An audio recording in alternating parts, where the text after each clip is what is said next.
Councillors, no mai, haere mai, welcome to our council meeting for today, Tuesday the 4th of November. It's an absolute delight to see and welcome our new the members around the table, but equally wonderful to have returning councillors to this team. So thank you, and we look forward to being a strong, cohesive and supportive council to the wellbeing and the productivity of the community that we serve. So great to have you here today. As this is our first meeting, first official meeting with the agenda as set, normal procedure will go through the health and safety matters for today, but you'll become very familiar with those.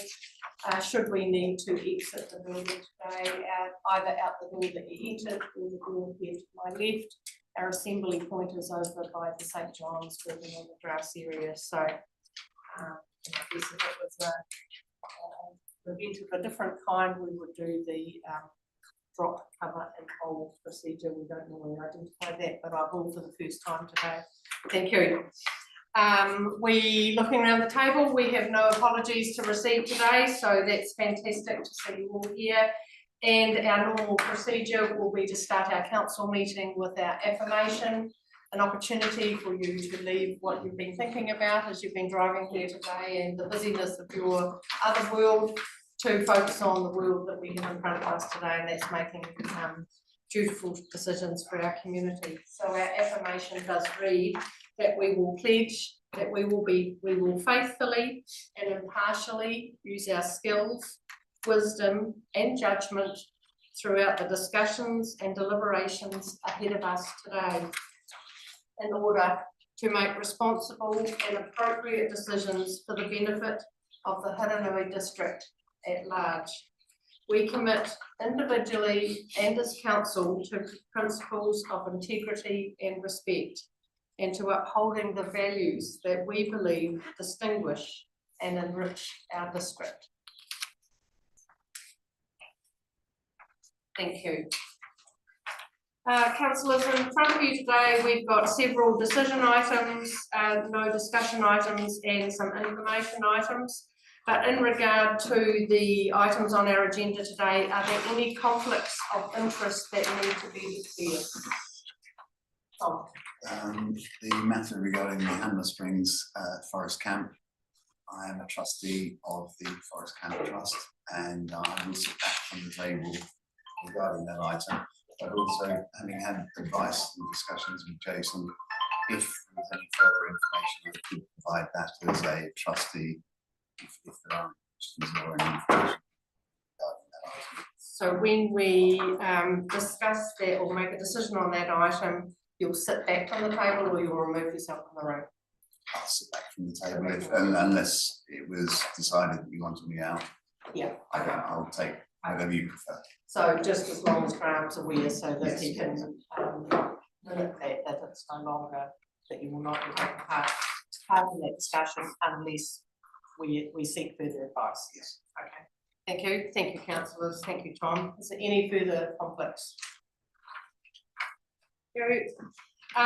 Normal procedure that we do have a recording device. We are being live streamed and we are being recorded for support, I guess, for accuracy in the minutes, Graham. Well, the live stream acts as a recording available.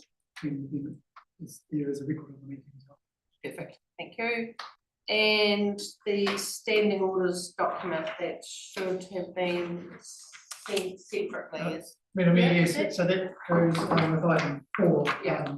It's provided on the website with the agenda file, but all the members get them provided copies of the hard copy. Yeah. It's just noted as 6%. Yeah. So everybody will good with that? Thank you. That's great.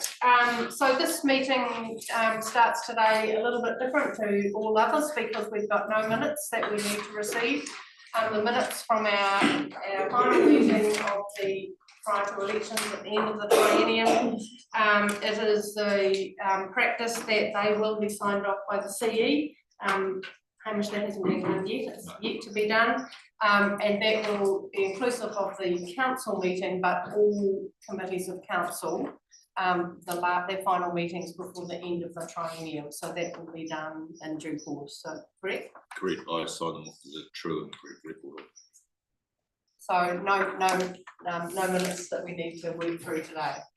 Next time you'll all have minutes, guys.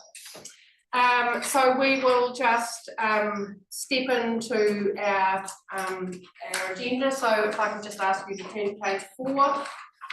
And if we just look at pages 4, 5 and 6, this is standard procedure, councillors, where we look at the known forward work programme. This provides you just a heads up on what's anticipated in the next weeks or months.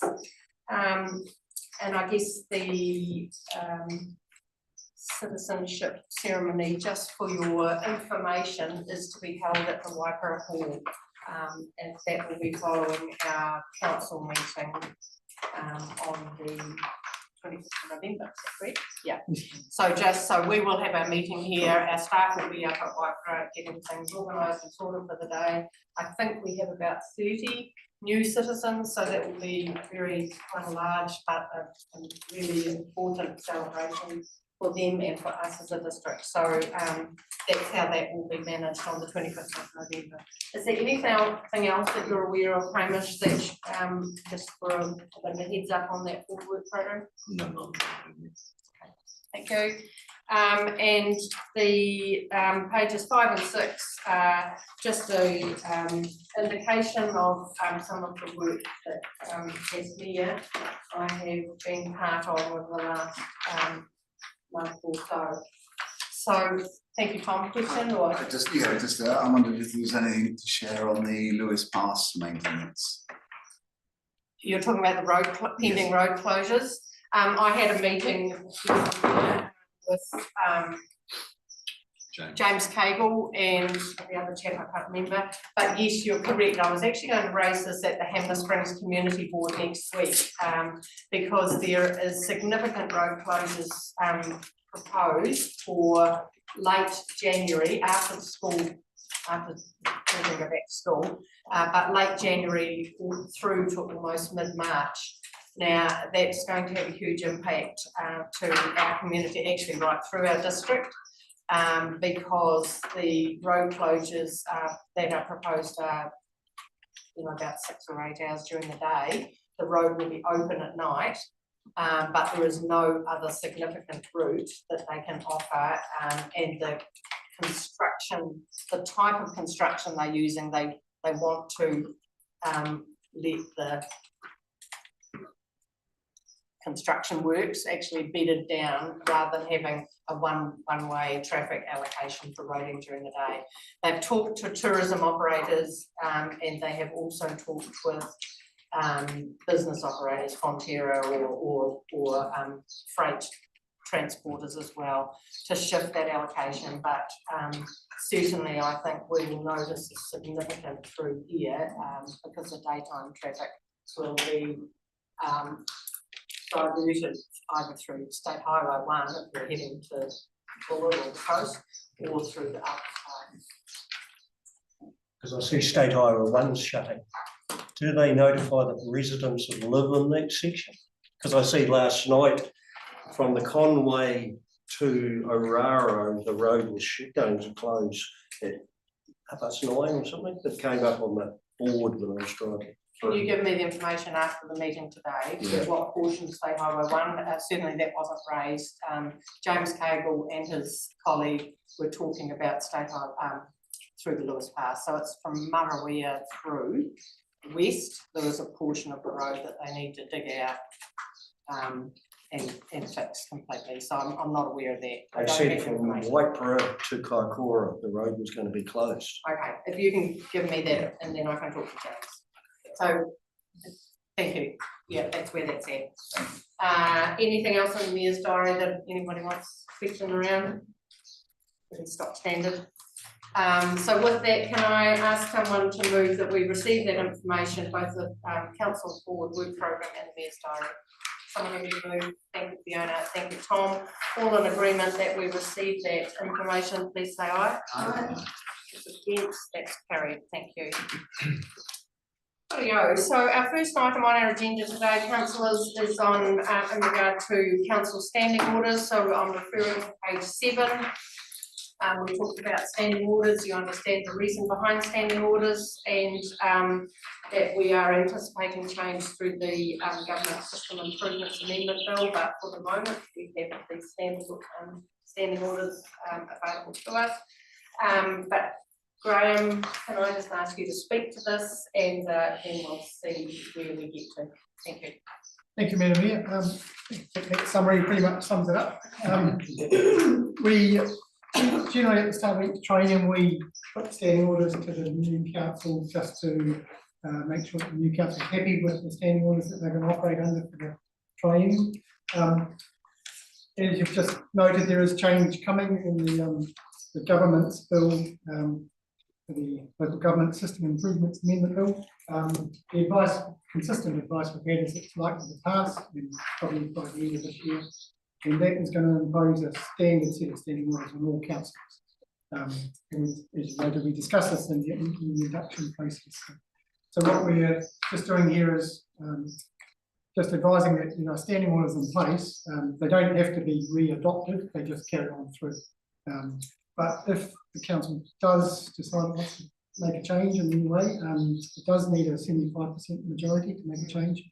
So our recommendation is that the standing orders operate fit for purpose and they operate well, so not recommending any change. In the report, I have noted one particular matter around the casting vote. It is something that most councils turn their mind to when they're looking at their standing orders.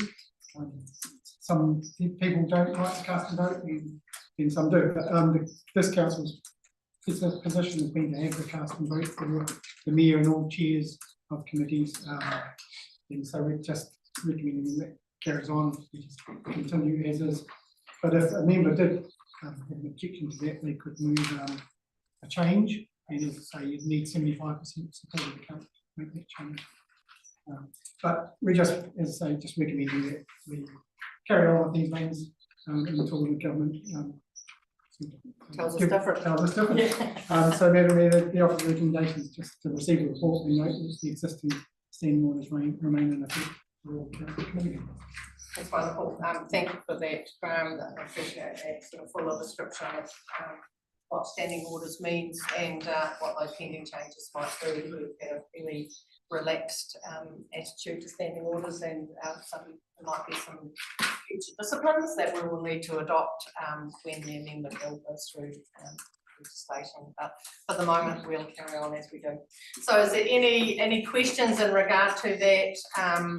What standing orders means, and how we're going to manage our meeting procedures, I guess, is the key to that. But if there's any questions, I'm happy to receive those questions. Other than that, we'll look at moving this recommendation. So I'm making an assumption that silence means that that's well and truly good.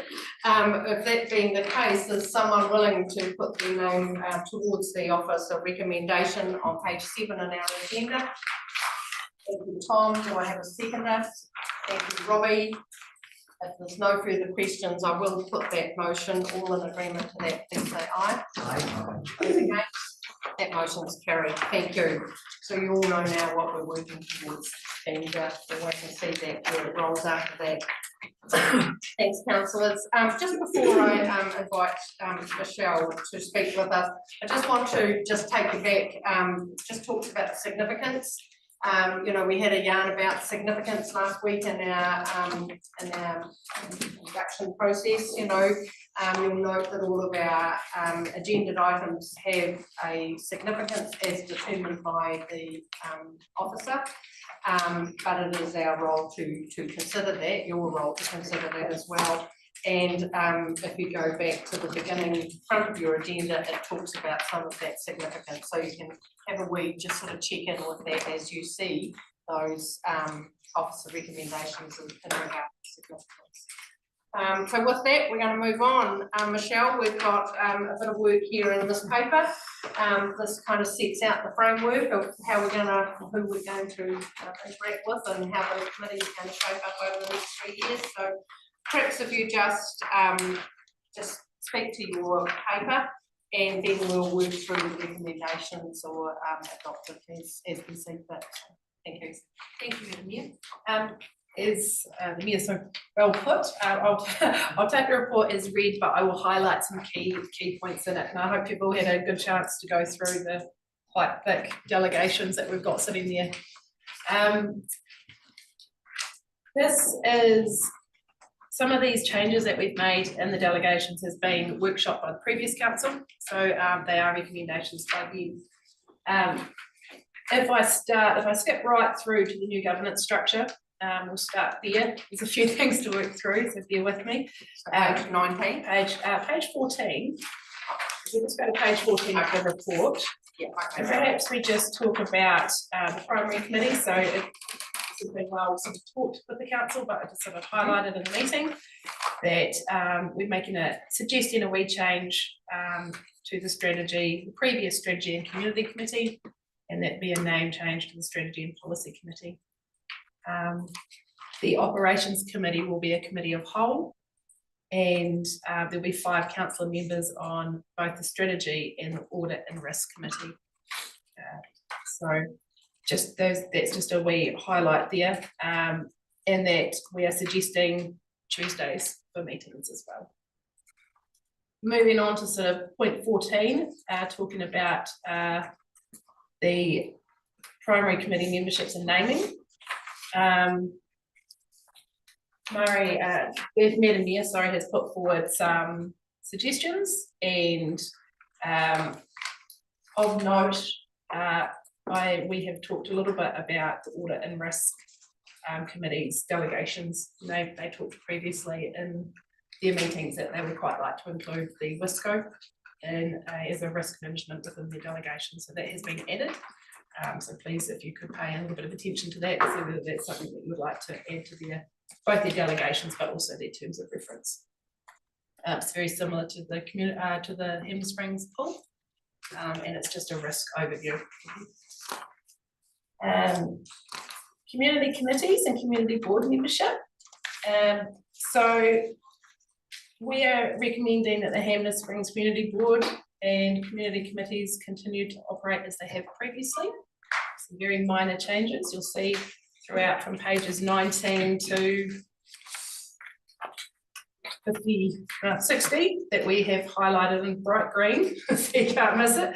Some of the suggested changes.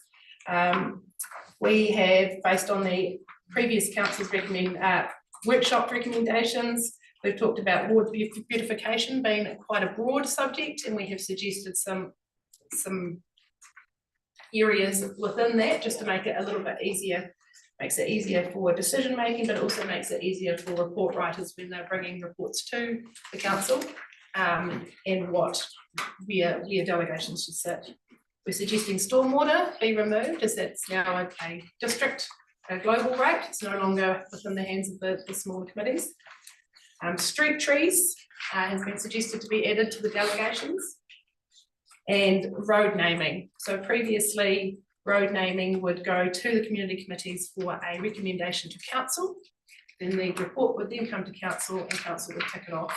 So we're suggesting that road naming stick with the local communities, and they make that final decision. That it doesn't come to council for tick off. So that is the community boards, both the community boards and all the 4 community committees as well. So that flows through. I like the wording you've used, and I like the board beautification, because that was quite a broad term that actually gives a bit of definition of actually what officers are providing guidance for, but actually what the community can have some delegation or some oversight with as well. So probably expanded that seems to make a bit more sense. So yeah, I'm sure I'm keen to hear what others say. Probably the other suggestion for the membership for the community boards is something that came out of the representation review that we did.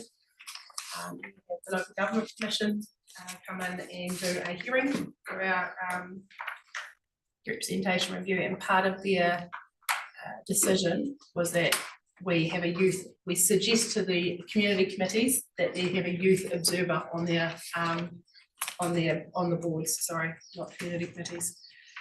So that is not something that our council can delegate to them. It's not something that the commission can tell them they can do, but it is something that they can recommend, and the community boards can make that decision. So a report will be going to both community boards to suggest a youth observer. And part of the recommendation today is that council endorses that, if it so wishes.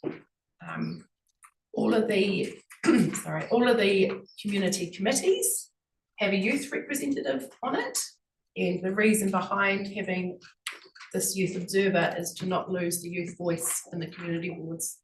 So the Hanmer Springs Community Board is a big area that doesn't have a youth voice per se, and now the South Board lose its youth voice. And so the community was quite concerned in the South Board about losing that youth touch. Are there any questions on that before I move on to some more changes to delegations? I think it's quite important to note that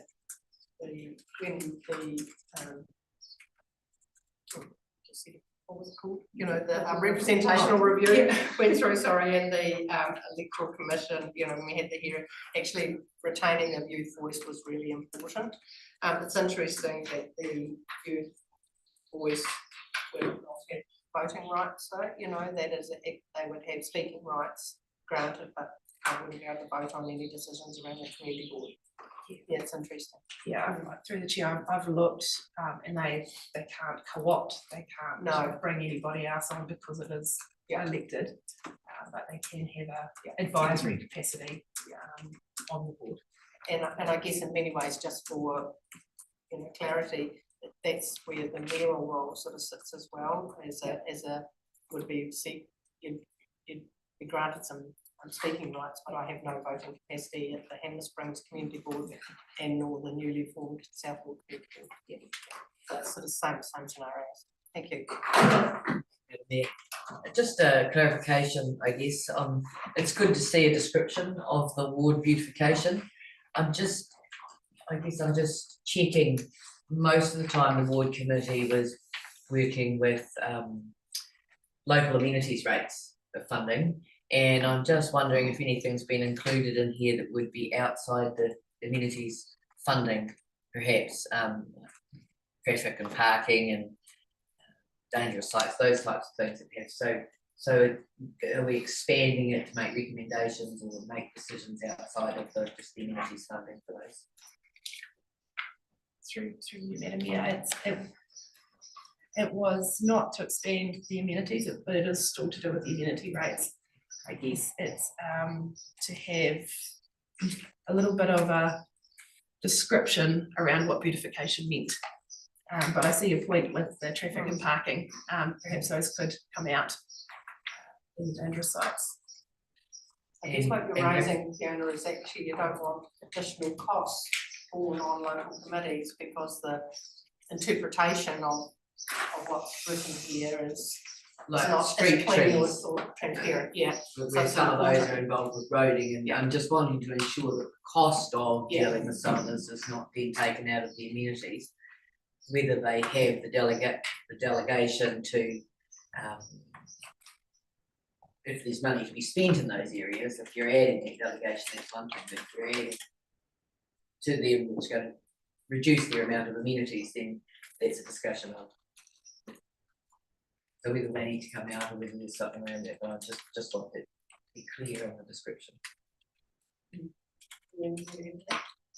I guess with a lot of these things like traffic and parking, there's a basic level of service provided through roading budget, but in some cases there's enhancements that are wanted by communities and they don't fit within the existing roading budget, and therefore the community could choose to use its amenity budget to fund it.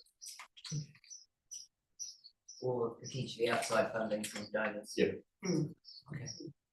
They're not obliged to do it, they'll make a decision on when they do it. Yeah. Okay, happy with that, thank you. You're satisfied? Yeah. Yeah, that's great. Good night. Yeah, Tom. Yeah, just to fully support the idea of having youth on our community boards. Would they be, just a clarification, would they be able to see the PE part of the meeting or not? Because as youth co-opted onto the committees, they wouldn't be bound by the same rules of privacy and secrecy that we do.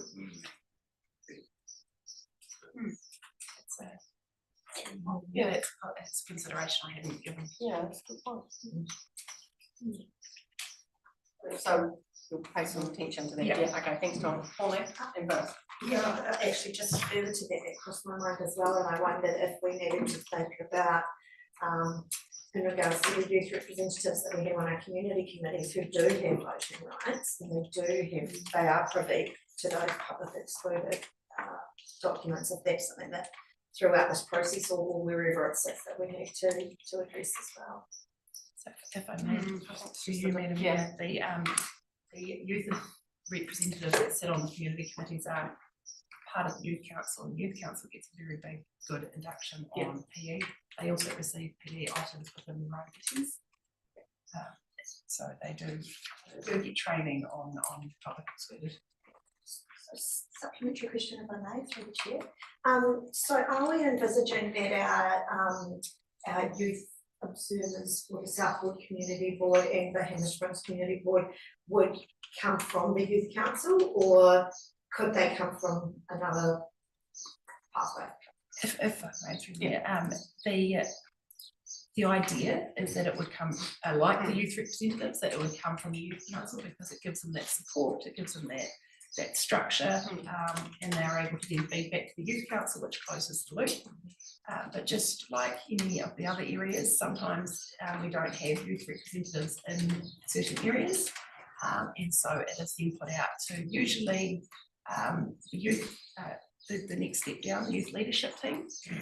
So it's they've still got that support around them, they've still got that council support and a bit of mentoring and help with that. And to be fair, I mean, it would be a natural pathway to come through the youth council into a role. So I think it would be a very good process if we, had it outside of a youth council structure. So then you've got the service wraparound connection that we would naturally want as well. So Yeah, is there something else? I guess that if we were to need to go down another pathway because we didn't have a representative in a particular area, then that would mean that they wouldn't have been through that induction and that had necessarily had that full wraparound that we're talking about here. So I just think we should be mindful of that. Yeah, I think we would definitely have that, and I mean we've had youth council, we've had community committees in the past where we haven't been able to facilitate a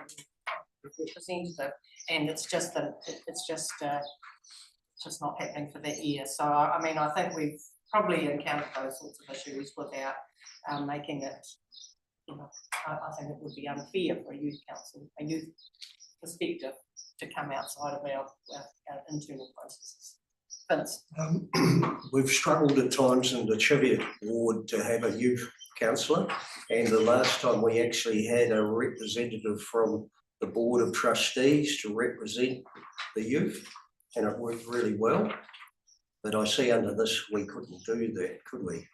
Because they weren't youth, but they were there representing, which I was think we can, I mean, a community committee could appoint, if they were looking for, if they realised in their personnel structure for the moment that they didn't have the voice of a particular group, they could appoint for that particular reason. So I think there is, in a community committee structure, there is an absolute ability to do that. There's slight differences that when they are have gone through an election process and the community board process. So I wouldn't see any issue that someone within your community, if there's not a youth council representative available, that the community committee could actually appoint into that structure. It shouldn't be a barrier for that. But and what's the age group for youth? Oh gosh, it's in the term of It just says reference. huge. I think it's 15 to 24 or something. Yeah, that's the definition of youth. Yeah, I just wondered what it was, because it's. I think it's in the youth council general reference, the number of the age bracket somewhere. Yeah. Okay, so I think we've had a bit of a good discussion on that. Is there anything else in that regard? So we'll just let Michelle carry on. More to carry on with? There's more to carry on with. Before I sort of move on to the changes, excuse my voice, before I move on to the changes of delegations, just highlight that, my apologies, but the report that's in your package doesn't have some of the names on from the councillors. So just for the record, for the West Hamlin Springs Community Board, we have Councillor Tom Davies for the Westwood Councillor. Southport Community Board, we have Councillor Brett Jones and Councillor Pauline White. For the first 18 months. For the first 18 months, and you will see in that recommendation that we are suggesting a midterm change of that position.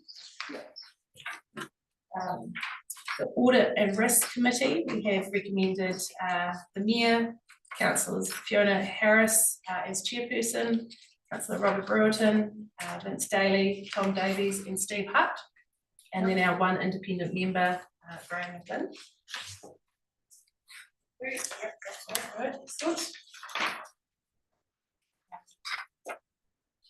Operations Committee will be a committee of the whole, and if we may, a chairperson for that. Correct, and so I'm looking to nominate Councillor Robbie Brewerton as the chair of the Operations Committee, which should be a councillor as a whole.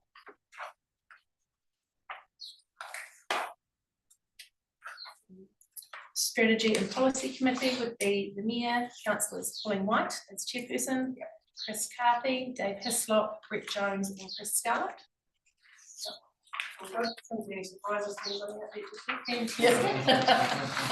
Will be a top names from. Yeah. I might be one of those coming up. It's cool. The Hamlin Springs Thermal Pools and Spa Management Committee. The elected members were, so we've got the Mayor, Councillors Vince Daly, Tom Davies and Brett Jones. And then one Hamlin Springs Community Board member. Then we have the independent members, Grant Lilly and Tony Sproul, and our Chief Financial Officer as the advisor. So just for transparency, what I've looked at doing in conversation with you all is to try and get a councillor from each of the 3 ward systems so that we've got a good representation across the district. So it was all part of that reasoning around that. So thank you. Thanks, Michelle. Now, I'm probably going to, since we're on to page 31, which is the Water Liaison Committee, I might jump in our report to 28 just to have a wee bit of a discussion around this one. So currently our Water Liaison Committee consists of, with the delegations with the Mayor, we have Councillor Robbie Brewerton on there, and then it has stated that we have a chairperson of each of the local water advisories up to 6. So our question is, as officers, is that do we know whether the water advisory groups meet anymore? Are we going to be able to fill that delegation, that membership? Or do we need to remove that and just have the representation from each of the community committees, the community boards, Waimakariri Area District Council, and the 2 community boards from Rangiora, Ashley and Wood End Sefton? So Just, I mean, I'm happy to take a bit of, set the discussion, I guess, you know, I'm not aware of any water advisory groups meeting, except for the Balmoral Water Advisory Group that we'll talk about shortly, I guess. yes. But I think it's really important that we, each of the community committees and or the 2 community boards nominate a person that forms the Water Liaison Committee, which meets a couple of times a year. So I think it's really important we get representation from the community committees and or community boards. That's and then they can report back to the communities of interest as well. So I'm not sure whether I'm in line with other people's thinking. Vince? How long will the life of this be? Because when we form a CCO, Yeah. That'll all go, won't it? So Yeah. it's just wonder. I'm flogging a dead horse. I think it's really important, in my opinion. Yeah. I think it's really important that we set this up and, if we are in a change cycle, no doubt. There probably will still be an opportunity for some community voice through this and how the CCO will provide that intel, whereas currently our staff are doing that. But I think it would be, perhaps short-sighted of us not to look at this, as this is a really important part of our community's infrastructure. Those members that have attended those liaison meetings in the past have been provided really sound guidance on how the functionality of how our water systems work. So I think we should set up with the view that something will replace this, other than what. Yeah, I agree, that's why I raised it. But Yeah, so, any other comments? So, sorry, Chris. I just say in the actual, terms of reference for the community groups, 4.5, it does actually state that committees will liaise with that water liaison committee to council, which I'm assuming will change as well as that new CCO comes in. I guess the likelihood of the water liaison committee meeting once in this first 6 months, probably what we're talking about. I'm not quite sure what you're referring to, Chris, is actually that the water liaison committee would probably morph into another committee, but hopefully present the information to our community. I'm not sure whether I've answered that correctly for you. Yeah, I guess it's more that overview of water standard, if I'm reading this rightly, is then liaised back to council. Will that then be liaised back to the CCO as opposed to council? Yeah, correct. Yeah. So that terms of reference will actually change. Yeah. As that comes into play. Yeah. Do you have anything you want to add on that?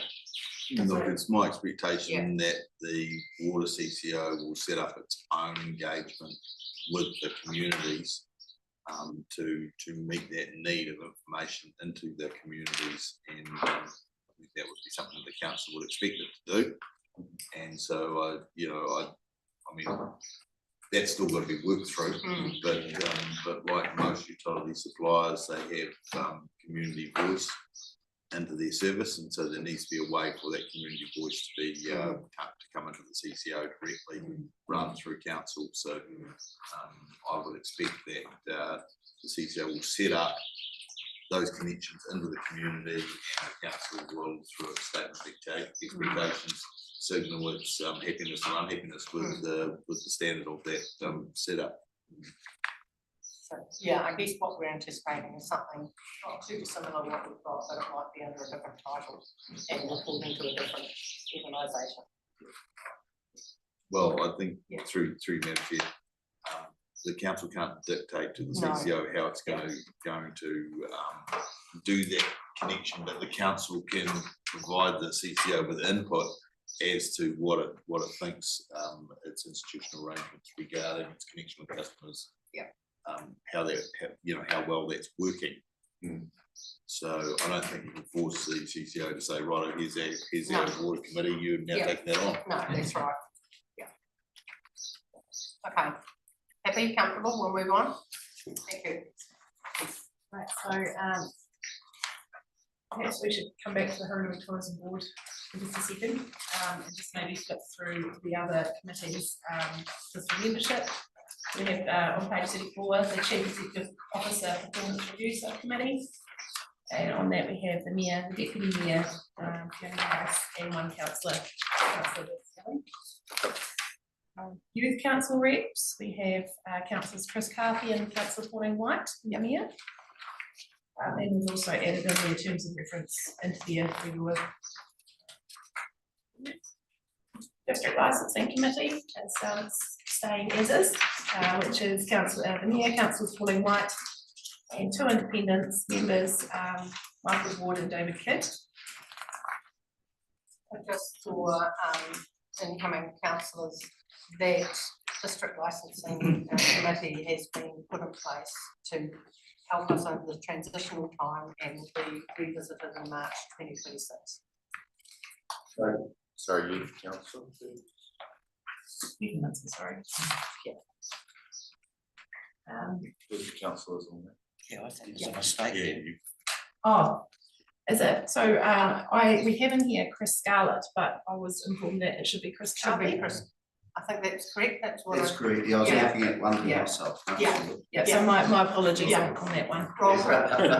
So the Chris's just got muddled up there, and it may be that the Chris's might get muddled up in the future as well, but, I think we were intending, I think that was our discussion, that it would be Chris Carthy, it would be, one of the councillors along with Pauline White, so. Yeah. My apologies, Chris. Yes. Tom, did you have a question? Oh, yeah, going back to the tourism board, you mentioned that it was the mayor, Fiona and councillor. I thought that the report here actually says that it's the mayor and myself. If I may. Yeah.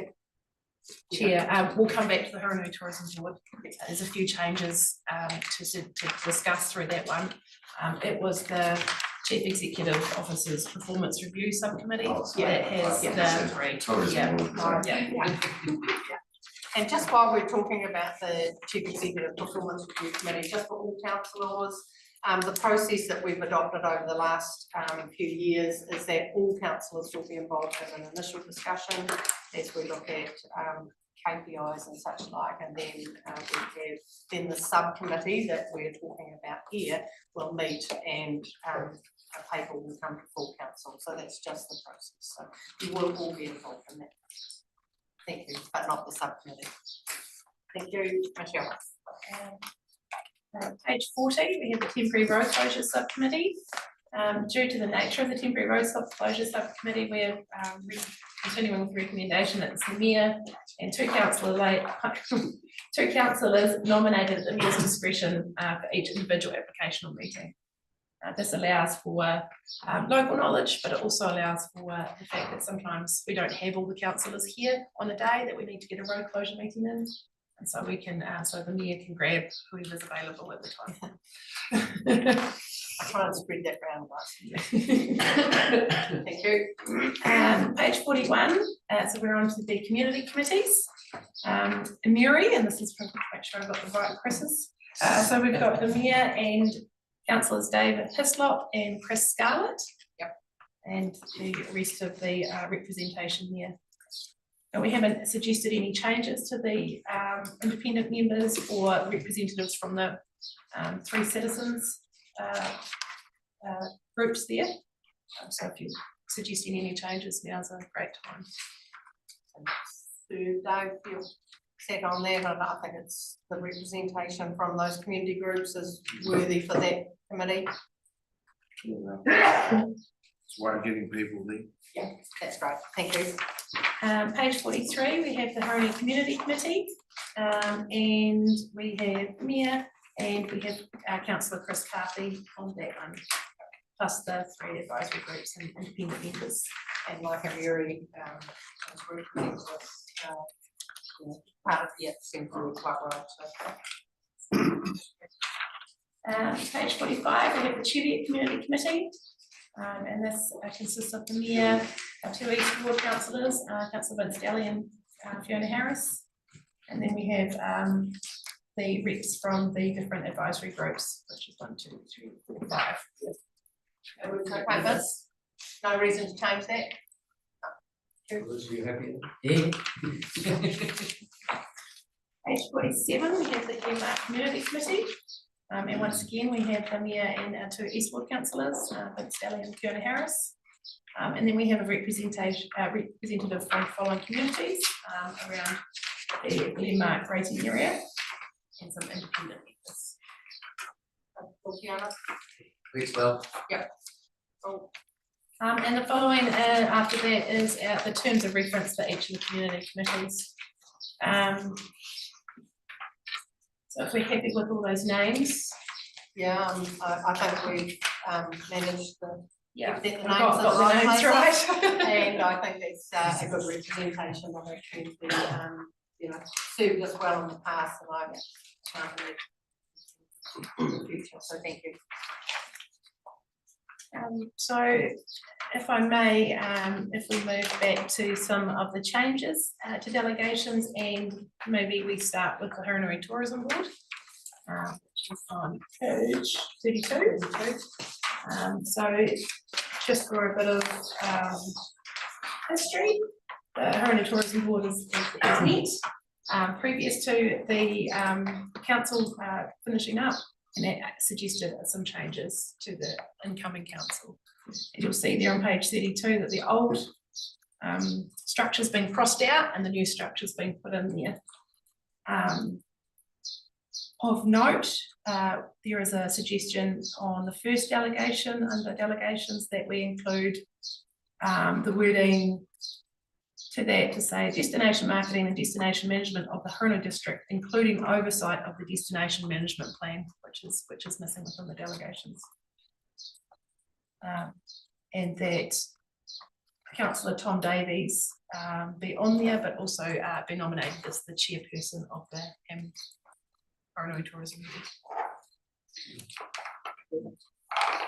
So just there again, for clarity, last triennium there were 3 councillors and we went through an intensive process as we adopted the destination management plan, which gives a slightly different view, I guess, of how tourism should function in our community.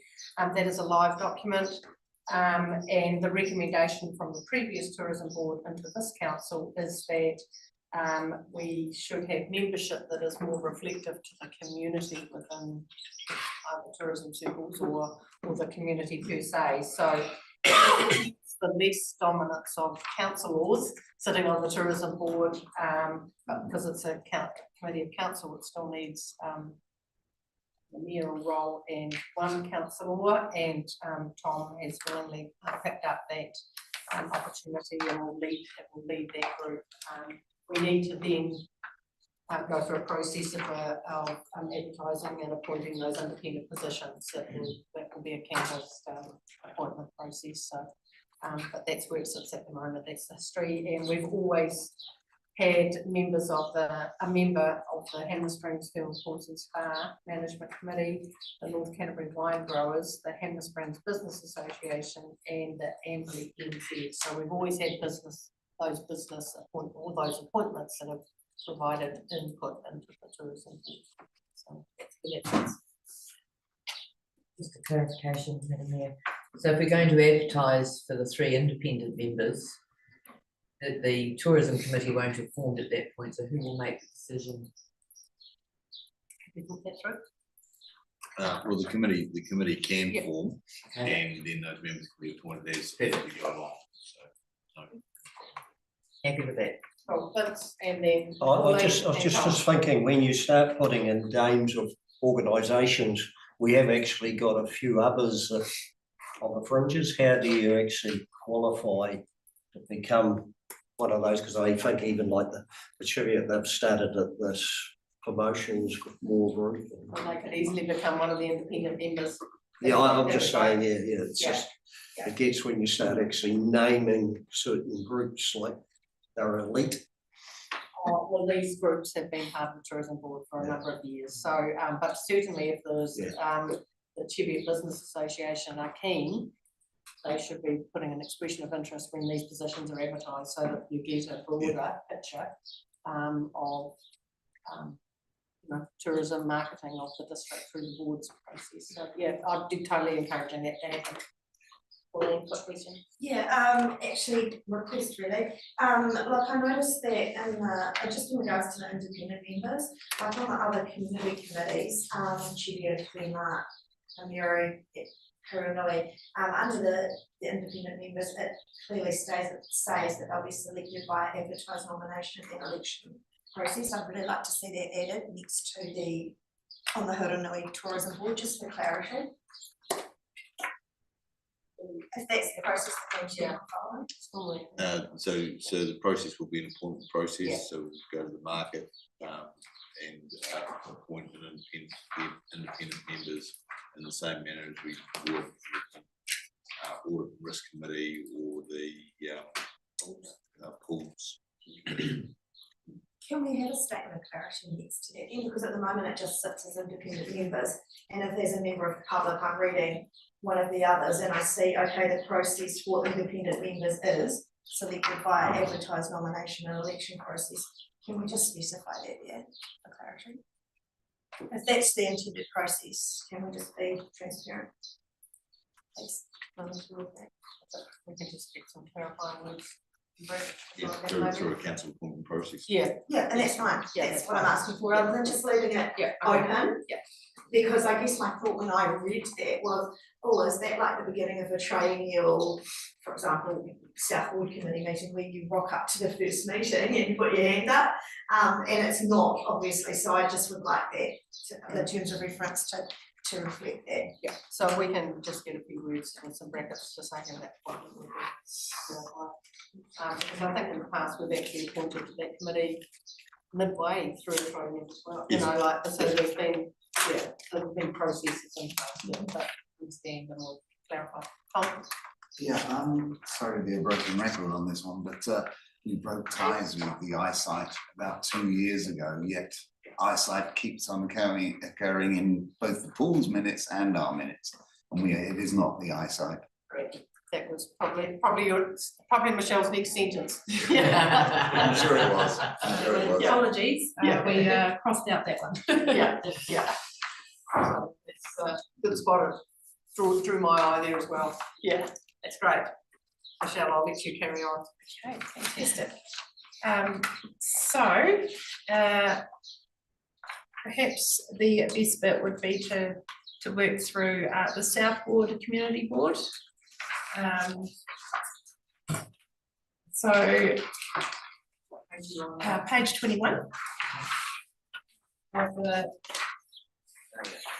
And this is a bit of we've added board submissions to both the Hammer Springs Community Board and the South Ward Community Board delegations. So this allows them the ability to submit to the long-term plan, annual plan, and any resource management act.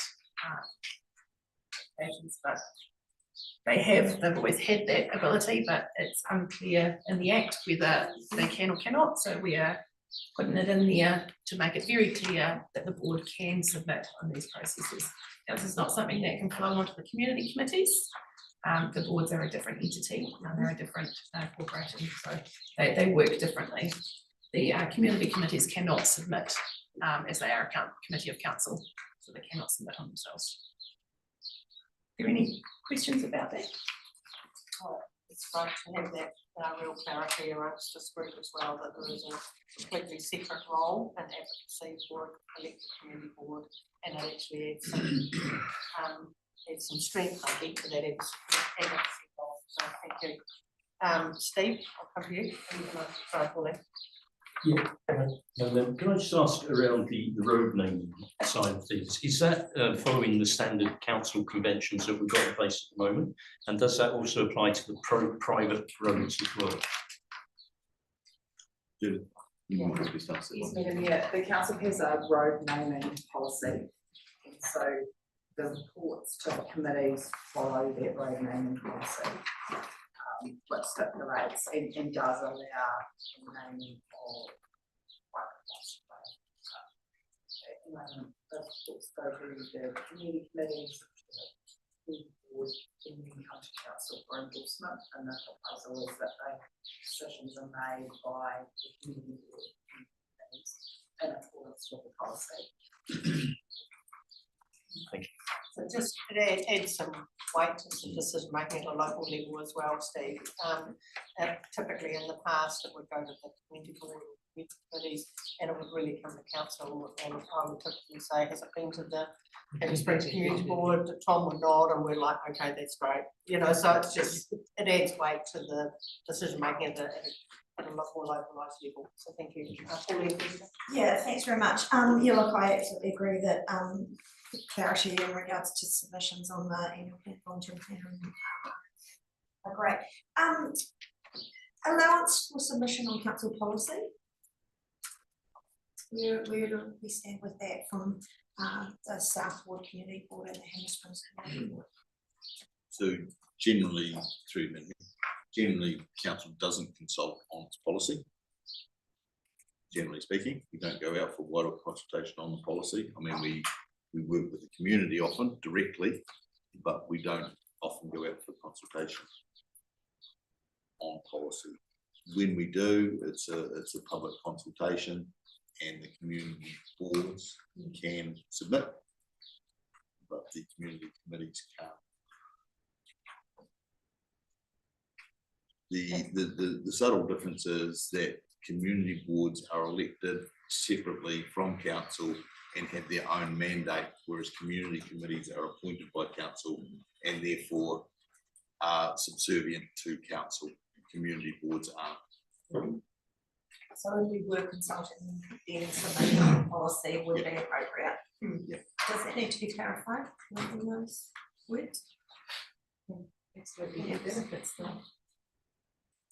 council. I think that's a really good step forward to have that clarity in there, and so maybe to add policy in there.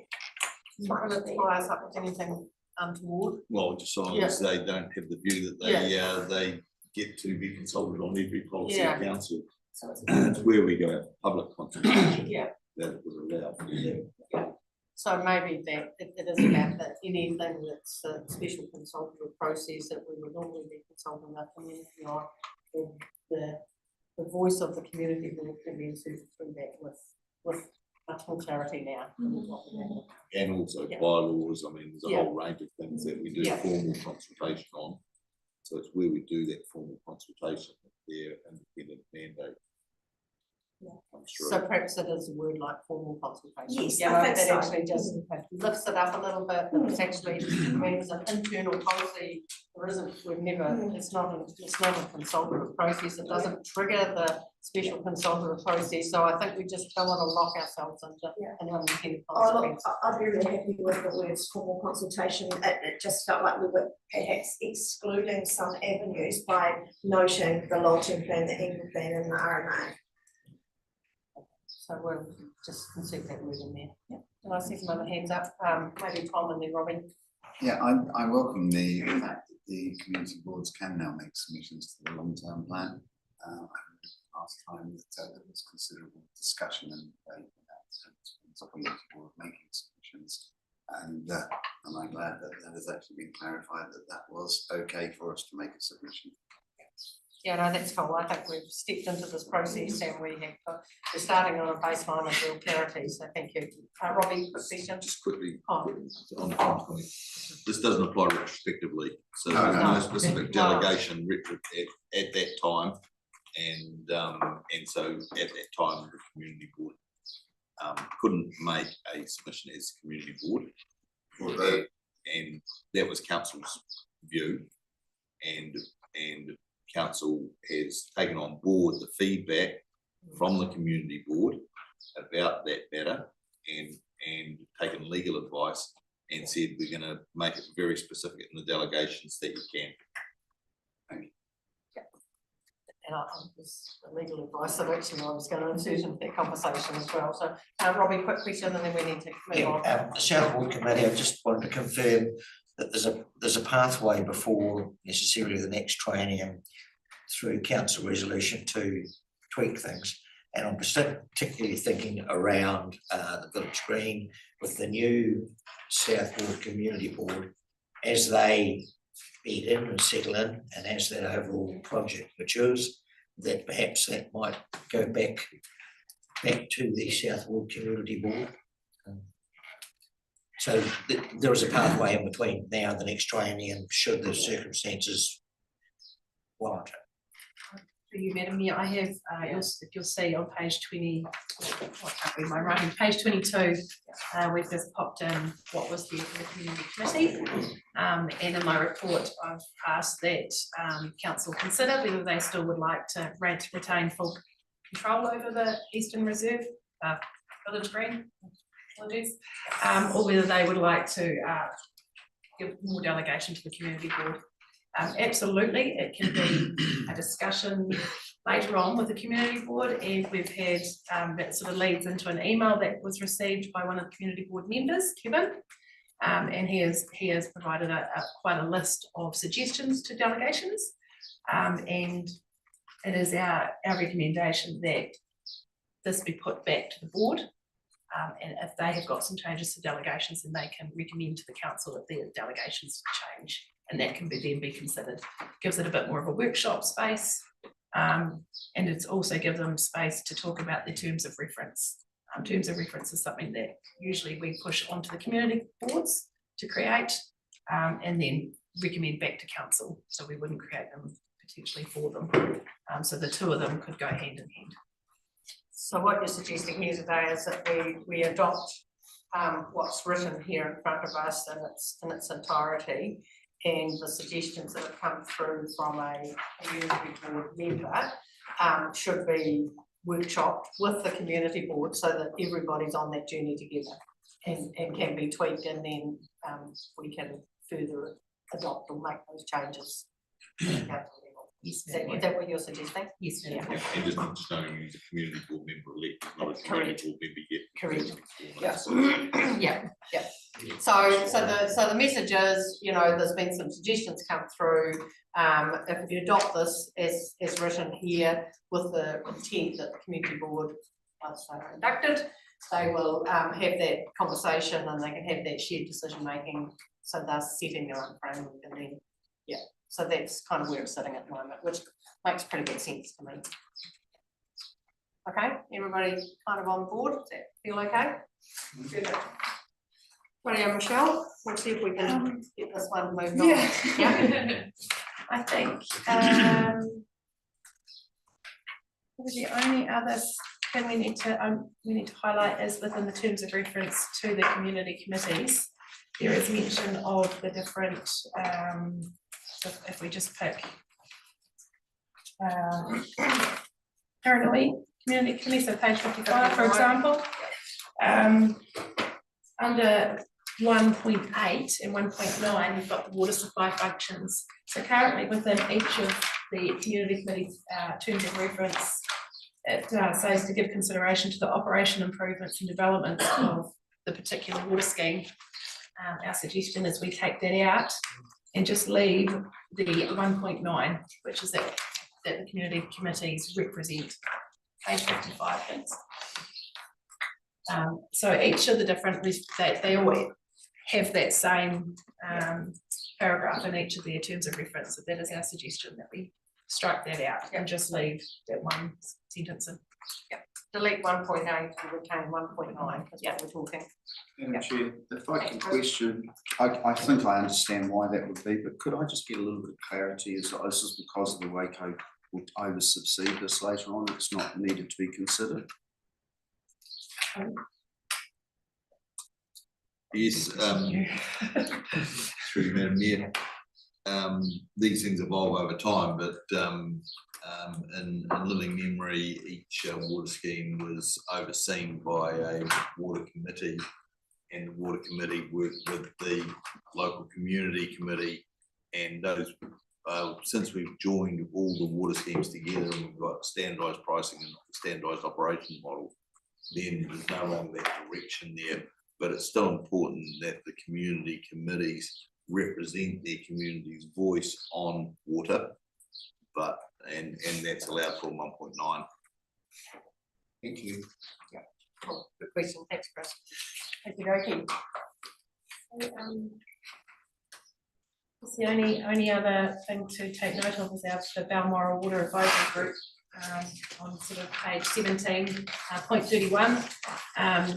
Just to bring to your attention that it is not part of the global management of district water supplies. It doesn't report directly to council, and it does report directly to council and not to the water liaison committee. Currently it's supported by operation officers as needed.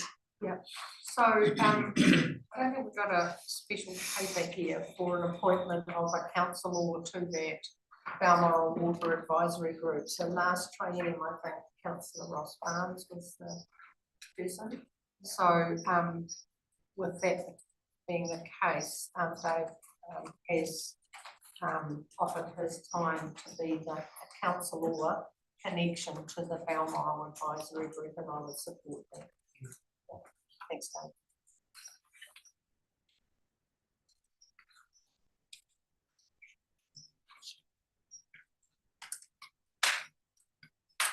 So if I could, Madam Mayor, just bring your attention all back to page 12 and the long list of officer recommendations. Perhaps leave it up to your discretion, Madam Mayor, if you want to take it as a whole or take 1 to 7 individually. I've had a wee read of those, and with the discussion that we've had, I feel confident that we could take that officer recommendation through bullet points 1 to 7, unless I've got anybody that would have a different opinion to that. And if that being the case, I would be happy to move from the chair the officer recommendation as written on page 12 in your agenda. Do I have, with some of them, with the changes? Yeah, that's right. It was just coming to my brain. Yeah. So with the suggestions or the changes of names and some of the officer suggestions moving to the delegations. Yeah. Consequential amendments. Oh yeah, gonna do the trick one. Graham. Oh, man, I mean, that's a standard clause we put in just to make sure all our policy and delegation documents are updated. Okay. With the change of capital. So the governance delegations form our overall delegations. Okay. So let's yeah. Okay, so let's I'm happy still to move the recommendation that 1 to 7, inclusive of any amendments that have been suggested through the discussion.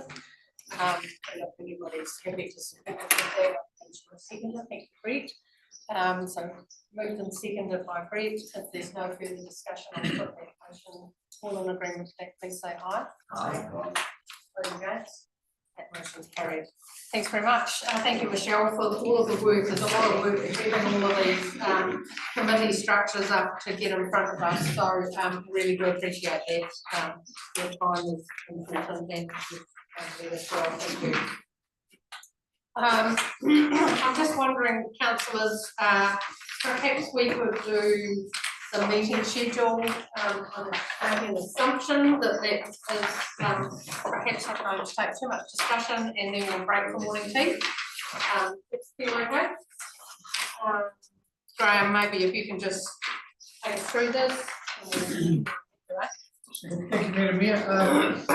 Pretty straightforward, I think, now that you've adopted your governance structure. We've developed a meeting schedule for the remainder of this year and for 2026. So just for the new councillors, we generally put forward a meeting schedule for the following year around this time of the year. So just based on the decision so maybe I don't think there's anything I need to highlight. Just the timings, I guess, of the presentation meetings. They'll start at 10 AM, whereas most other councils will be at 9:30. And that's the councillors only period. So just happy to take any questions. Perfect. Thank you, Graham. Yep, I was just going to reinforce what Graham said. So the 10 AM presentation enables us to have a council only session, and we would normally set that up at 9 AM in the morning on that morning. So once a month for the council only session. But other than that, it's 9:30 start and 10:30 for most Tuesdays and Thursdays.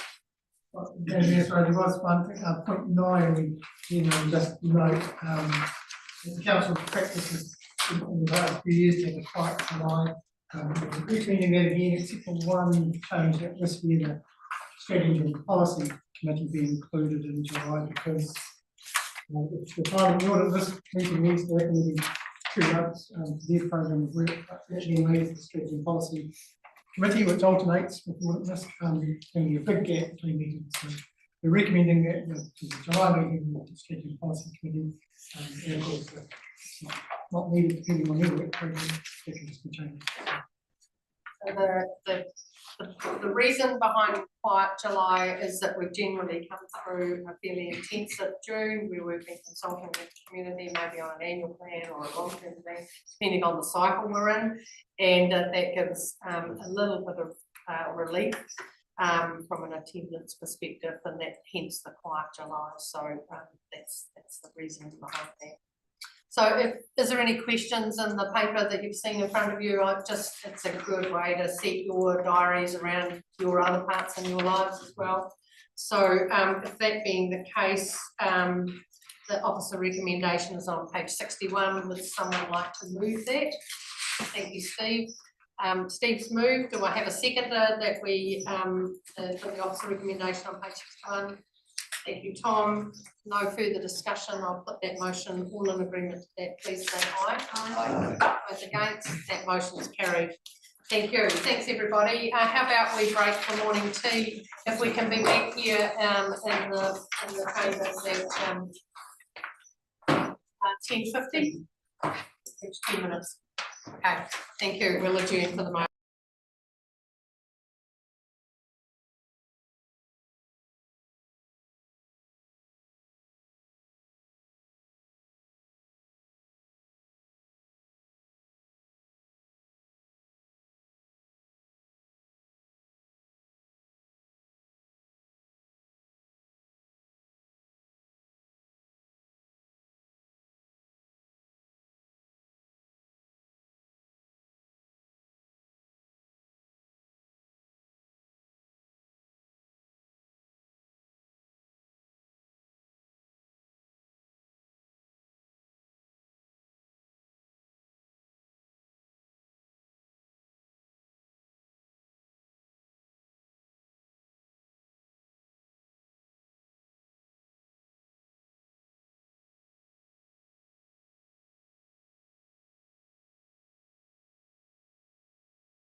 Thank you.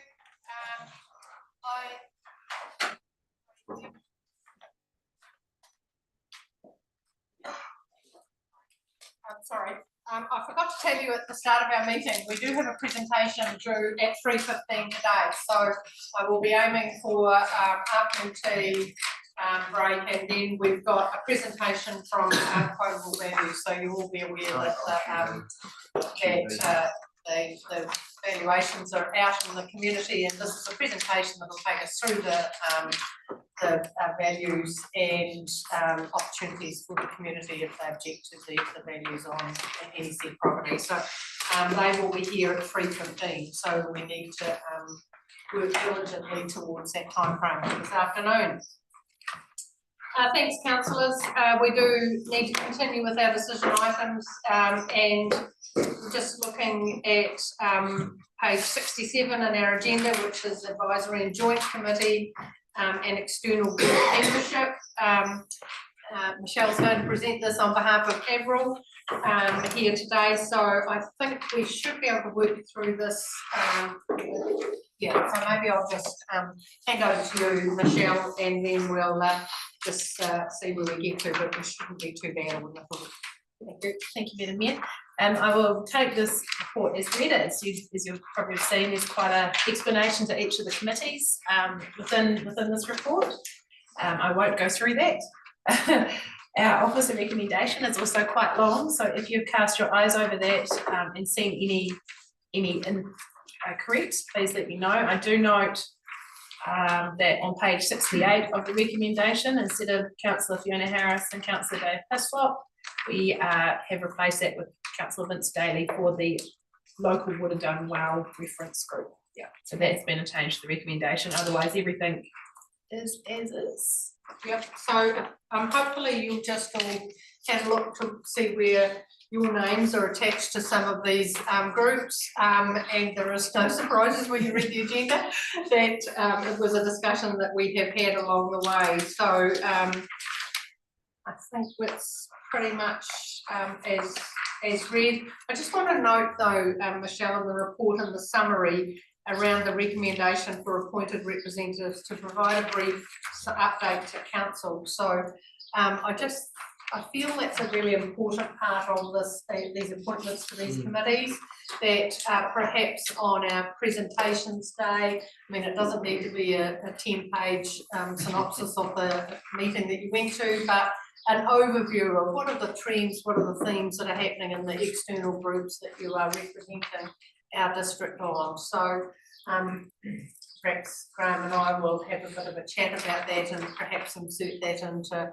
upcoming agendas. So maybe on a quarterly basis, or, you know, not too demanding, but I think it's good to us to have a group understanding of actually, or a council understanding of what's happening in those spaces. So yeah. If I may, Madam Mayor, just bring your attention to page 73, points 43 and 44.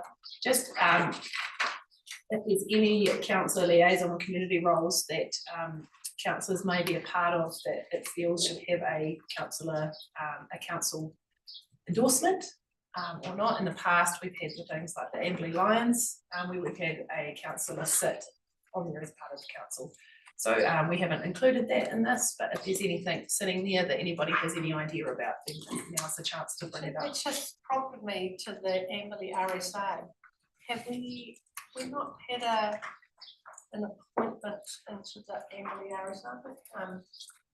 Chief Shires might have been that person, but I've lost sight of that, so I'm not really sure whether it's an appointed or just one of those connections.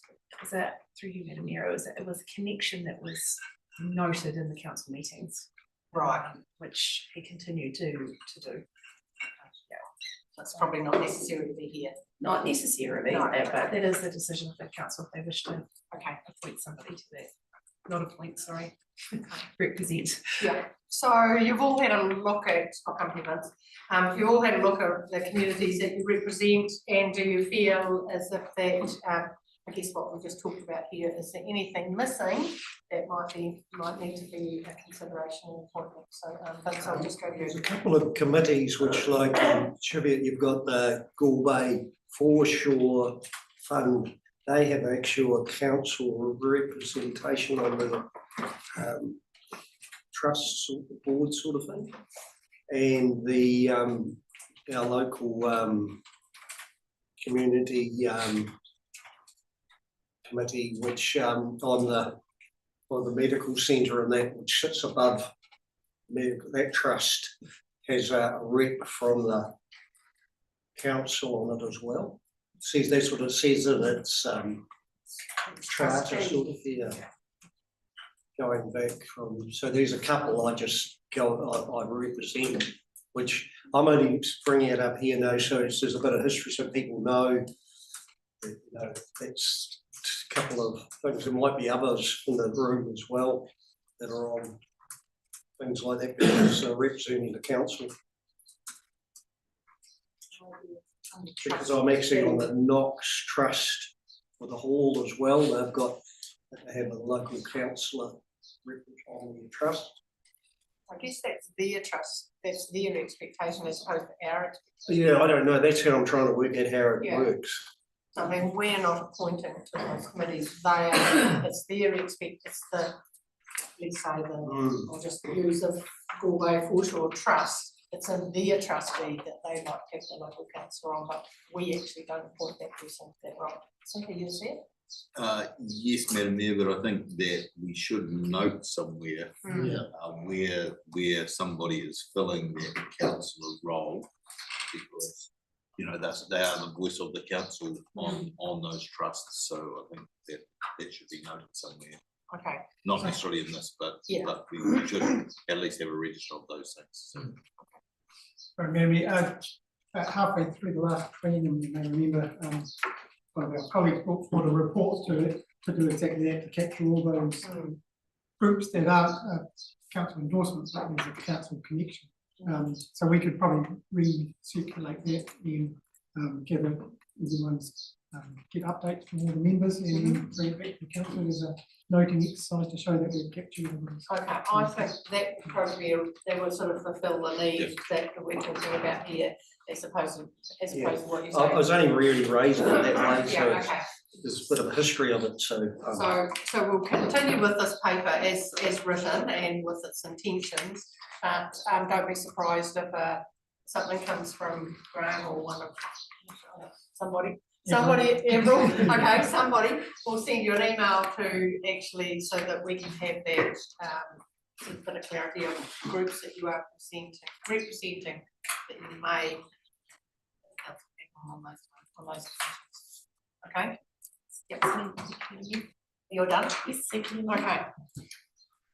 Rightio, councillors, just looking through, I think we've probably identified all the names that need to sit by these appointments.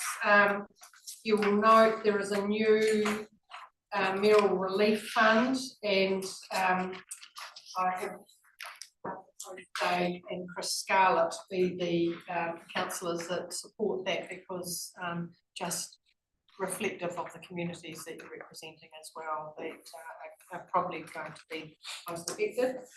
And the Earthquake Hardship Fund is a fund that we've had in place for since the earthquakes, and Vince and Tom have sat on that. It hasn't been accessed for a long time now, but we'll keep that just out of transparency. We include them in today's agenda. So is everybody happy with the names and the associated groups? Yep. Are you happy to move it? Yes, with the changes to the local water Dartmouth reference group. Sorry, I'm distracted. Did you have a question? Oh, yeah, no, look, I'm happy to second councillor Harris's recommendation. I just wanted to Can I just let Fiona finish and then I'll come back to you, because I'm not quite sure what's going to said here. Yeah. Thank you, Mayor. I'm happy to move the motion with the change to the local water Dunwell reference. We've changed the names from there, and in which case I'm happy to move the recommendation. Thank you. Sorry about that, Pauline. I just thought I'd finish that one out before I hear. So you're happy to second it, and you've got a comment? Happy to second. I just wanted, just in regards to page 73, I note there that that it's been noted by the officer that the mural forum happening on the 28th of November, that we wait until after that to establish the climate change champion. So assumably there'll be a paper from my council just to approve those people. Yeah. Cool. Then happy to second. Perfect. Thank you. As per Fiona's. Great. Any other questions? Make perfect sense to everybody? Excellent. So we'll have a move on, we have a second day, and we've got some commentary to, work on here, but all in agreement with that, please say aye. Aye. Those against, that motion's carried. Thank you, Michelle, fantastic. Okay, so our next paper here today is the attendance at LGNZ. So Graham, this is just outlines our practice of the past and establishing some protocols, I guess, for the next 3 years. So perhaps if I can just hand over to you. Thank you. Thank you, Madam Mayor. Yes, so as you explained, there's a whole range of local government New Zealand meetings, and the practice normally is to get council approval for some of the attending because there's cost and because the people representing the council. So just our practice has been to appoint the mayor and the CEO to go generally, and then each particular meeting, the mayor and CEO decide whether or not they're going to attend, and another member may have expressed interest in attending and manage that process and can appoint someone to replace them. If there's multiple members that want to go to a particular meeting, we generally have a report that comes back to the council to approve the members due to the cost, etc. There was a one-day workshop for new elected members on the 24th. So we're just asking the council to note sort of retrospective approval, I guess, for that, because there was funding implications. We actually had, I think, maybe 12 members, which includes some community members. So that will actually impact on the budget for conferences, and there's a conference and training budget. But I had a chat with the chief financial officer, and he said that there'd be a bit of an adjustment because of it's the new triennium, so because it will take a bit of chunk out of that budget, so there may need to be an adjustment for that. But I think that's probably what I need to say, Madam Mayor. Take any questions? Cool. Thanks, Graham. Tom, you've got one. Yeah, so that first line there, that we retrospectively approve the attendance of councillors, do we need to add in their community board members as well? Because that will be a cost, or do the community board also do that retrospectively? Question, Madam Mayor. I think it's probably appropriate for council to approve that. Yeah. Yes, I think we can change. Yeah. So, Or man, we can just change it to elected members. yeah. Yeah. Thank you. Okay, good on you, Tom. So I think we understand that, and that's just a retrospective. Many people attended from the district, the LGNZ workshop in Christchurch last year. So that's really tidying that up, so we just change that really. So you all understand the intent, and so is there there's no further questions, so I'll ask for support for the officer recommendation with that slight adjustment to the reading. Someone happy to move it? Thank you, Brett. Robbie, you're happy to second? Perfect, thank you. If there's no further discussion, all in agreement, say aye. Aye. Those against? Carried. Thanks very much. Thank you, Graham.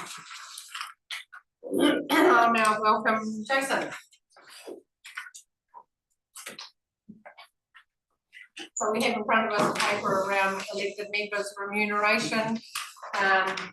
You know, it's just one of these jobs we actually have to do. We can't step aside from this. And Jason, you've set out the paper there as you need to.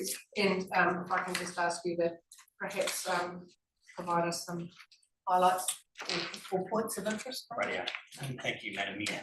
First of all, an apology. There is an error in the officer recommendations there. The amount proposed for the deputy mayor is actually 44204 rather than 4204. That matches the spreadsheet on page 88. So thanks for highlighting that for me.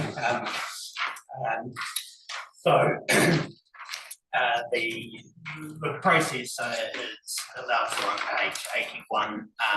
The remuneration authority sets the salary for the mayor and the community boards, and also sets a minimum level of remuneration for each councillor. But there is a remuneration pool for this financial year. The annual pool is $1,991, and as we discussed in the induction briefing, the entire pool has to be allocated. The Remuneration Authority just set out a process that we need to follow, familiarise members with the process. We need to submit our proposals to the Remuneration Authority by next Friday. Once that's done, they can consider it and put it into their first amending determination, as you've called it, and then once that is approved, I can pay councillors the correct salary and backdate it to the point we were formally appointed to council, or formally elected to council. Now, the attachment 1 on page 84 sets out the process we have to go through, and traditionally we have provided the deputy mayor and the chair of each key standing committee, either operations, strategy and policy, or audit and risk, additional remuneration for the additional levels of responsibility required in those respective roles. For the last financial year, for the last term of council, we had the deputy mayor was paid the standard council salary plus 40%, and we had 3 separate chairs of committees for the previous triennium, and they were paid the standard council the salary plus an additional 20%, and then the remaining councillors received an adjusted minimum. Now, for this current triennium so far, we have the deputy mayor, who is also a chair of one of the standing committees, and 2 other standing committee chairs.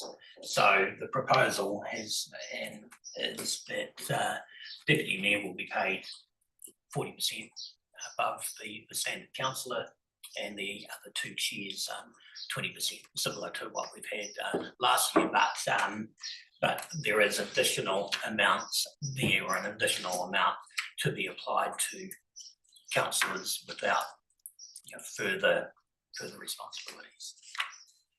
So page 88 just sets out that the spreadsheet that determines it. So based on that and the additional remuneration for each of the 2 standing chairs, that results in the 7 remaining councillors receiving a salary of 31,573, with the mayor, deputy mayor receiving 44,204, and the 2 primary committee chairs 37,888.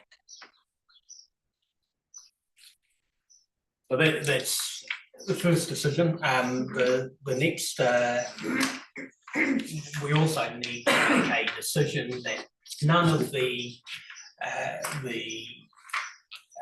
remuneration pool will be applied to the community board members. There is the ability to, if there is responsibilities that council wishes to assign to chairs or members of the community board, that does would normally provide for an additional level of remuneration. That component needs to come out of that pool, but the recommendation is that there is nothing, no additional duties that would require that. And then the final component of the report is around the expense and allowance policy. And again, we did discuss this briefly at the induction briefing, that page 89, appendix 3, sets out the proposed, or sets out the current elected members' expenses and allowance policy, which the council adopted at the in September. But again, because we're in a new triennium, we can revisit this completely. But I'll just quickly go through the components. Mileage allowance is broken down into the different types of vehicles that councillors may utilise. The time travel allowance is set at $41.30 per hour, or part thereof, for any time that it exceeds an hour for round trip for council business.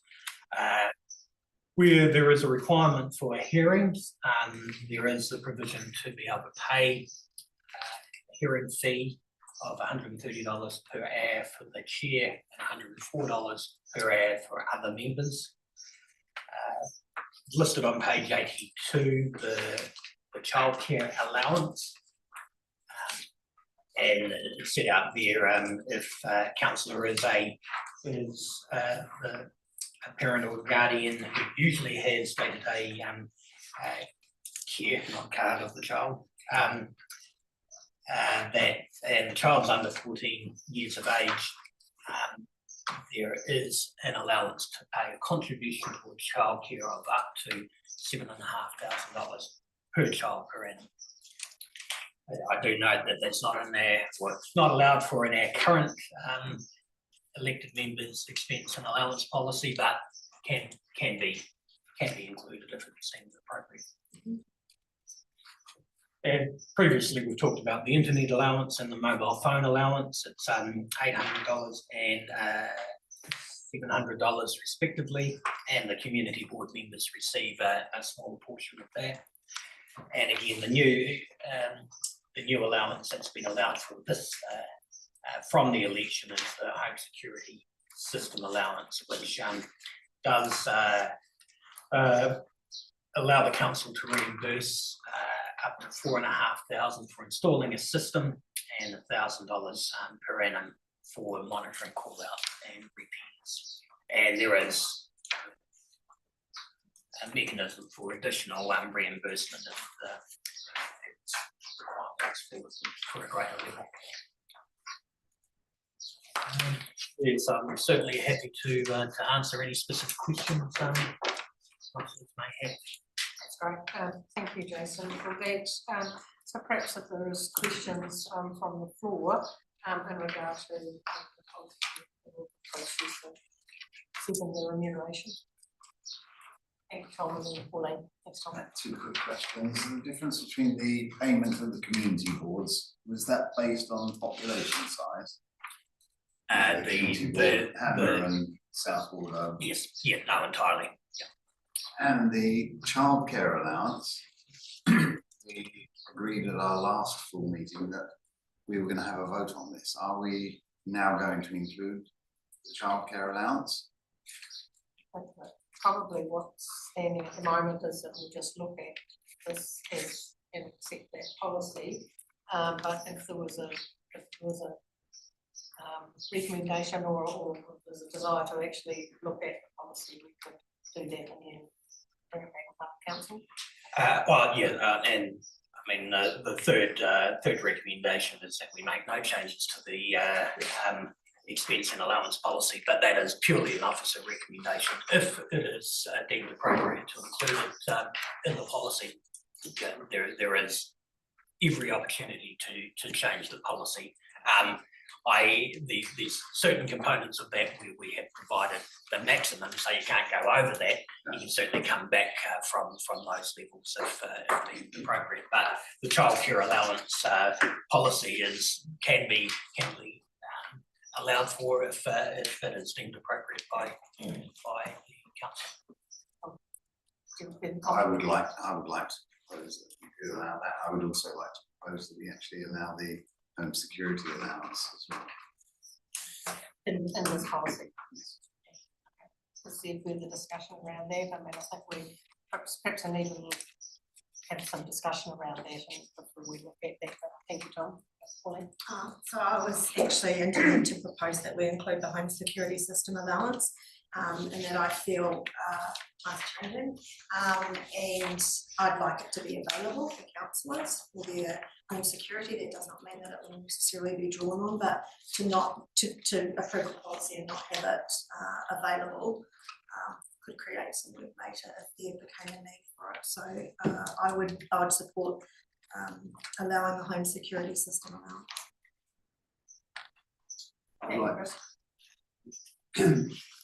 Chair, sorry, maybe Chair. I agree and I support the home security as we I suppose thicken up requirements going forward, because tomorrow is going to be a very different day than what we're dealing with now. Having an our mandates going forward would secure that for people who come after us, because that's where the issues will start lying, looking at social issues that are starting to develop. So I'd like to also put my support to that. I'd also like to support the childcare one as well, because as we go forward, having that mandated means we don't have to readdress it, and it means when other people come to council and wish to take the roles that we sit in, then they're managed and in a position where they can do that, knowing that they're supported. Thank you. Any other comments from councillors? Thank you, Madam Mayor. I'm comfortable with the allowing for the home security, but I do think it should have some evidence based. So rather than just willy-nilly, if somebody has an issue, then it could be triggered, as opposed to just, I'm on council, I want to put a home security system. So, but I agree, we're in a changing time. A few hands coming up, so I'll hear from you, Steve. Yeah, I would like to support Councillor Harris' approach there. I think it should be on a case-by-case basis rather than a blanket. And it should be based on risk assessment and a very good understanding of why we're trying to mitigate something. Are we actually trying to mitigate something that isn't there? Are we just dealing with perception? So I do think it should be addressed through risk assessment. Any, just around the room, any comment? No? Chris, spoken, Chris? I totally agree, but I think it needs to be done on a individual basis. Robin, comment? Yeah, I don't know what process you put that through, an audit of risk or something, but yeah, I agree. I don't think it's not a blanket. There you go. And while the childcare one, yeah, agree with your comment that it's not relevant this term around, but down the track it may be. So I'm actually on that one.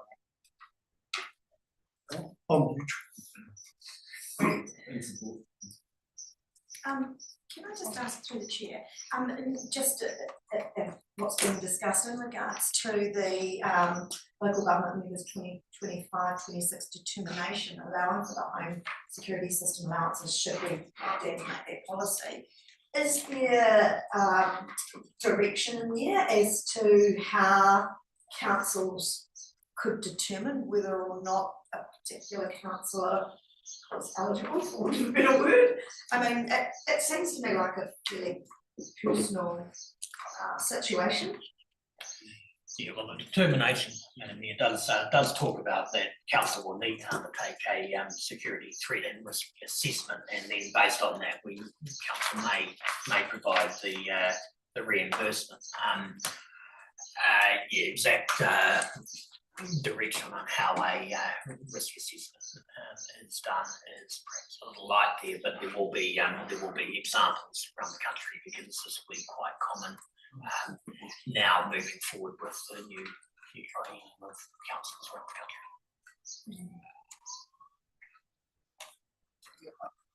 I believe that it is on a case-by-case basis, but it is perceived risk, and it is the perceived risk of the individual, not of the council. If I feel that I am under threat, that should not be questioned. Madam Mayor, I reiterate with Tom, I mean, what he's saying, but also we can't let this sit to a position where someone has been threatened or assaulted before we act. I think we need to look at the forward and work around other councils and what lays that they've decided on and what steps that they've used to maybe take some direction. But it would be awkward if it was where somebody finally assaulted one of their councillors and we then have to take steps. Yeah, you're looking this is probably on the back of some cases for elected members. I guess what, in principle, I believe it's a good support network that we can put in place. But I am concerned that it actually gives us another $40,000 or $50,000 for our ratepayers.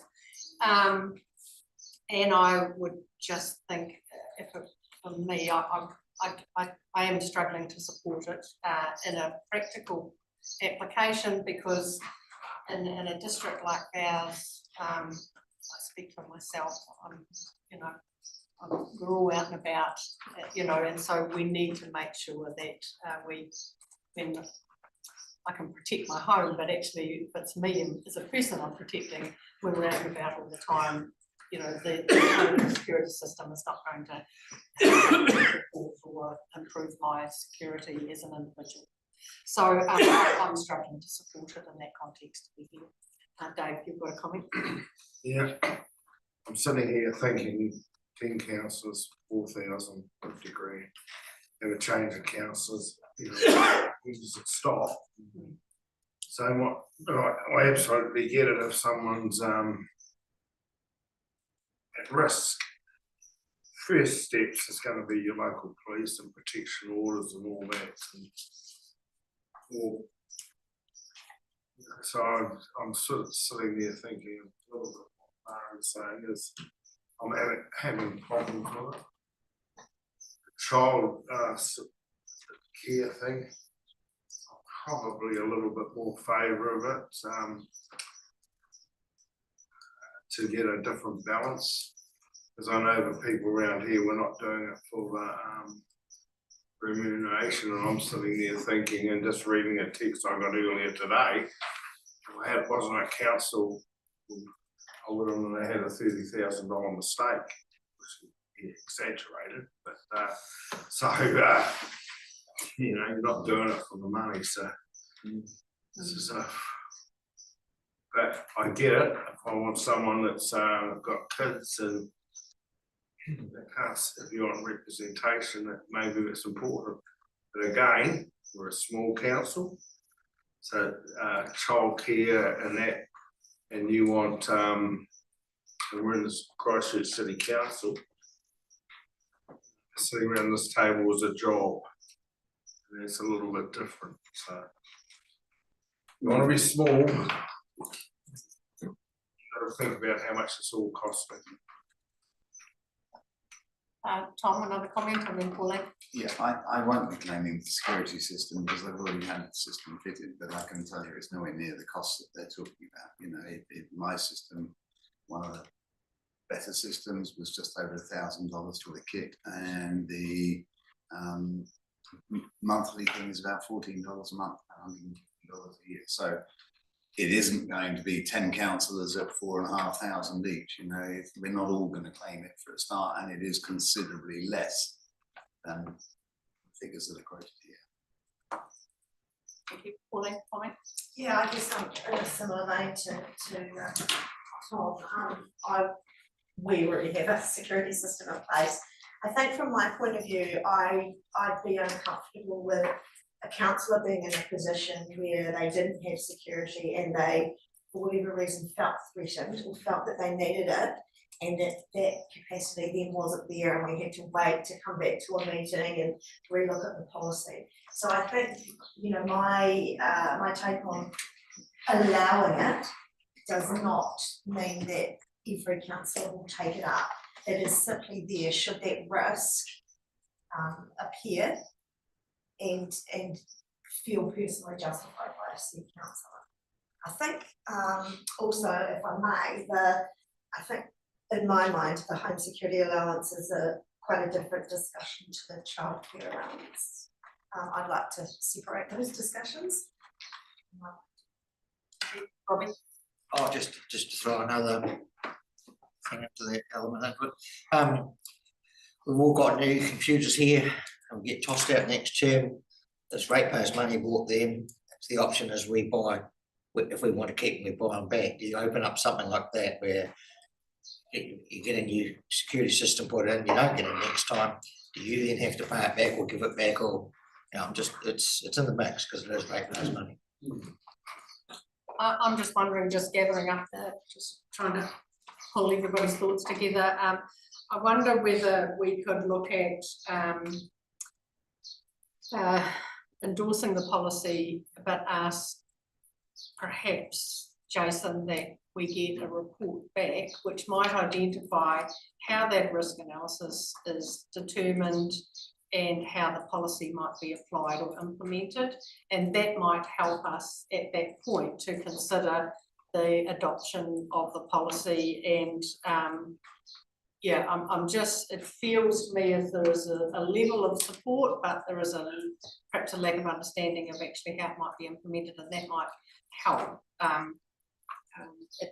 Yeah, does that kind of fit with people's thinking maybe, if I sort of read your minds a little bit around this one, you know, rather than just doing it without actually consideration of how that might be applied on an individual basis, or how it would be drawn down, or is it $1,000 or is it $4,000? You know, it feels uncertain to me. I'm not comfortable about just adopting, you know, perhaps we adopt the policy as it is at the moment, with the opportunity for a further discussion and a consideration.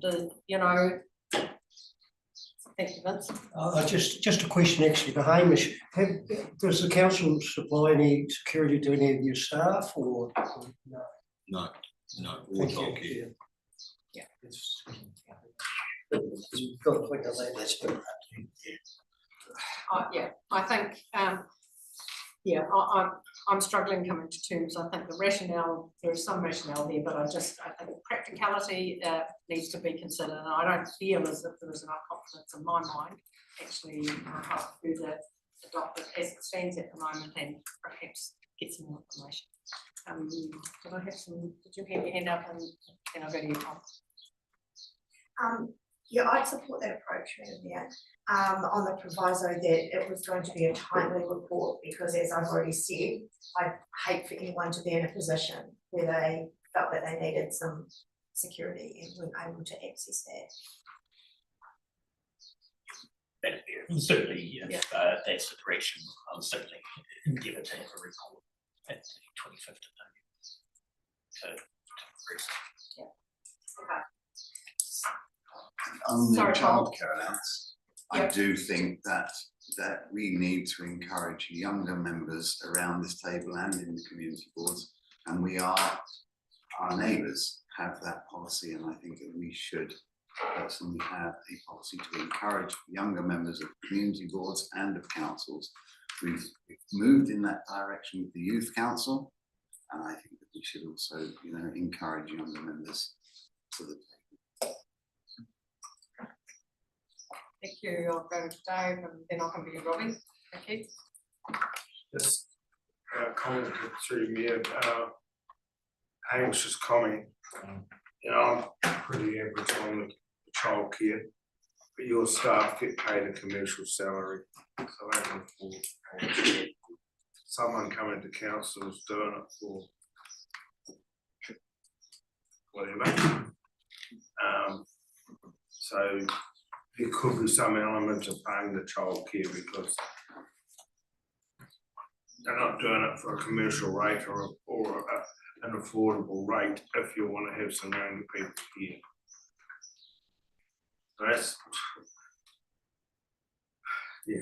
So that is a real problem of us having a small council and wanting representation. Someone that's younger with kids and that that's got a job, they can't afford to do this job, they can't afford to. So that's another issue, and I don't know how you answer that. Yeah, everything you say about cost for ratepayers is absolute. There's only one bucket, but any policy would be coming from is ratepayers. So, you know, we need to balance that out, and you're correct. A much larger council than ours might have policy settings in place, but the potential for their affordability, I mean, their remuneration will be different because they've got a much larger population base. And even the it's all relative, yeah. Okay, Yeah, where did I get to? Robin? Very quickly, we've got to go from new information, so thank you, Hamish, for telling us about the staff. That's a game changer for me. The childcare is one thing, but I wouldn't feel right as a councillor getting security system put in when some of the staff members get an awful lot more grief than we ever do. We saw an example of that recently around one officer, so I simply wouldn't feel right as a councillor being looked after when some of the key staff are, if anything, at more risk. Comment, final comment? Yeah, well, just I guess in response to councillor Broughton's comment, it would be my hope that if we did have staff who were at risk, that our health and safety processes would ensure that we did provide them with some level of protection and security. I would expect that myself as a good employer, but I don't employ the staff. And issues that arise that compromise our health and safety would come through a health and safety report through the audit and risk committee anyway, so I'm comfortable that a process would be to identify and mitigate these as required. Just a clarification, do we have to accept this in its entirety for the other recommendations to go forward? Or can we take it and make a separate? Well, what we could do is get a mover and a seconder for number 1 and number 2, do them separately. And then I'm not hearing at this stage around the childcare allowance, but what I am hearing is, well, let me rephrase it.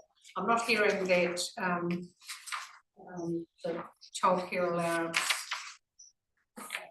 should be adopted in its, at this point, but I'll tease that out in a minute. But what I'm hearing is that perhaps the security system policy should be considered, and the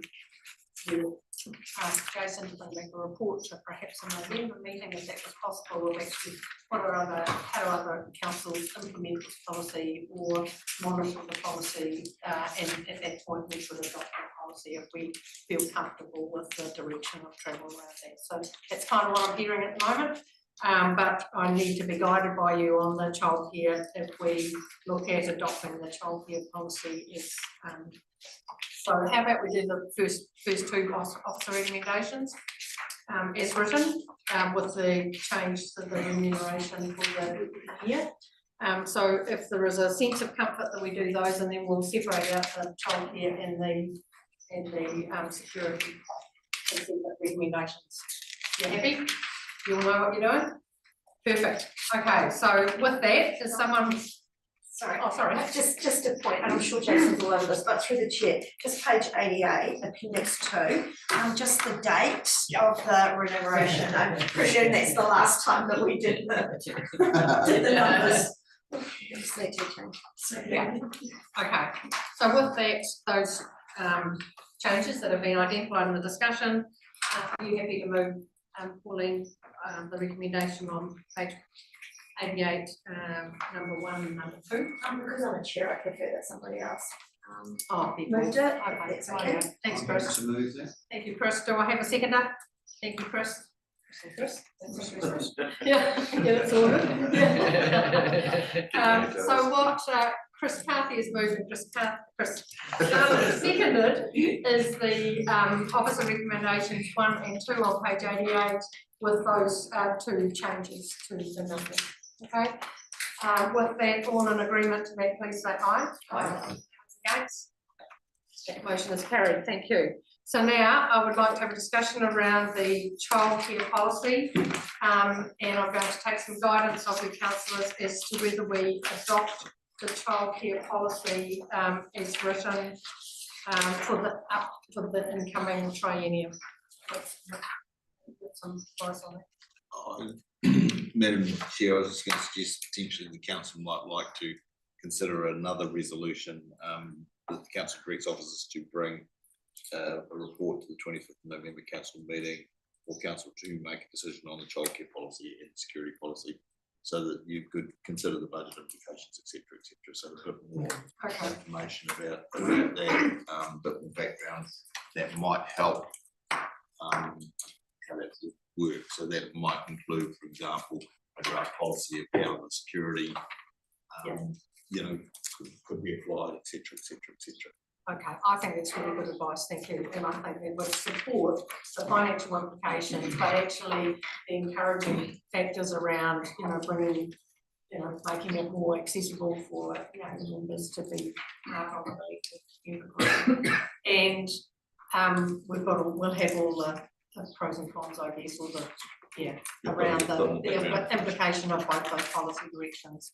So thank you for that advice. I think that seems really good sense to me and gives a good direction. And can you support that point? I have a question of clarification, please.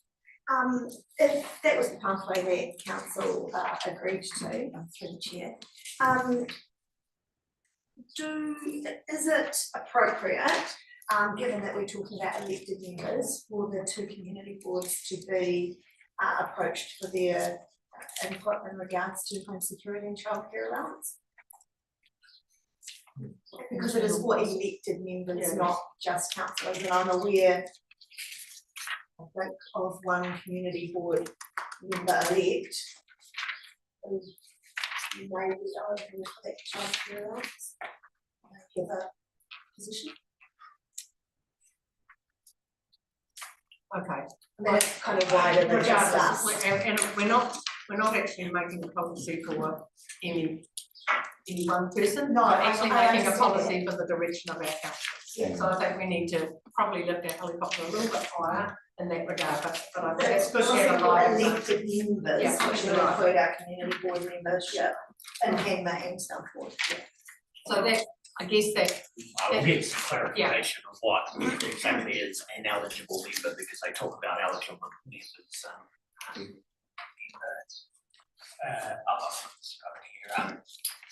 member means in relation to the local authority or a board, a person who is declared to be elected by the local authority or board under the Local Electoral Act. So community board members would be eligible members.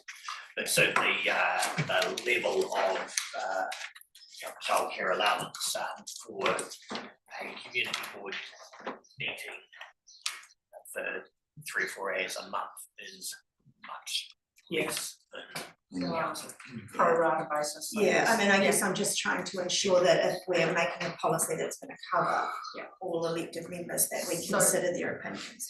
So one would expect that Jason will bring that through in the report, that who the policy would apply to, and what are the cost implications or the benefits to those policies if we run with some of the wording that came. I'm happy to move that we ask for that report to come back, and when we get that report, if we determine it has a wider effect on elected members, then we may turn into discussion as well. I'll take that. Have you got the wording? Yes, ma'am, yeah, just if the council asks officers to bring back a report to the 25 November 2025 meeting to consider the inclusion of childcare and home security allowance. What would you say? No, already. Yeah, okay, cost implications, yeah, okay. So I think we understand the intent of that and it'll be kept up, swept up in the minutes anyway. You're happy to move that, Fiona? Are you happy to second? Happy to second on the assumption that it would come with the two issues to be able to deal with separately. Separately? Yeah, I think we get the feel for that one. Thank you. So it might be even 2 papers. Two recommendations. We'll leave it to you. Thank you. You know what we want. Okay, so mover and a seconder. Is there any other questions in regard to that progress? So all in agreement to that, please say aye. Aye. Those against? That motion's carried. Thanks for that discussion. Thank you, Yeah, Jason. certainly in the meantime, the current allowances that were adopted by council in September are in force anyway. Right. We just don't have the home security or the childcare allowance allowed for, but everything else is allowed for. Okay. Right, so we've got a bit of extra workload between now and the end of November. Radio, welcome, Nicola, come and join us.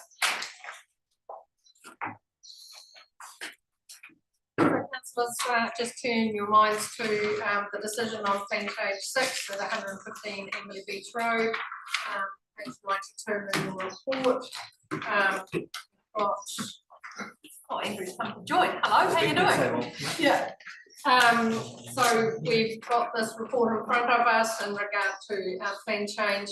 Councillors, returning councillors have got some understanding of this process, but perhaps if I can ask you, Nicola, to perhaps go back to come forward so that we're on that same page together. I'm sure you're going to do that anyway.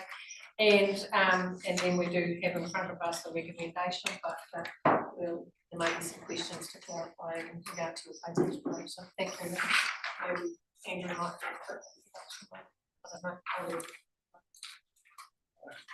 Yes, so hello to some, and I think I know some places, not all. I used to work here at the Haranui some years ago as a planner. I've been engaged by the Haranui District Council to be the council officer, so hearing, sort of providing recommendations to the hearing panel. So when you hear 42A reporting officer, that's me. Thanks, I'll hand back to you.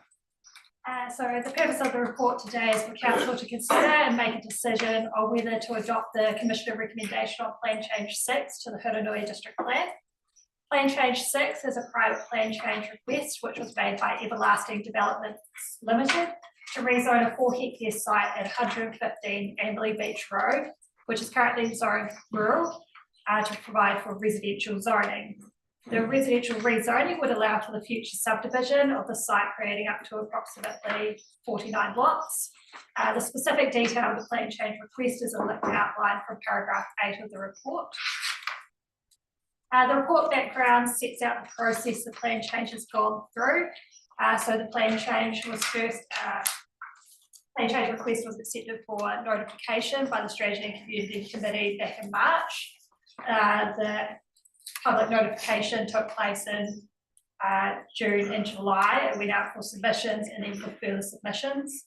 10 submissions were received, 4 of those were in support, 4 of those were in opposition, 1 didn't specify and 1 was neutral. The plan, so in August, the council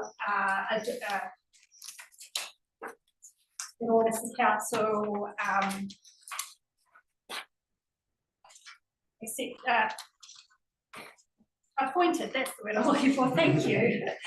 In August, the council appointed Andrew Willis as an accredited independent hearing commissioner to consider submissions and all information in relation to the private plan change request. Only one submitter sought to be heard, which was the applicant, and after discussions with the recording officer and council, withdrew their submission on the basis that points of disagreement had been altered and agreed to. So the commissioner made the decision on papers and has made a recommendation to council that the plan change request be approved. I'll hand over to Andrew to provide a bit more detail around the submissions. Thanks. Yeah, so there were, as Nicola said, 10 submissions received. And so the submissions in support, which were 4 of them, were largely supportive of plan change, thought it was good for Amberley, created some needed housing capacity. There were 4 in opposition, and submissions were largely concerned with servicing of the site, servicing both in relation to transport effects on Amberley Beach Road and sections of that I1, whether that was going to create a cumulative impact, particularly at busy times of the day. And then there was also some concerns about stormwater management and how that was going to be serviced. It's probably helpful to note in the process, if the plan change goes through, the site gets rezoned. Beyond that, there's a subdivision consent that gets applied for, and that's when the design detail gets taken into account, how big the stormwater pond is, how the connections get made, how the road connections get made, etc., etc. So at this stage, it's approving the zoning change, and then if that gets approved, the next stage is detailed design for the subdivision. So it's not as though everything needs to be resolved at this point. It's just usually council are looking at is there capacity to service the site and what the effect's going to be. So with that in mind, the subdivision consent engineer was comfortable that at this stage, the servicing should be absolutely fine. And so that was included in the recommendation, so that sort of resolved the servicing point. And then the other concern was about the density of development on site. So there was concern from some residents that the site was slightly small and didn't sort of fit the character of the area. And so as a result of those submissions, council staff and the applicant worked together to basically come to an arrangement that rather than having a bespoke zone, which had slightly smaller subdivision sizes, that actually for Amberley, there was nothing particularly different about this site to lots of other sites in Amberley. And so the standard residential 1A zoning was applied to the site rather than the bespoke zone. And sort of with that change, that the applicant was happy, the council was happy, and that was at the point we didn't need to go to a hearing because we weren't going to be fighting at hearing. We were both on the same page basically, and no one else had sought to be heard. So that's kind of a bit of a background on submissions and the process as to what changed through that process. Thanks, Andrew.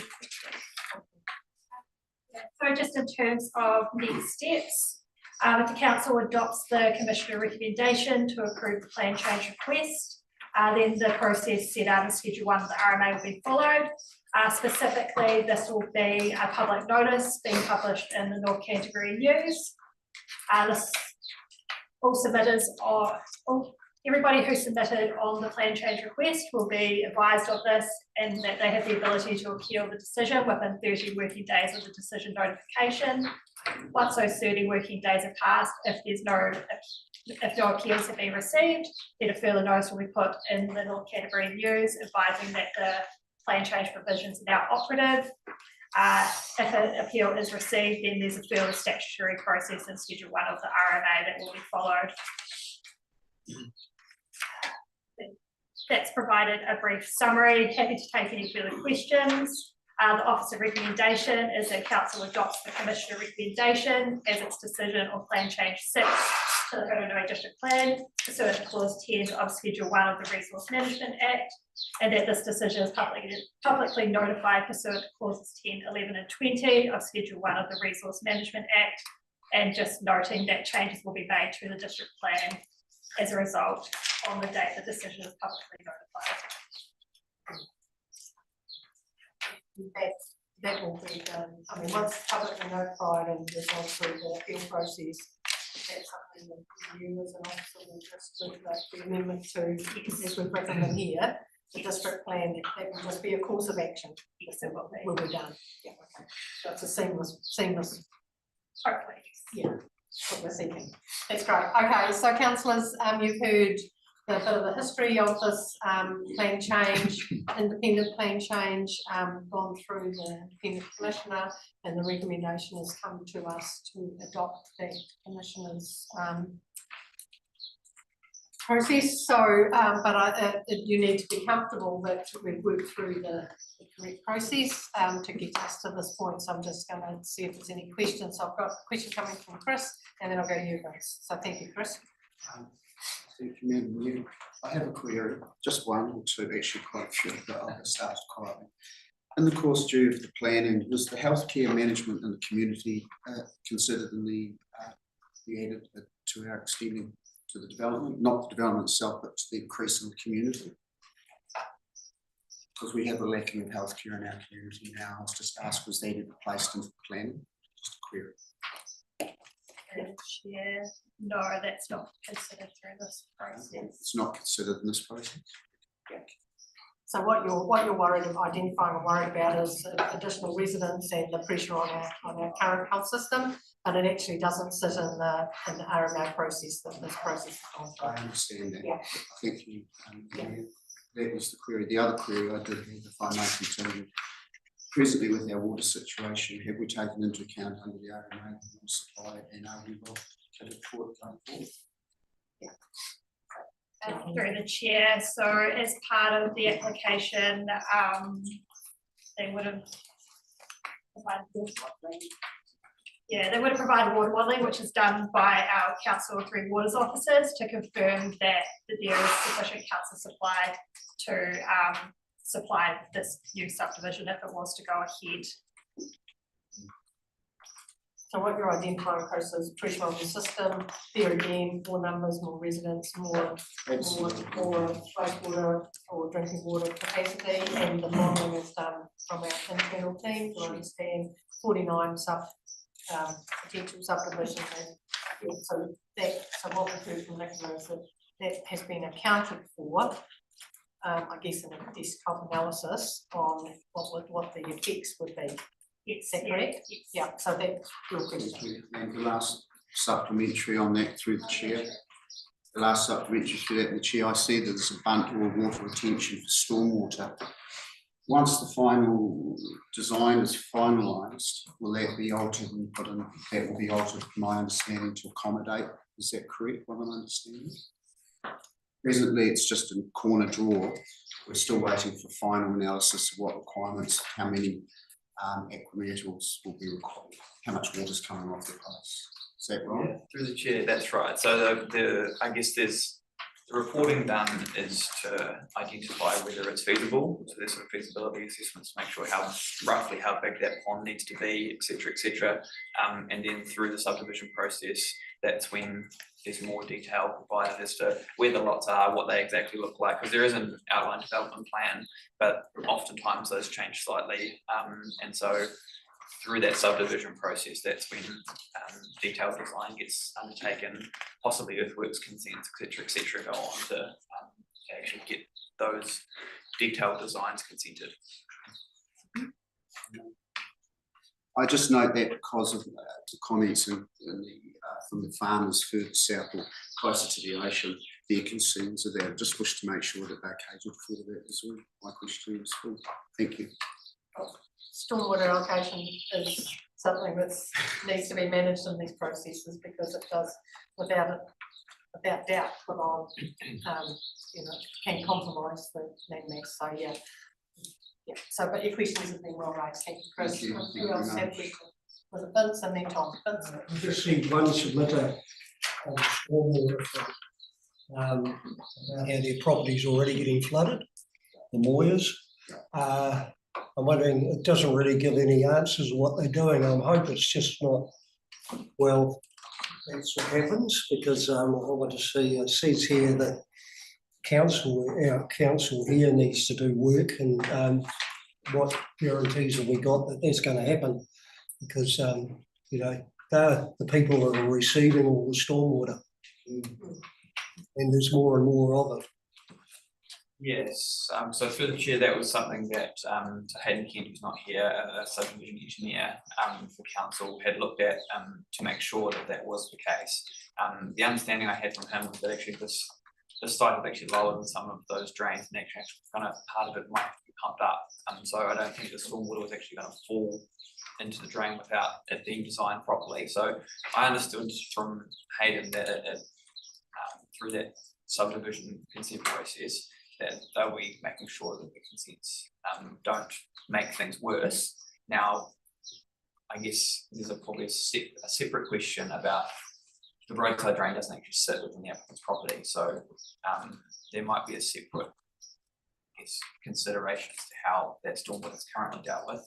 But what we're dealing with is the stormwater on the property and making sure that it doesn't make things worse, and that's what Hayden was comfortable with the subdivision design will provide for. Just a question on how are you going to do Which I'm not a consent engineer. so you can't answer it? No. Yeah. But I guess. Madam Mayor, I note that there's been considerable work and expense on the eastern drain, which does provide significant would have been converted on that 001 into the Stanton Road wetland. So there is considerably less water now going down the eastern drain than what has been previously.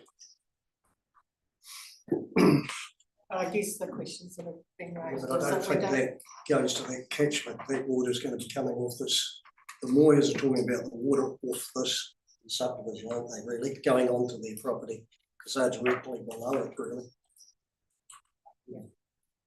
Robbie, I think you had a question.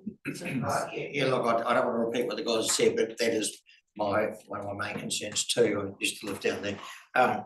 Properties halfway down Beach Road on the left. Wasn't that I go in gumboots going to the door to get people out with elegant simple fence. So I know it gets wet down that left-hand side. We've done drains down the right-hand side of Van Beach Road. But I know if we're saying it's not going to make things worse, that's one thing, but I'm saying it's maybe not good now. So that, and there's a bit of chicken and the egg. I know that you look at change the property and that's okay. And then you do the design. I know you can't sort of do it the other way around. But I'd like to think that during that design process that some of these things get mitigated and then it comes down to who pays for what as well. So that's the stormwater is my one I'd like to keep an eye on. Certainly that is a thing that's come through, but actually it needs to be managed and mitigated and not exacerbated, I guess, through, having more concrete, more roofs, more whatever.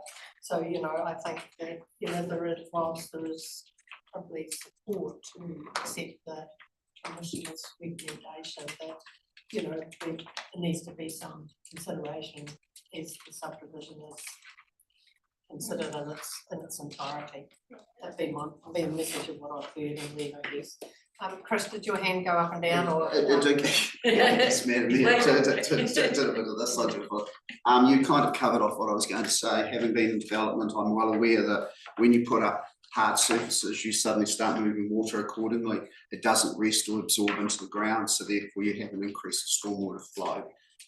It's something that has to be taken into account. Because I read the same note that Councillor Brereton read as well in regards to the land below and their concerns. And I think as a council, we need to keep an eye on those concerns because we might mitigate it in this point, but eventually we're pushing the problem further and further down the line. We just need to make sure that I know it's achievable, and I just think we've got to make sure that it's done in a costly and effective manner.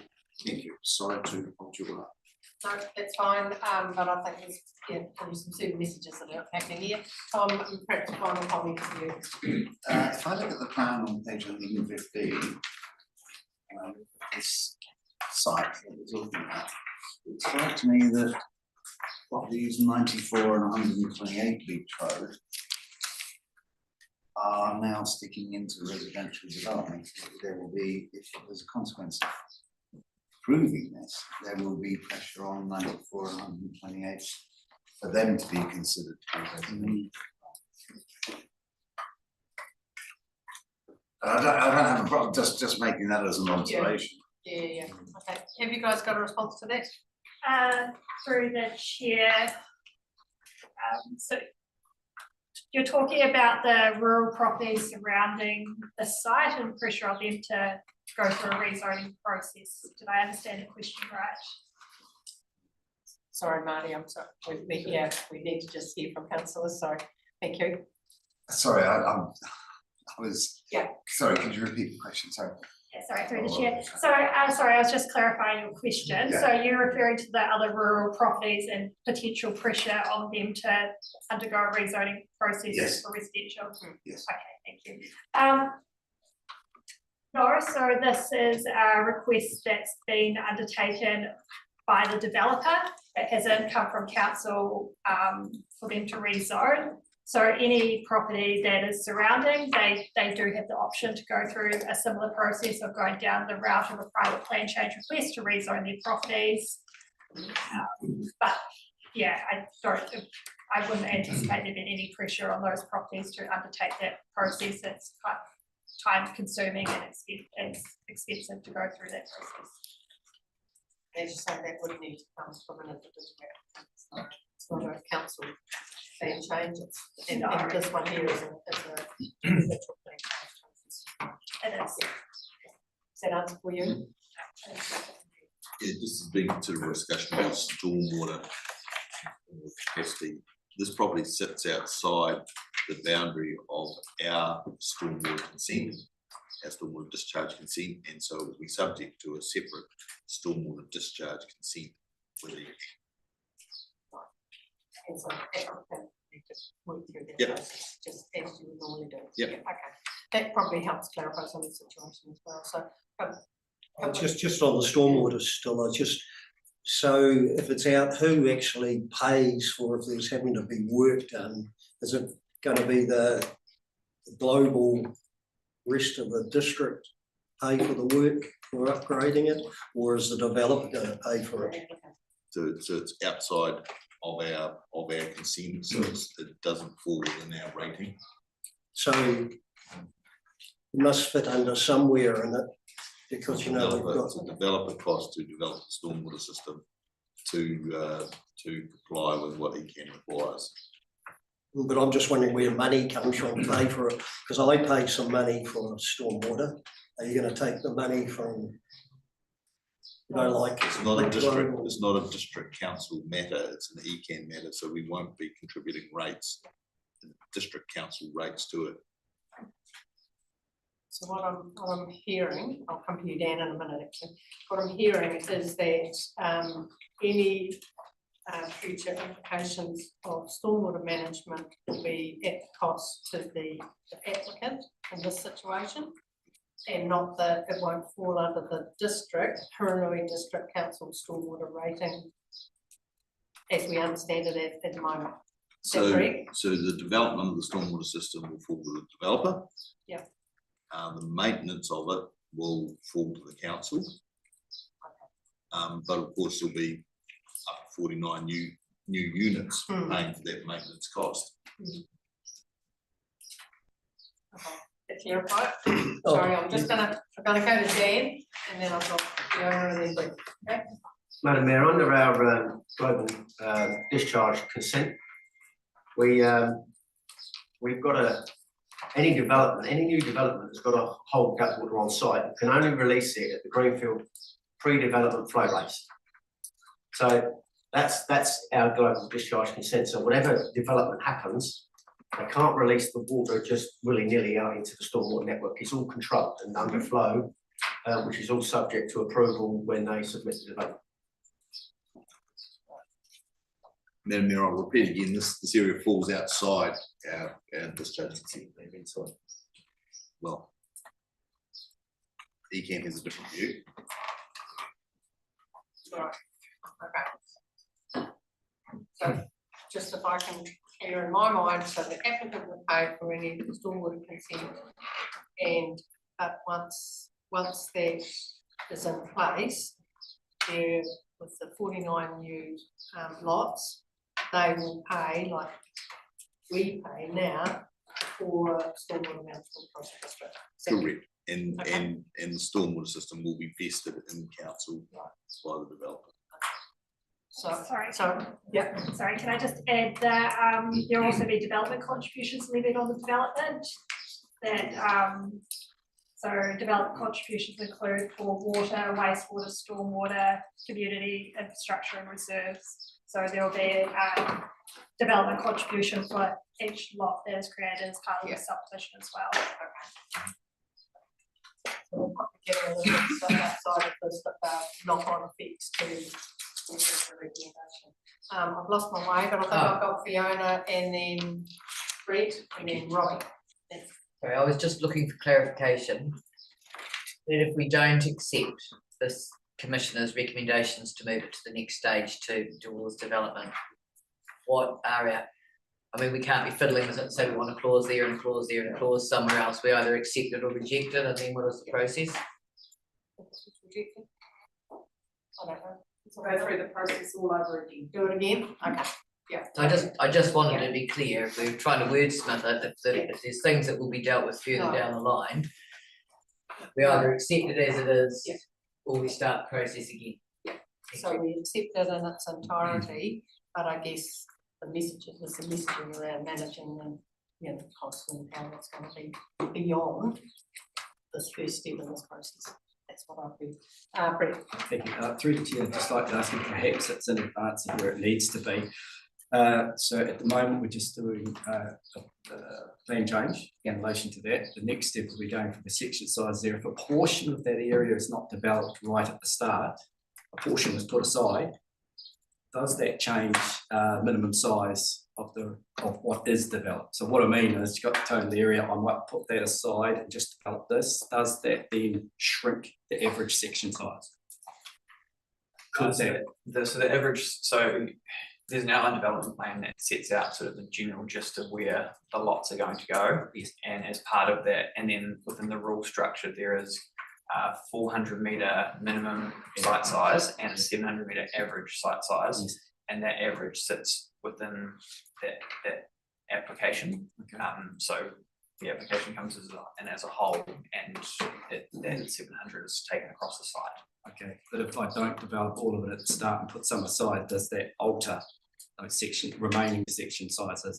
So for example, there's a development over on the west side where an entire development was done, a portion was put aside, and then that altered the size of the sections that were developed, or the minimum requirement for those, because I wasn't developing a whole area. So it possibly is a question for later, I'm not sure. Yes. Yeah. I mean, one of the requirements for the subdivision, because it has an outline development plan, is that the application or the subdivision is undertaken in accordance with the outline development plan. And so the outline development plan, rather if the applicant decides to do it in 3 stages or 2 stages or 10 stages, the outline development plan sets out generally what the lots are going to look like and how big they're going to be. So it might be slightly different from the example you've used before, because there is this plan that sits within the district plan that says this is how this site's going to look. Yeah, and I think we'll just bring it back to the paper and looking at this recommendation. What comes after that needs to consider the points that you're raising, correct? And I'd like to think that some of the questions that have been raised will actually be fed into that process to manage and mitigate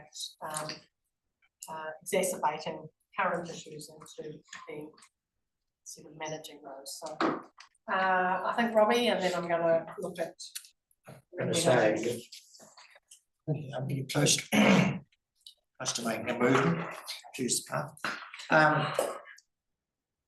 There's more development to come. There's concerns around the wastewater and the stormwater, we know that. But there's a whole lot more development happening over there in the same area.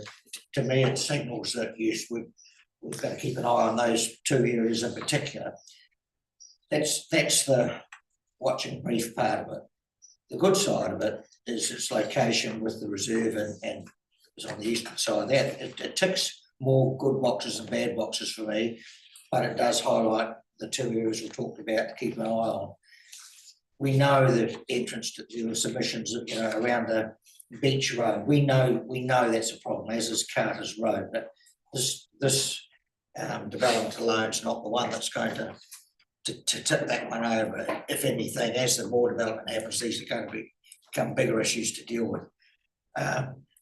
So for me, particularly, I'd like to be rest assured that the independent engineer's advice that stormwater is going to cope and that wastewater is going to cope. Given that, I'm happy for it to go to the next stage, and we would have more scrutiny at the design stage, if I'm understanding you correct. So at this stage, I would test the waters and be happy to move the officer's recommendation. Thank you, Robbie, for drawing that to a conclusion. I appreciate that. Oh, you're happy to second it? Okay. Is there any other questions that you have, councillors? That being the case, we have the officer recommendation as written on page 92. All in agreement with that, please say aye. Aye. Those against? That motion is carried. Thank you. Thank you, Nicola. Thank you, Andrew. Appreciate your time this morning. And I know that we will consider what you've heard, some of the concerns about the plan change going forward and how to mitigate those. Thank you both. Thank you. Oh,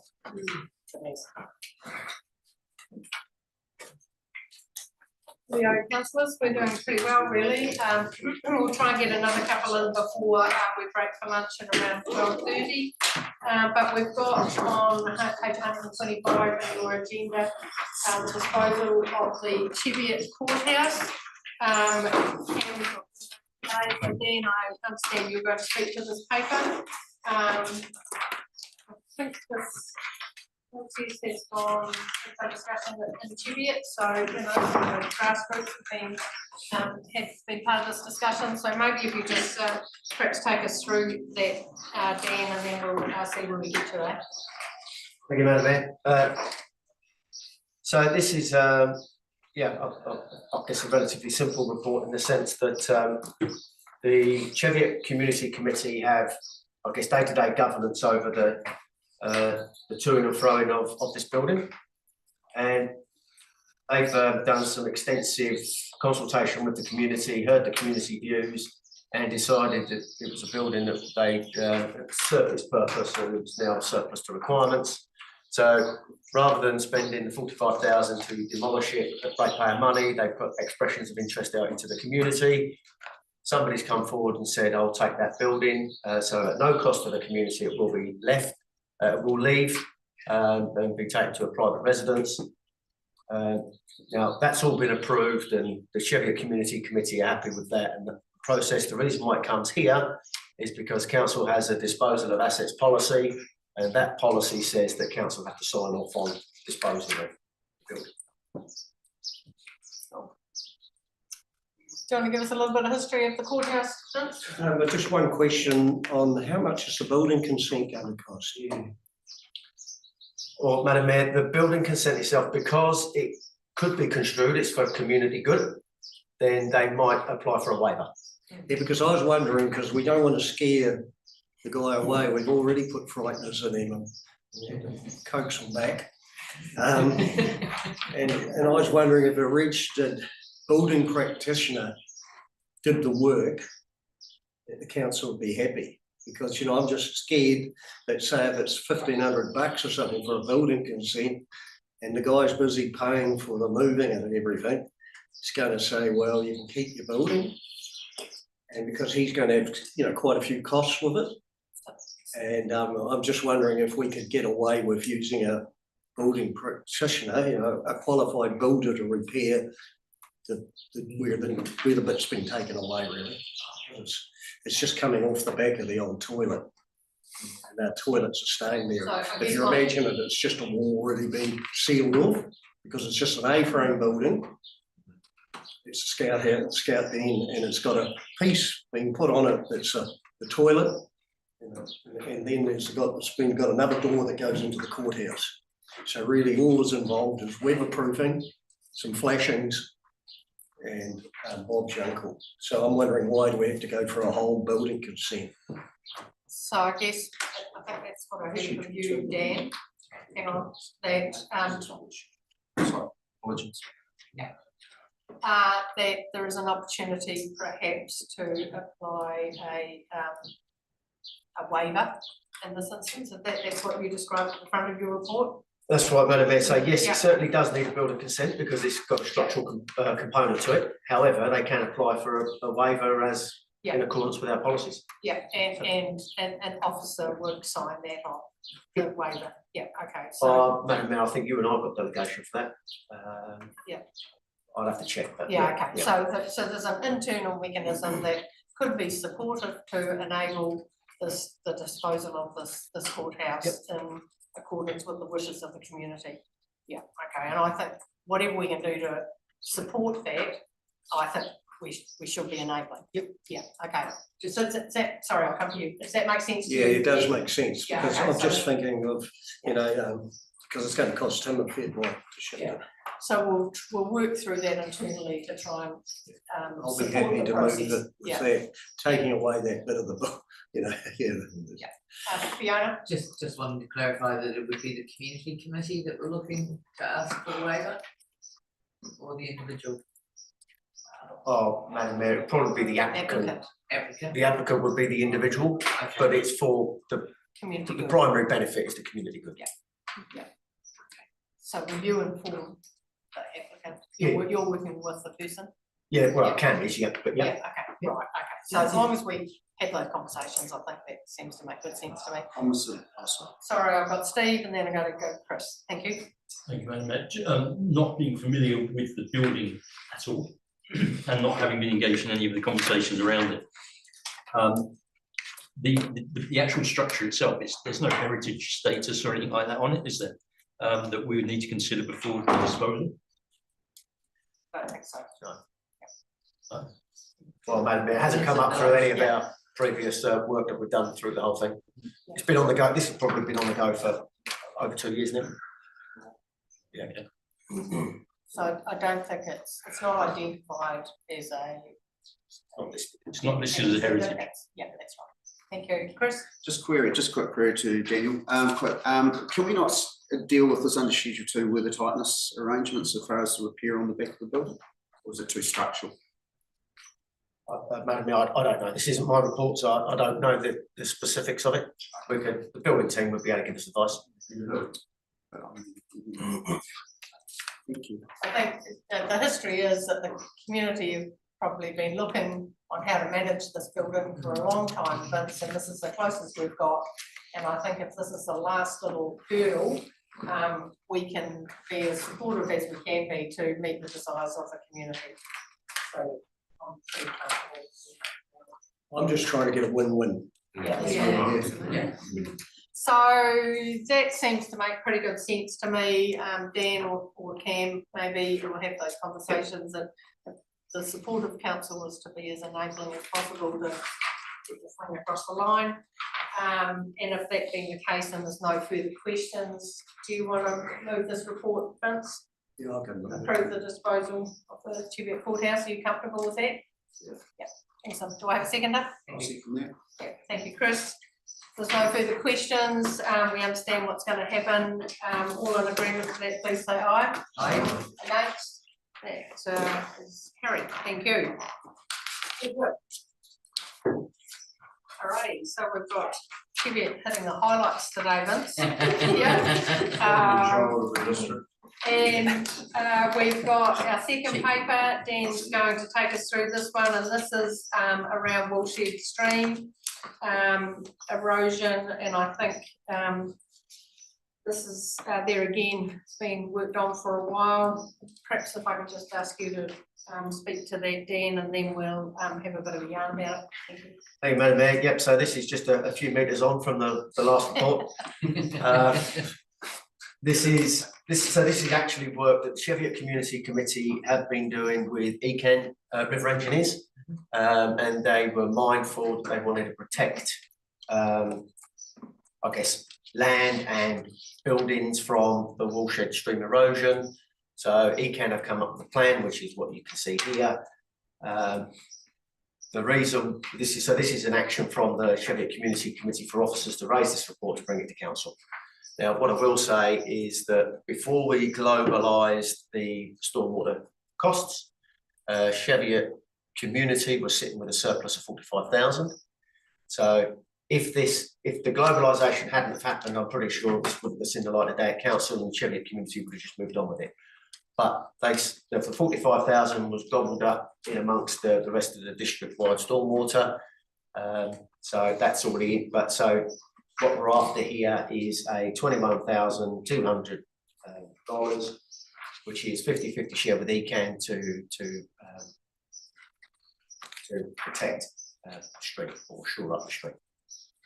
Right, and I totally support the idea before the globalisation that that money in the Cheviot community was in that ring fence to Cheviot, and it's being put in the bigger pond or pool. And so we're just actually drawing some of that money back into Cheviot to support this desirable outcome of protecting the erosion in this sort of long-held desire, really. So just a history for new councillors. It was one of the few towns that actually had a storm water account, and so we had built it up to about 40-odd thousand, and then it all globalised. So I think it is pretty fair that we get half it back to do this work, because it's just going to keep eroding all the way up the creek if we don't swim in. And actually, there's a bridge about 150 metres above it that get compromised a bit when it reaches there. So it's better a stitch in time. So good work being done, taken a wee while to get there, but seems to be a good draw on that capital, so. Thank you, Madam Mayor. I was going to say that the community's put a lot of work in alongside ECAM for a long time to find a way to do this. And so I fully support it. So I'm happy to move the recommendation. Perfect, as thank you. six. Appreciate that. Do I have a second? Thank you, Vince. And I'll note too that ECAN have been very helpful with their staff during the process. There you go then. That's pretty awesome, isn't it? Okay. Can I just finish?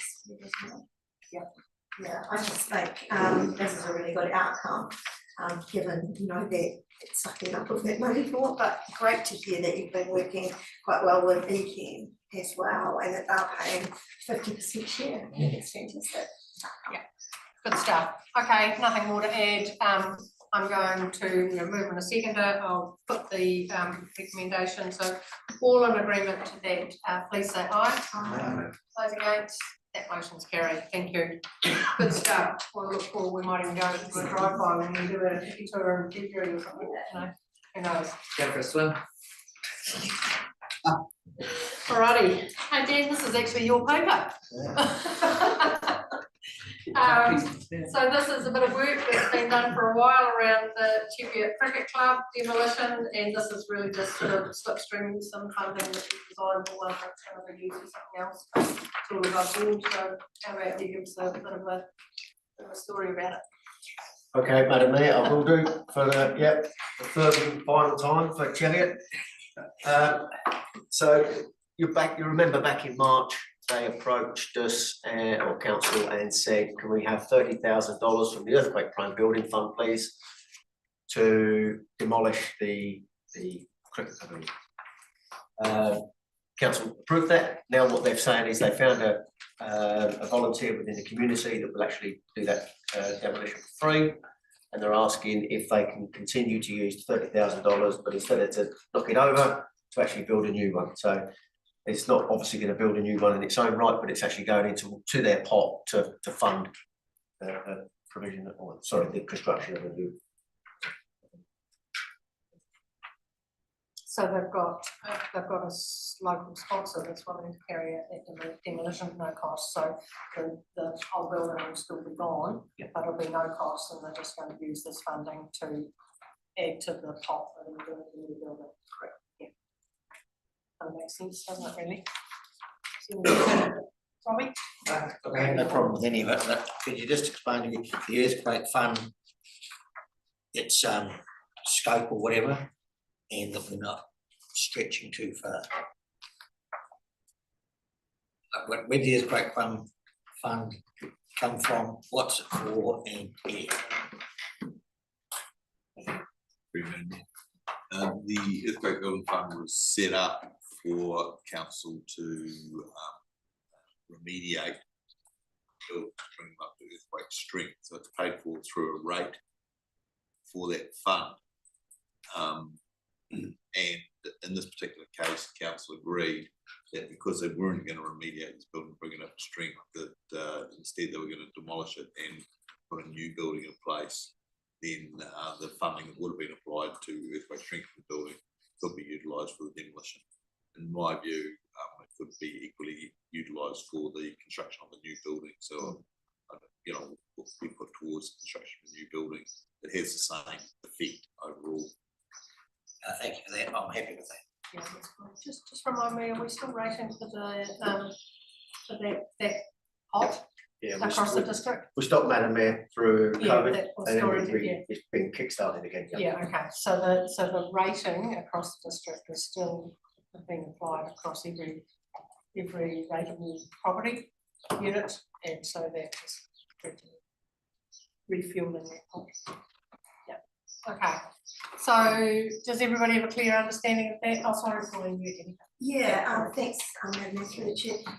I guess on the back of Robbie's thoughts, that there are no caveats for us using this money, because, you know, I'm aware that when we rate for something, we must use it for that purpose. So you're 100% confident that there isn't any caveats to prevent us from transferring to this, because it seems like it's no longer about an earthquake prone building and that it's going to create something new. And I'm fully in support, but I just want to make sure that as a council, we are dotting the i's and crossing the t's.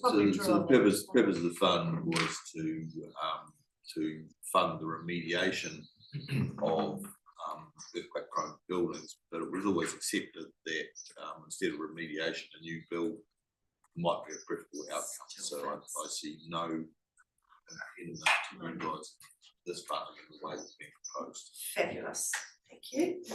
Stand to be corrected, but we might be able to help, I'm just talking about the demolition of this old Scarborough Hall and the new build or the development of the Scarborough Pavilion may have utilised some of those funds. I'm just, I don't know, I might be wrong, but it's sort of similar to what you're asking. Anyway, don't think so, okay. I'll move a recommendation. The demolition was out of the insurance payout. Okay, right, all right, that's fine. So, Dave, Yeah, tell us. I'll move the office recommendation, keep us moving. Thank you.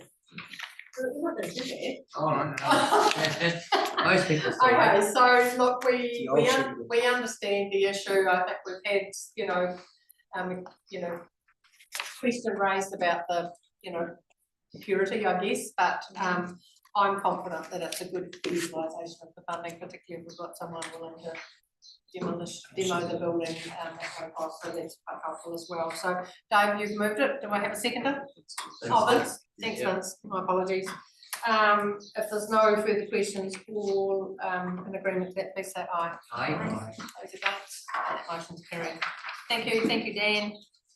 I think now that it's 12:30, I think we actually should break for lunch and resume at 1 PM. We've got two further decision items, and we'll come back to discuss the Hammer Springs Forest Camp Trust application and the mayoral relief fund policy, and then we'll go through our information items. So we're probably tracking not too badly to hit our 3 o'clock deadline and have QB come in at 3:15. So thank you. We'll resume our lunch. Thank you.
Rio, councillors.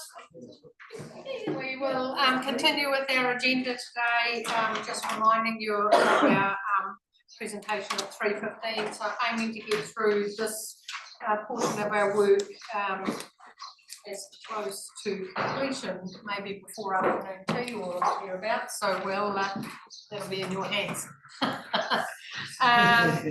So a couple of decision items remain, councillors. We do have the paper, page 136, which is the Hampton Forest Camp Trust paper. Jason, this is your paper. And while you're coming to the table, we do have Councillor Tom Davies, who has declared a conflict of interest to that. Thomas, we're going to withdraw from the table and not participate in this discussion. There might be an occasion, councillors, that we do ask or seek information from Tom, given the position as a trustee, but I do ask that you think carefully about how those questions are framed.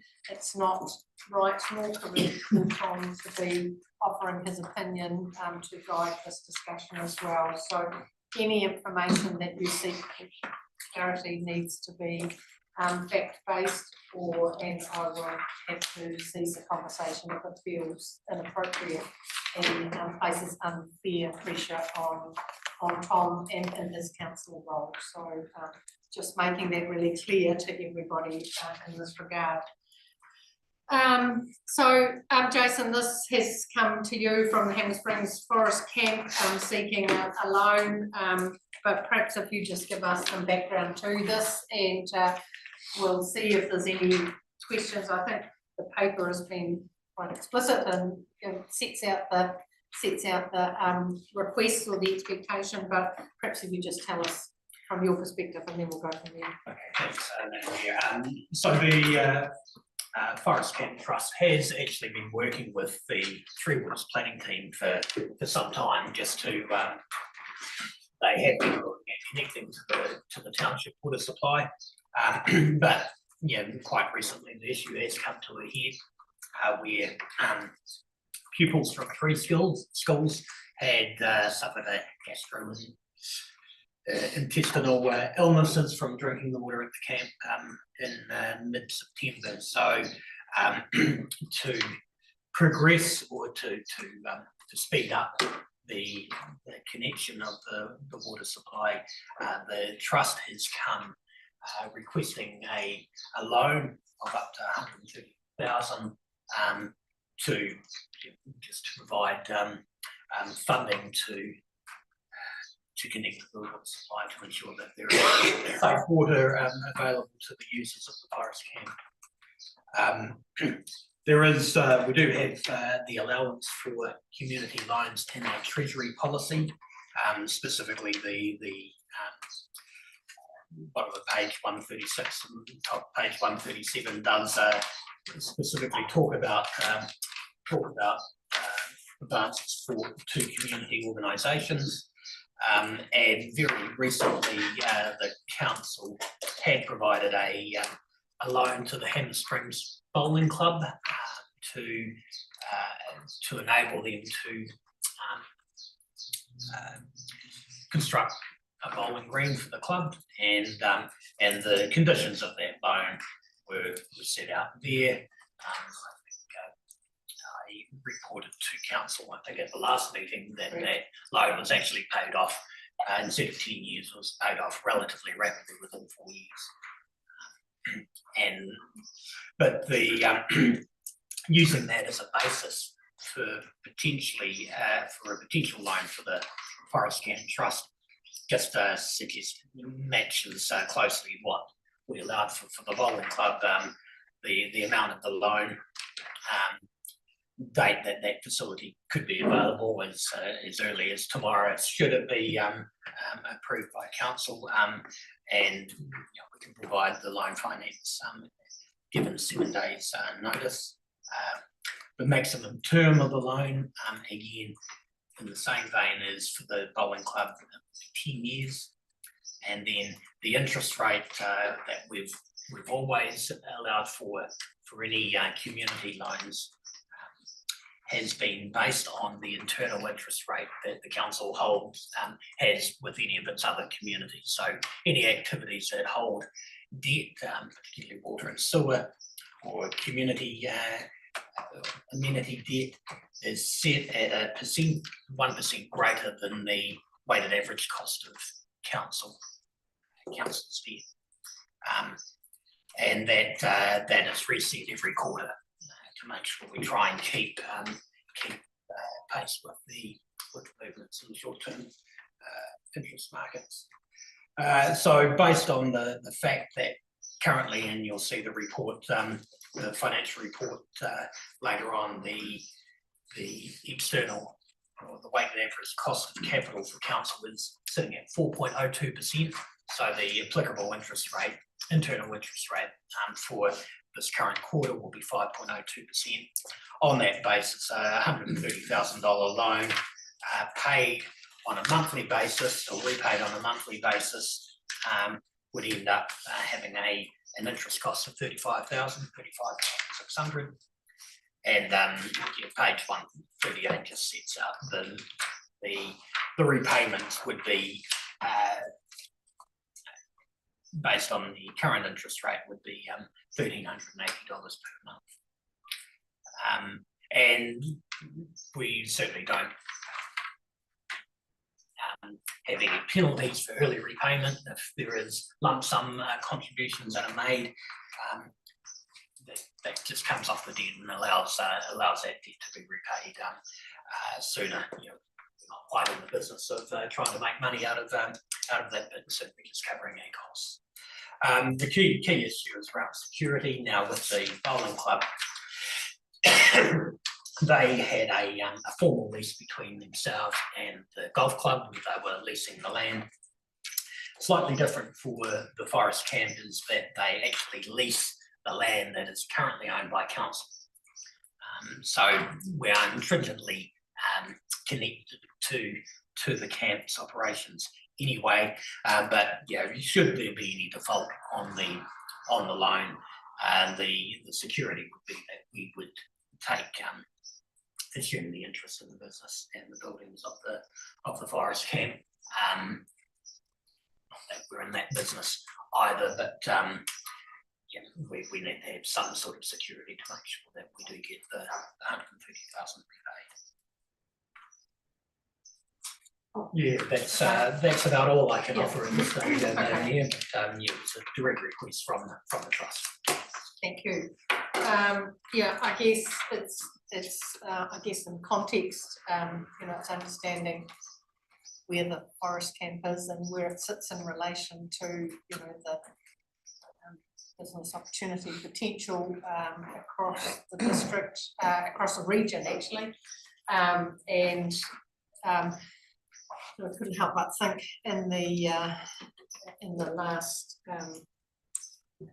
case, I guess, that hit the media, that intrinsically people linked their water supply with us as council providing that, and to be able to separate that out in a public domain to consider our reputational risk of council was probably kind of front of mind in that. And I guess that in this consideration, the trustees have perhaps considered how they can manage situations like that. With system improvement, I guess, in the future. But this does raise issues as far as debt capacity and ability as a council as well. So I'm sure that the councillors have come with some questions that hopefully you'll be able to answer through this context. Although I think that you've put a lot in this, the detail that you know of in this application has come through in the paper. But Pauline, I'll start with you. Yeah, thank you. And thanks for the commentary, Jason, and the thoroughness of this. So, which of our budgets would this come from, or is it going to be debt funded? It will be debt funded, So, yes. yeah. Well, we don't, we would pull down part of that cash flow would be applied to the loan, 130,000, and it will be simply repaid through the treasury account. So, and the purpose of it, that similar to any other community or any other activity that Homestead does pay the margin on top of the external interest rate that we do incur. So there is, we are certainly covering our costs, and there will be, not included as any of the costs involved with myself, or even if we needed some legal legal review of the loan. That's just part and parcel of the treasury account, so activities. So it wouldn't incur any additional costs on No. managing that. Yeah, and there is a bit of administration involved, but that's just part of my role as the treasurer.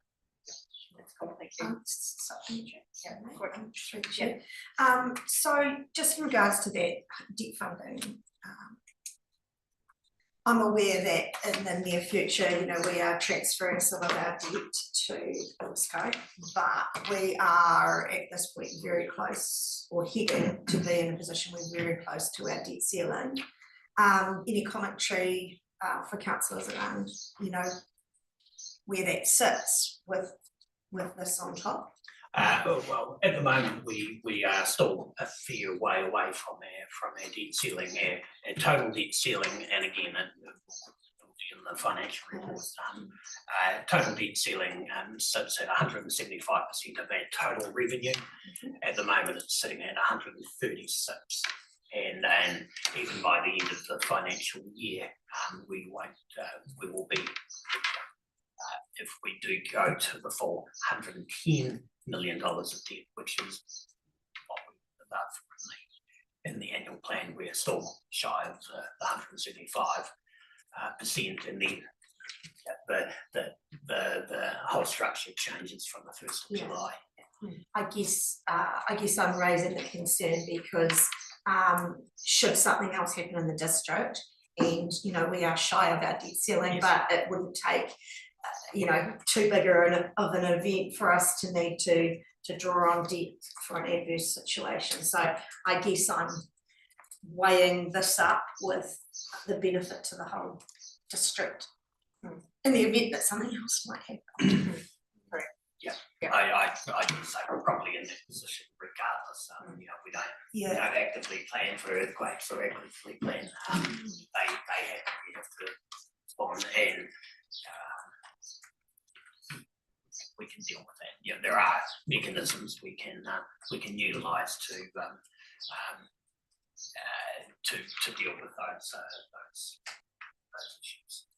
And if I may, through the chair, so when the story of the loan to the bowling club, and that's been paid off, and that's been a fantastic good news story, but I recall being around the table when we approved that loan, and so I guess it does set a precedent. Are there any other precedents of loans in the Huranui district to community groups? Yes, way back in 2010, we provided a loan to the Adelaide Squash Court, and that wasn't for a huge amount, but again, it was similar conditions were placed on it, and it was repaid relatively quickly.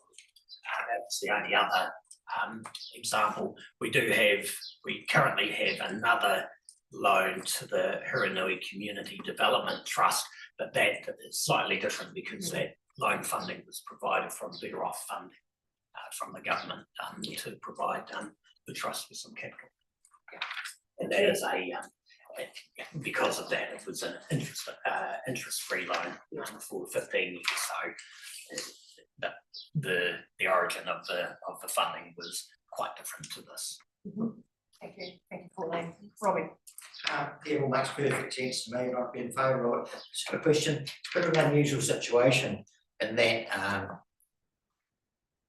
the giving and the taking, we're looking at forwarding a loan, we're taking rent back, the loan may be used for us to do the work. Is there any advantages for either side by charging a less of a lease and in turn having to forward less of a loan? Okay, I think from a lease point of view, it is for want of a better term, a peppercorn lease. Yeah, a third of a peppercorn might not go too far. That's right. So Yeah, okay, but good, I like your thinking there, Robbie, is trying to find out how we can, squeeze the sausage to get the same result. Okay, thank you, Chris. Yeah, Mayor, through the chair, question. If we were not to give this line, could we delay it long enough for it to become an issue over at the new entity in the 1st of July next year?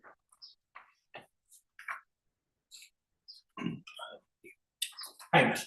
I think it's this is a private supply, not under our control. Yeah. It won't be under the control of the new entity. I know that Taumata Arawai just last week, I think, ordered the Far North District Council to upgrade the Kaio water supply, which is a private supply. So it could, could get to that. But the question is that the reputation we want to have for this district? I'll go to Dave and then I'll come to you, Chris. Thanks, Dave. I understand the sentiments of a loan, the reasons for doing it. The risks to the community if we have another scare and all that. I understand that. The reasons for precedent of community loans to community groups. I thought there was more for water, hookups, but it's for other things as well, with the bowling club. So it worries me we're going to have a lot of, we're setting more precedents for other community groups for other reasons, for other good reasons. We're not a bank, so that worries me. I do wonder whether the Forest Camp Trust could get external banking funding to fund the loan, and we give some short-term funding until they are able to borrow from. They must have a commercial bank that they bank with, or a community bank, because I think it's important we do it. What else did I have? Partly asked the default of it. What happens if we're defaulted? What have we got? So the only thing that's, and the debt levels of, it's just more debt that we've got, and I'm not scared of debt. We all know that. But if you do it for, I sit there and think if a golf club wanted money to do something from us for a whole lot of good reasons, we're not a bank. So how can we facilitate, or could we facilitate a commercial bank lending the money to the Forest Camp and not us? So the debt's not on our books. So can we use our, who is the Forest Camp trustee? Is it a trustee of the people? Is it, these school camps I've been to, there's usually some churches in behind them. Can they borrow the money? Why does it have to be us? I'm just like, but short term, let's get it done. Yeah. Chris, I'll come to you, but are you able to answer some of those questions about the trust and its financial capability or sustainability, I guess, because I think that's some of the questions, should it be asked, but actually is there any other opportunities that could be facilitated by the trust? I think it's the time. It's a short-term fund. So my understanding is, from talking with the chair, that the trust is not an owner of assets, which would be required to secure any commercial loan. Trust leases the campground and operates it so that it washes its face, and any surplus that it gets, it puts into upgrading buildings and systems and so forth. So it does generate a surplus, but that's all being plowed back in to the campground. So what this would mean is that some of that surplus would then be utilised for paying back the loan to upgrade them. There's no church involved, nothing like that. This is just a group of people that have formed a trust to operate the camp there. It's largely to cater for school groups going to Hampton Springs and cater for private functions and so forth there as well. So But that's the way they operate, so their ability to secure finance on commercial terms is virtually nil, is my understanding. But the cash in, cash out is, it's, you know, they don't have a huge surplus that, you know, any surplus they do, they will reinvest. I think they've done a lot also recently around the disabilities and, Yes. you know, they've got a special facility now, or a facility established and set up for disability clientele, if you like, or patrons or Yeah, visitors, you know, so they've invested over the years a huge amount of money. Yeah. You know, in relative terms for them as a trust into making sure the facilities are up to standard. If you remember, they've connected to the sewer system, which was a huge cost to them. So, you know, they've just generally kept on upgrading the campground. Quite better facilities for those users. Chris has got a question, then I'll come to you, Robbie. Thanks, Chris. Sorry, just sort of a bit new to this, but we're here to discuss if this loan's approved. I'm assuming there's been a bit of background onto it as far as what other options there are. What loading this is actually putting on the Hamner Springs water system, which I do know over the years has had issues with being able to supply water. And also the other question was, as you say, like it's a community or a trust that doesn't have a huge surplus and have to want another $1,300 a month to repay this loan is $1,300. I'm assuming it's not going back into maintenance and upgrades of buildings. How sustainable is that? I think you raise a good question because around the water, Chris, because you know their current supply is just to draw off, which could surface water draw off. Yeah. So, and this would be reliant on the. So, can I make an assumption that the modelling has been done for sustainability? Modelling has been completed and Yeah. enough water available in Yeah. service. Okay, so that's probably I think it's a valid question that Chris has raised there, actually. Sorry, just supplementary. Like, has it been looked at putting in their own treatment?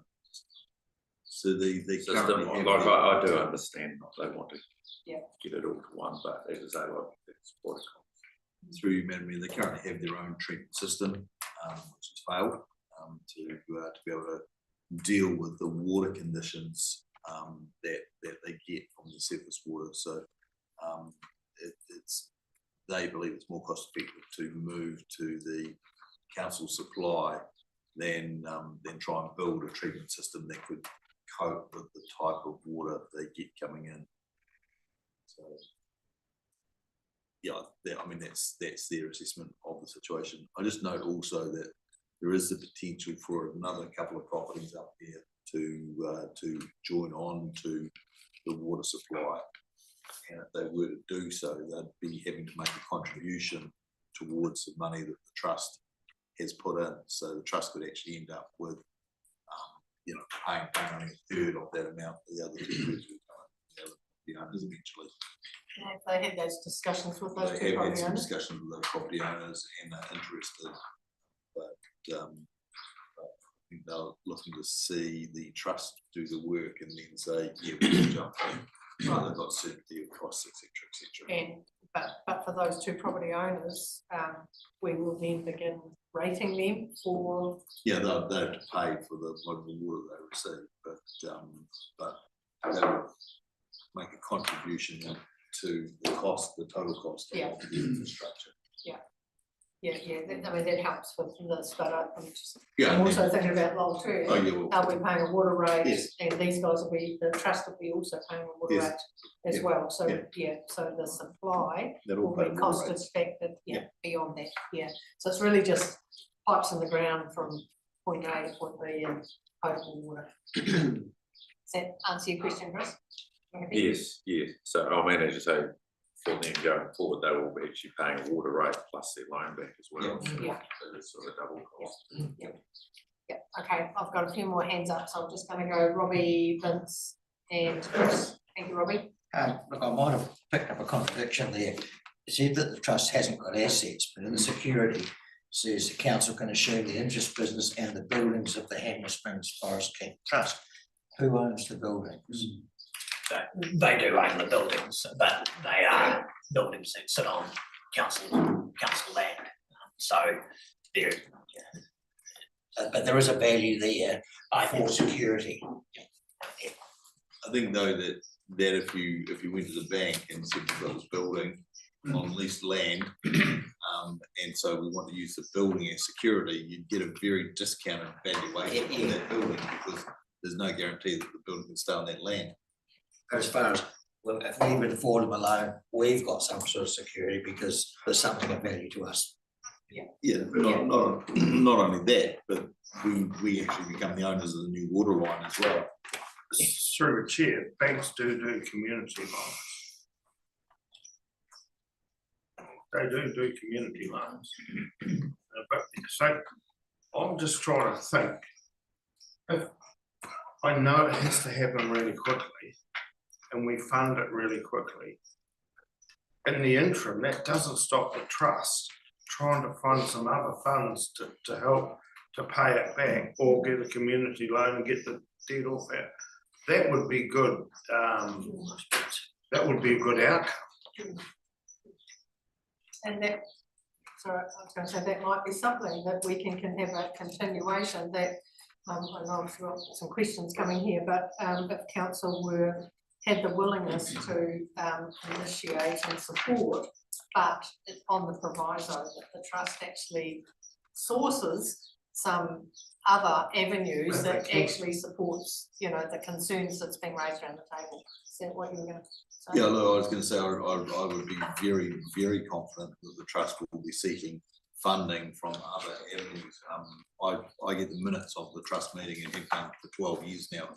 I have an insight into the way they operate. They're very successful at raising external funding, and I'm sure they'll be looking to raise external funding for this and pay it back much more quickly than the period of tax is allowed for here. So, sorry, Dave, I just want to come back to the, Robbie, was I at you? Are you done? Is this the full amount or is the trust putting some money in? How much is it for the whole connection? Is that 130 is what it's going to cost you? Yeah, so yeah, I think it's actually a good community thing. We, you know, as a council, you know, we're giving them a pretty good interest rate and everything, and I think it's, you know, they just trust this sort of a non-profit, don't they? Yeah. I think it's unfair to ask. You could tell me. I think it's unfair to ask Tom. I know, yeah, but I'm just asking if they're a profit or a non-profit. Yeah, so keep that conversation. It's a full charity that is registered under the Charities Commission. Yeah. Chris had a final question. Vince covered what I was going to ask. Thank you. Perfect. That's all we need to know. Just a comment, actually, I think we have worked successfully with some of these trusts in the past. I think it's important that we get it done. People don't differentiate between whether it's the Forest Camp or Hanmer, which is a prime tourism destination, and you get those headlines. My questions were on what sort of we've got buildings, we've got some stuff there. I think we need to get on and do it, and I'm happy to move the motion, if and including potentially talking to them about looking for outside funding, so they don't necessarily need to lift the whole facility, but I do believe that we need to get on with it. I'm happy to move that. Thank you. Is there any other questions? Other than I am going to seek a seconder for that recommendation on page 136. Sorry. Is anybody happy to second it? Thank you, Robbie. Any other statements? Thank you. So I will put the motion as recommended on page 136. And I think it is with the proviso, Jason, that perhaps a further discussion shall be with the trust to seek considerations for early repayment, namely not drawing the full amount if they can access other funding. I think it is an expectation from this council that those conversations are had. in this scenario, and I think that That's what I fairly was trying reflects to the capture discussion. in my Yeah, motion. yes, yeah. Do you want that included in the Yes, motion? please. Yeah, okay. You've got that included in? Yeah, okay. So happy to move, happy to second. There's no further questions, all in agreement to that, please say aye. Aye. Those against? Any abstentions? That motion is carried. Thanks, Jason. Thank you. Welcome back to the table, Tom.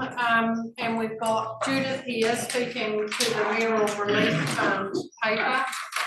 This is on reflection of some funding that has been received from MPI and the government in regard to the recovery of our current situation.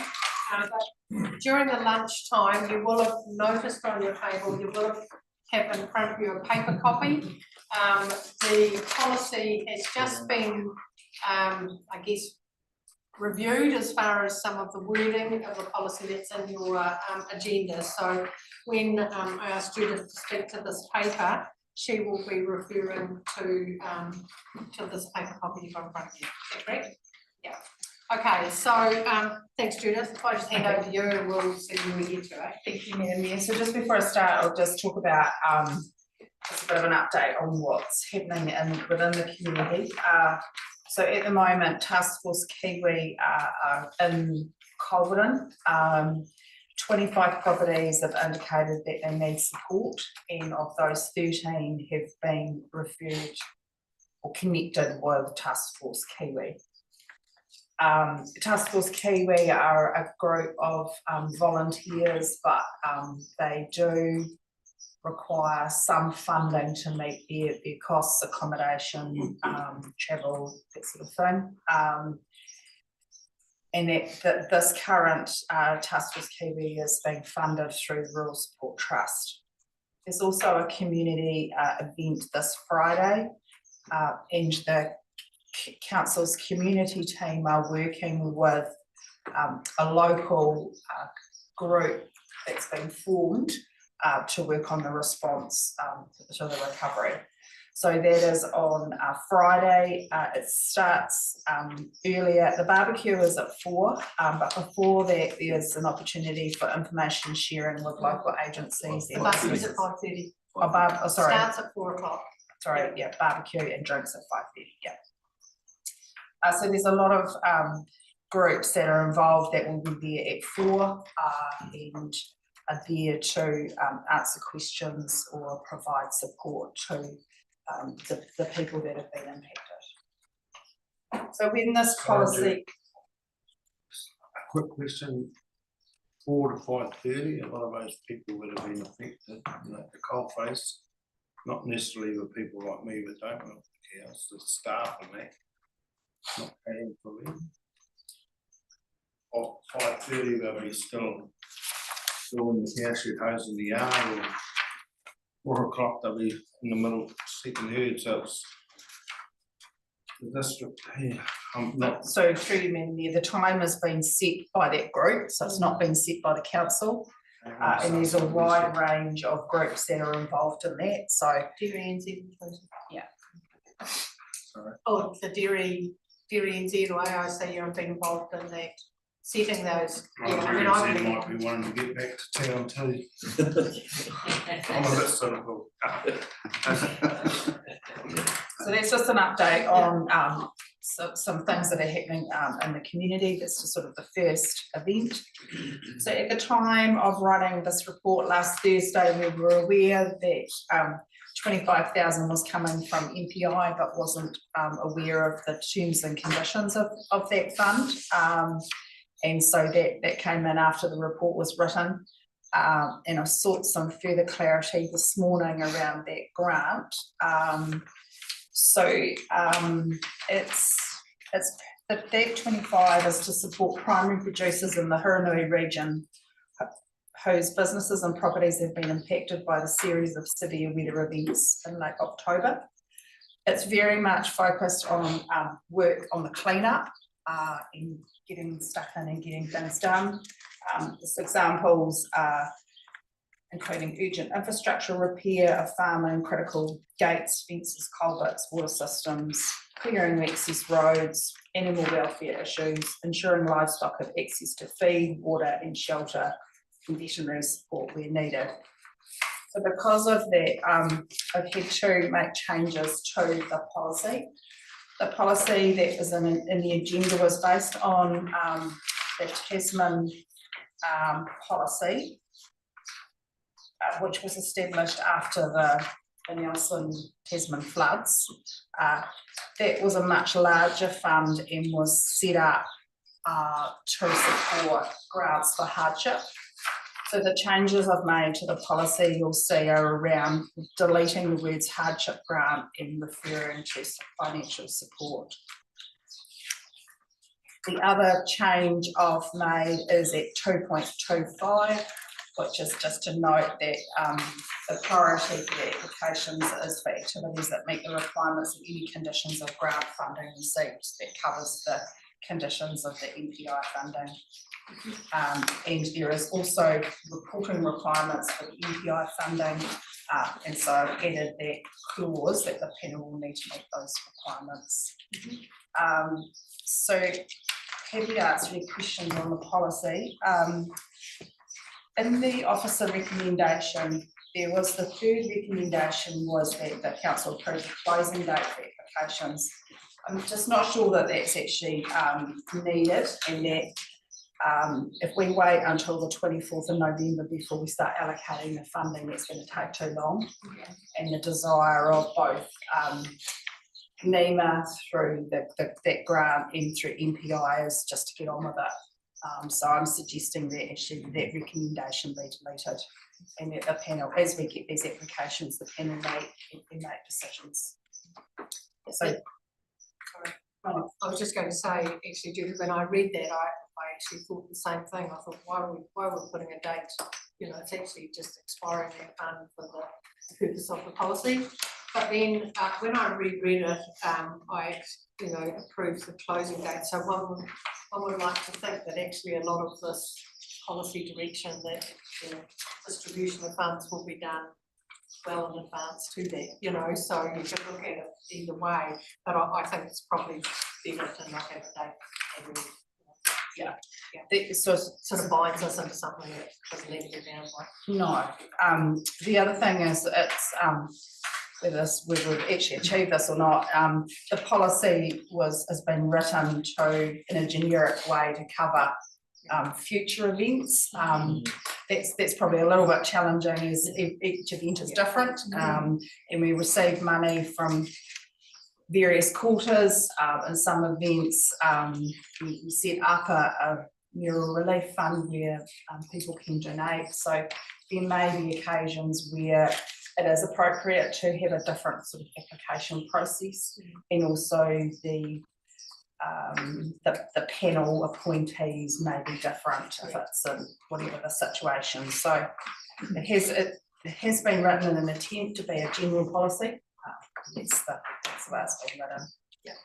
No, I think you're right, because I mean we've just talked earlier on this morning about the earthquake fund, you know, and that was specifically put in place post earthquake, which still is alive, still got some funds in there. But you know, these things happen and we need to be, you know, to be able to be pivot as best we can, be reflective. So yeah, I'm comfortable with that as well, Judith. So let's have a wee look at perhaps the wording of the policy, because that's going to define how this is going to be administered, and then we'll come to the recommendation. And before someone points out, there is a rogue comma between financial and support. Not looking at you. You're in my eye line. I'll be the teacher. Okay, despite the comma, we'll have a wee look at the policy and understand the wording and why, and the explanation note, I guess, that you just provided us with. Perfect sense to me. I'm guessing that I've got support from councillors around the table. the comma is that all? Yeah, there is another comma, actually that does change the reading, if I may, through the chair. Where are you? So if you look at number 1.1, there needs to be a comma at the end of that line after residents, which would bring it in line with the paragraph above. Yeah. Yeah. And also, once established, the relevant fund will offer our financial support. So I think we mean financial support rather than Yes. Sorry, you lost me there. I've got it, it's all right. Otherwise, I reckon this feels like it would actually would suit the purpose of other instances, you know, not knowing what might be thrown our way, but it feels like it could be transferred across well. Okay, thank you, Tom. Thank you, Madam Mayor. I really like this policy and I think it's really good. I just wondered, a little bit of a clarification, really. Is financial support for affected residents, businesses and properties? Would that include groups such as, say, for example, the Mountain Bike Club or the Heritage Forest Trust? Would it include charitable organisations like churches or community groups who may also have difficulty, who may not have financial assets? And secondly, while you're thinking of that one, should we as a council add to that mineral fund for our communities? So if I do maybe do the second one first. So at the moment, the council is providing in-kind support. So we have Ria has been appointed as the recovery manager, and so the community partnerships team are working on this. You'll see that this report actually was written by Emma, who's our Safer Roads facilitator. So you might wonder why she's writing a report on Mural Relief Fund. So it was everyone all hands to the pump to work on this. So that's the position at the moment. We have a community partnerships team that's able to pivot and respond to these sorts of things. Whether there's a desire to put cash in, that's a decision for you.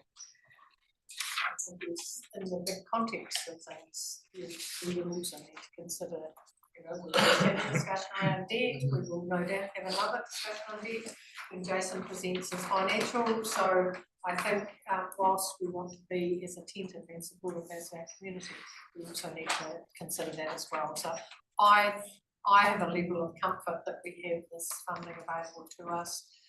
Let's see how that can be applied to support our community going forward. And if it needs to be revisited, I guess we can at this stage, but I think it'd be quite cavalier for us to do that just on the back of emotional guidance, I would say at this point.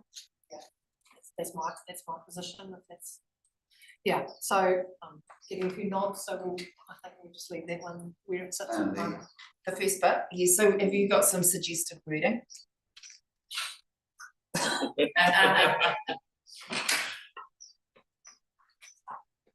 Well, I suppose I would widen it to residents, businesses, properties, and community groups. Thank you. Provide some. If we put persons in there, an incorporated society or a business or anything else has all the legal rights of a person, as a natural person, and so if you just included the word persons. Affected persons. Yep. Yeah. Instead of residents. Yep. Then that covers it. And Tom, I had that same discussion with Hamish the other day, that, you know, because you've named some groups. When I've been driving around, I've actually looked at two of our golf clubs, a Murray Golf Club and Coleman Golf Club. They've lost a lot of trees, and they will all be run by volunteers. They'll all be residents, and if we can support them to enable them to get back, you know, it's all about community wellbeing.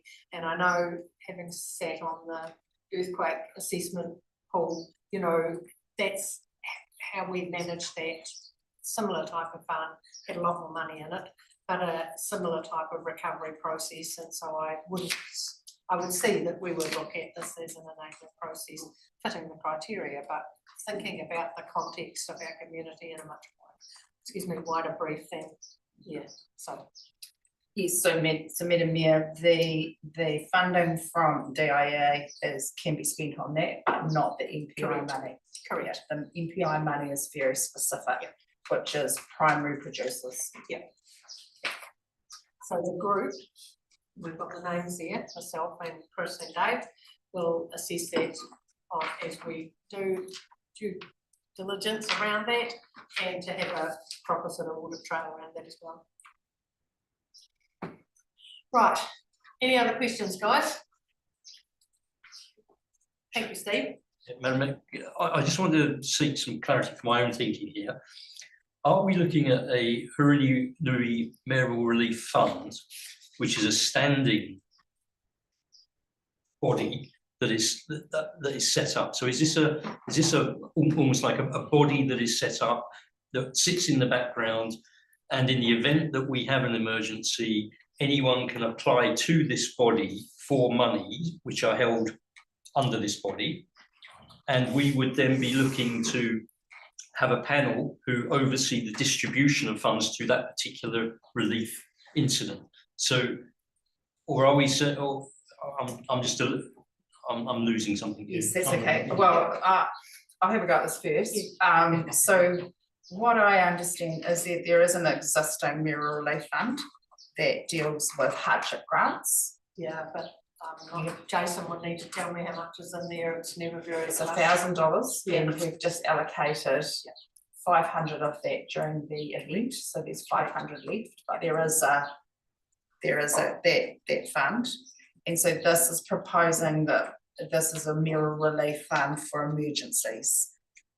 So it will have funding for not too many, hopefully, but each emergency. So money will come in for that emergency, and this is the policy, how that money will be allocated for that emergency. And then we won't be holding on to any funds, it'll all be spent, and then this policy will start when there's another emergency to then deal with the funds that come in. So it's an ad hoc emergency fund, Pretty much. as opposed to a standing body. Okay, now I understand, thank you. So kind of bespoke arrangements, this is. Yeah. So that, I mean, if we look at the, reflecting back to earthquake time, we got a lot of money from a lot of different agencies up and down the country.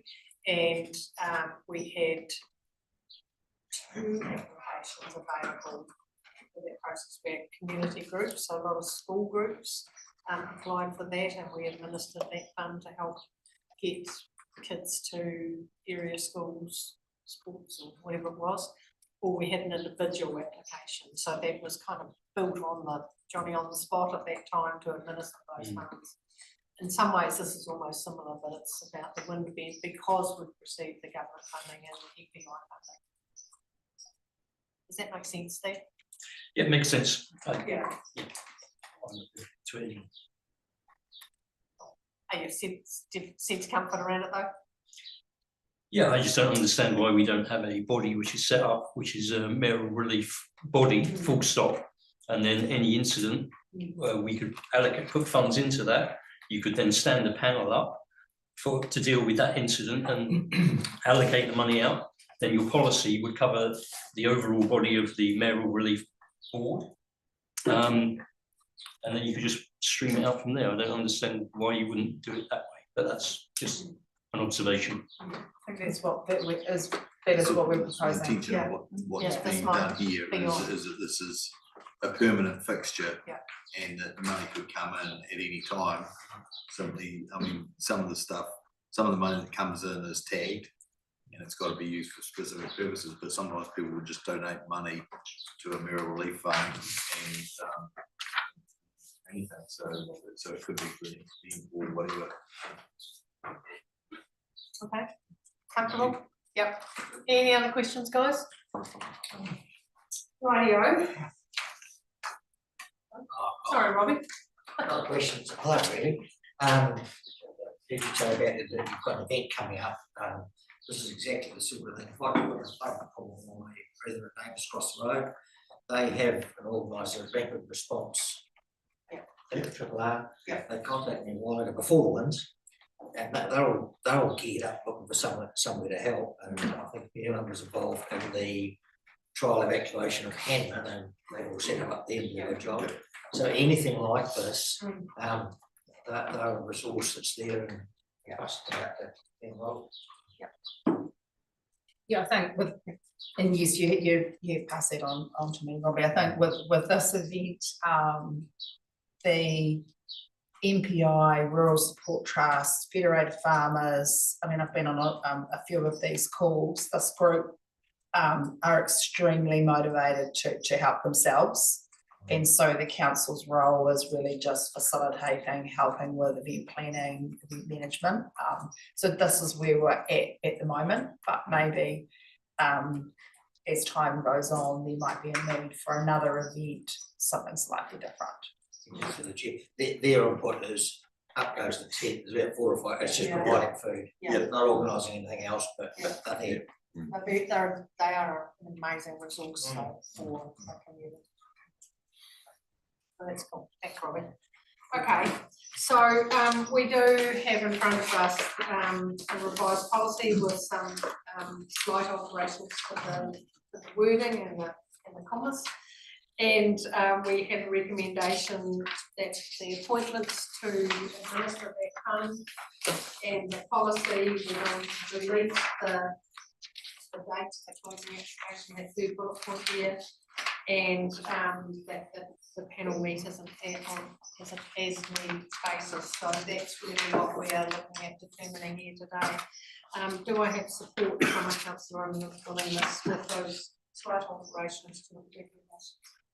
Yeah, I'm happy to move that. Can I just point out though, and this is fine and I'm happy to support, that the panel is made up of West Ward entirely.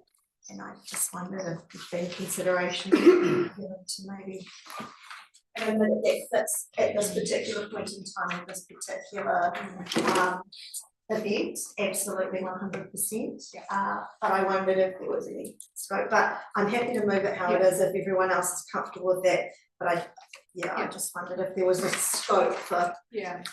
I mean, fair call. I mean, it was really looking at the most effective, knowing the potential for the applications, and I guess as time goes, those could be changed if it was a different, from a region or a district perspective that was offered. So that's probably the rationale behind the name. Yeah. So is it worth adding something in there that would allow that to happen?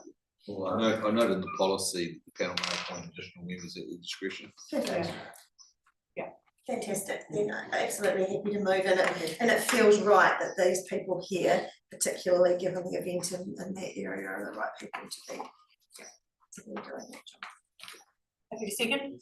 Thanks, Fiona. So we're going to move in a second over when you know that we're deleting and getting the words and so all in agreement, please say aye. Aye. Motion's carried. Thanks, Judith. Appreciate that. Okie dokie, radio councillors, that's completed our decision items for today. We've got no discussion items and we've just got 4 information items to work through. So turn to page 145, the council code of conduct. So this document has no shouldn't be a surprise to you all. We've had a wee look at this,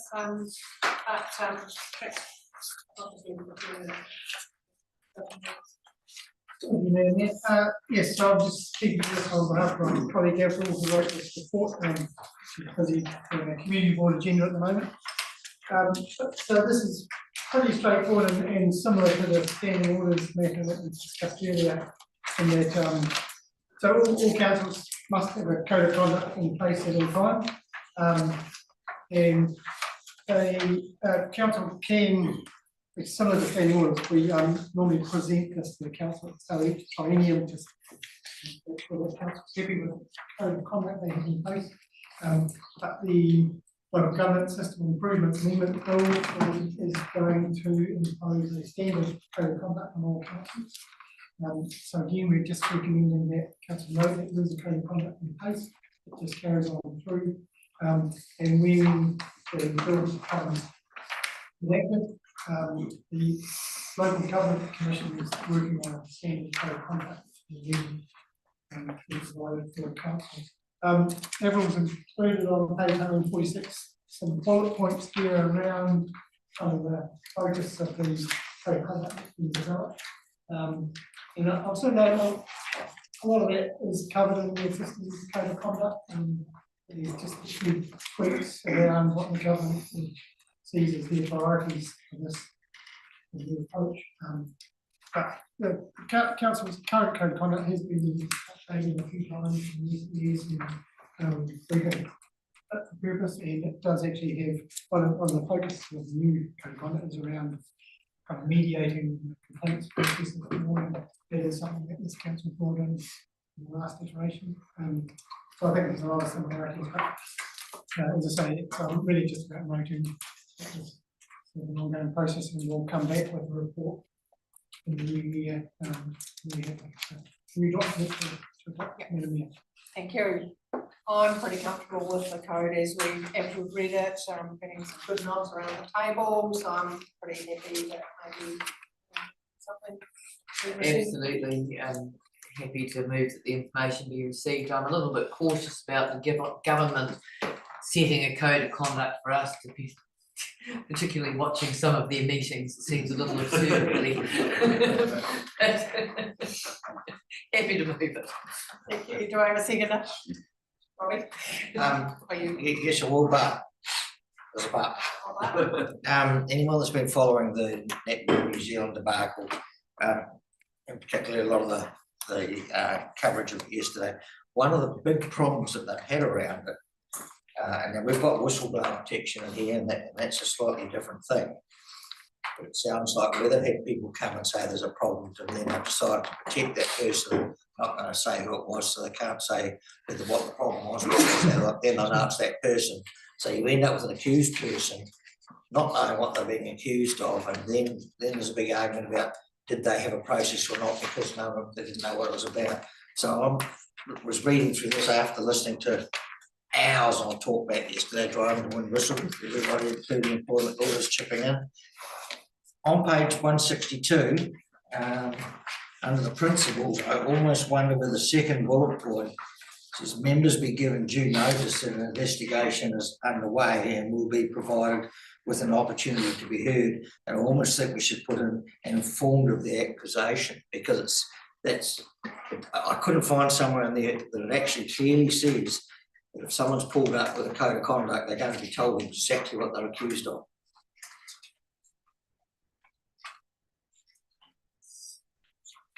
So with that statement, Robbie, are you looking to that this needs to be changed or considered, are you considering another statement needs to, does it say the 75%? Yeah, so to change it, we need 75% of to support the change.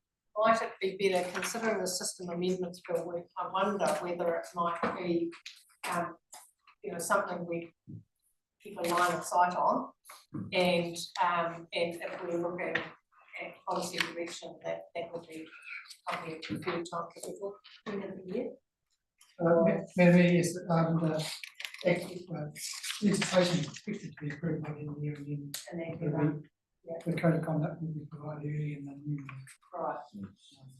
Yeah, it's just a covering exercise, because it's something that's to me is not really clear. And already they're calling, for CEOs and chairman's boards and things, heads to roll, and who's to say it won't, and government inquiries and all the rest. And it seems to be just as simple as and really clear as to what the issue was. Yeah. That could come back. So okay, it'll be noted in the minutes. Are you comfortable? I mean, I don't know, you want to see it as it states that, and we look we just continue to have sort of line of sight of actually what's sneaking around the corner on us, and consider that in its entirety with the new what is being proposed. Yeah, Are yes, you comfortable with that? I'd be happy with that, happy to second it, because the assumption is that, yes, that's what you do. Yeah. But I'm just thinking that in this case, they didn't, and it's a mess. Is everybody happy with that? Okay, move in a second, all in agreement, please say aye. Aye. Against, that motion's carried. Alrighty, thank you. Rightio, Jason, we're back again, and we've got our financial report up to the end of September. And I know you're going to just perhaps take us a little bit back to bring a little bit forward on this information, so if you can just, just given that we've got rules, obviously, that might just have a thank you. Okay, right, so financial reports normally broken down into three sections, one being the financial report itself, which for September here, I've got page 178 through to 188. I'll move on to that soon. We normally have a rate arrears report as well, and I've just provided a bit of narrative on that on page 176. And then we've got quite a detailed treasury report because it is quite a significant issue for council and keeping track of that. So the financial report itself, what I have provided to council in the past is quite a detailed financial report on a monthly basis, normally about 21, 22 pages long. Now, stepping back, we transitioned to a new ERP system in July, and the ERP, Enterprise Resource Planning software system. Yeah. And that has changed the dynamics on how we're reporting. Well, it shouldn't change the dynamics, it's just being able to obtain the relevant reports at the relevant detail that we need to be able to provide accurate financial reports. So I am putting huge amount of qualifications on this version of the financial report, knowing that some of the detailed information, we have managed to get some access to that now, and we just had a bit of time to try and there were components of our system we needed to get right straight away, one being payroll and rates and creditors, and financial reporting was the last component that we needed to get right, because we needed to make sure that payroll was important, because our employees' rates was vitally important to get that right, because we needed to be able to set the rates up and actually make sure we've got money, and then creditors to pay our suppliers. And financial reporting has taken a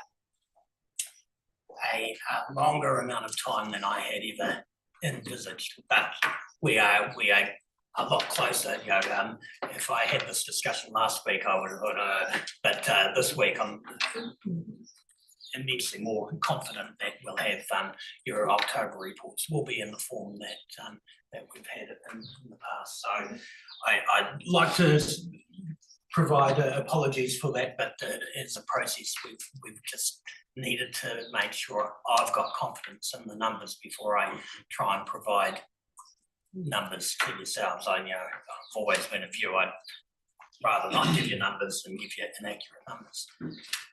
But be that as it may, there are some numbers here. Some of them, there are some qualifications on the numbers that I need to just highlight. First of all, the budget numbers there, the budget is correct. So they are the numbers that you reported out last week in the induction briefing.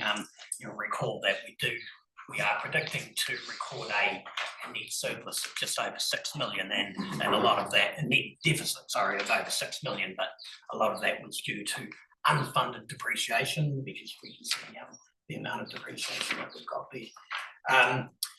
And also from an needs point of view, the year-to-date budget is just simply a quarter of the annual budget. There has been no specific attempt yet, but will be the case to calendarise the budgets, because we do know that there are components of our budgets that we only incur at various times during the year, and in particular our capital budgets, because there is a construction season that is normally over the summer period, so we would there'd be a heightened amount of CapEx we would expect in January, February, March, rather than spending a 12th of it every single month, because that's not quite how. And the other component is that the budgets we've got there do not include the items that the council had carried forward from the previous financial year, which was approved. So again, it's just making sure we've got the base information in there correctly, and then we can add the updated information. Robbie. Jason, I said right down the track, your footnotes will come back. And I'm missing your favourite one that says timing variances. And I'm assuming that explains most of what we're seeing there between the. Yeah, and that is it. We do, the report is a bit more detailed than this report, and I do provide a level of narrative for any key variances from the budget, because we are governed by budgets. You folk as councillors set the budgets, and we and the key budgets centred around income, expenditure, operating expenditure, and capital expenditure. So they're the key items that we're always monitoring to make sure that we are. If there are variances from that budget, that those variances are highlighted, and there are reasons for it. Particularly if we overspend budgets. I mean, that's probably more of a problem than underspending an expenditure budget, but sometimes underspending an expenditure budget might not be, it's good from a cash flow point of view, but long term it might not be the right result. And that's right. The narratives are provided at relatively for both the year to date and also for that particular month. And a lot of the cases, the variances within the month may be as a result of we've spent that a month ahead of when we were expected to, or some timing variances as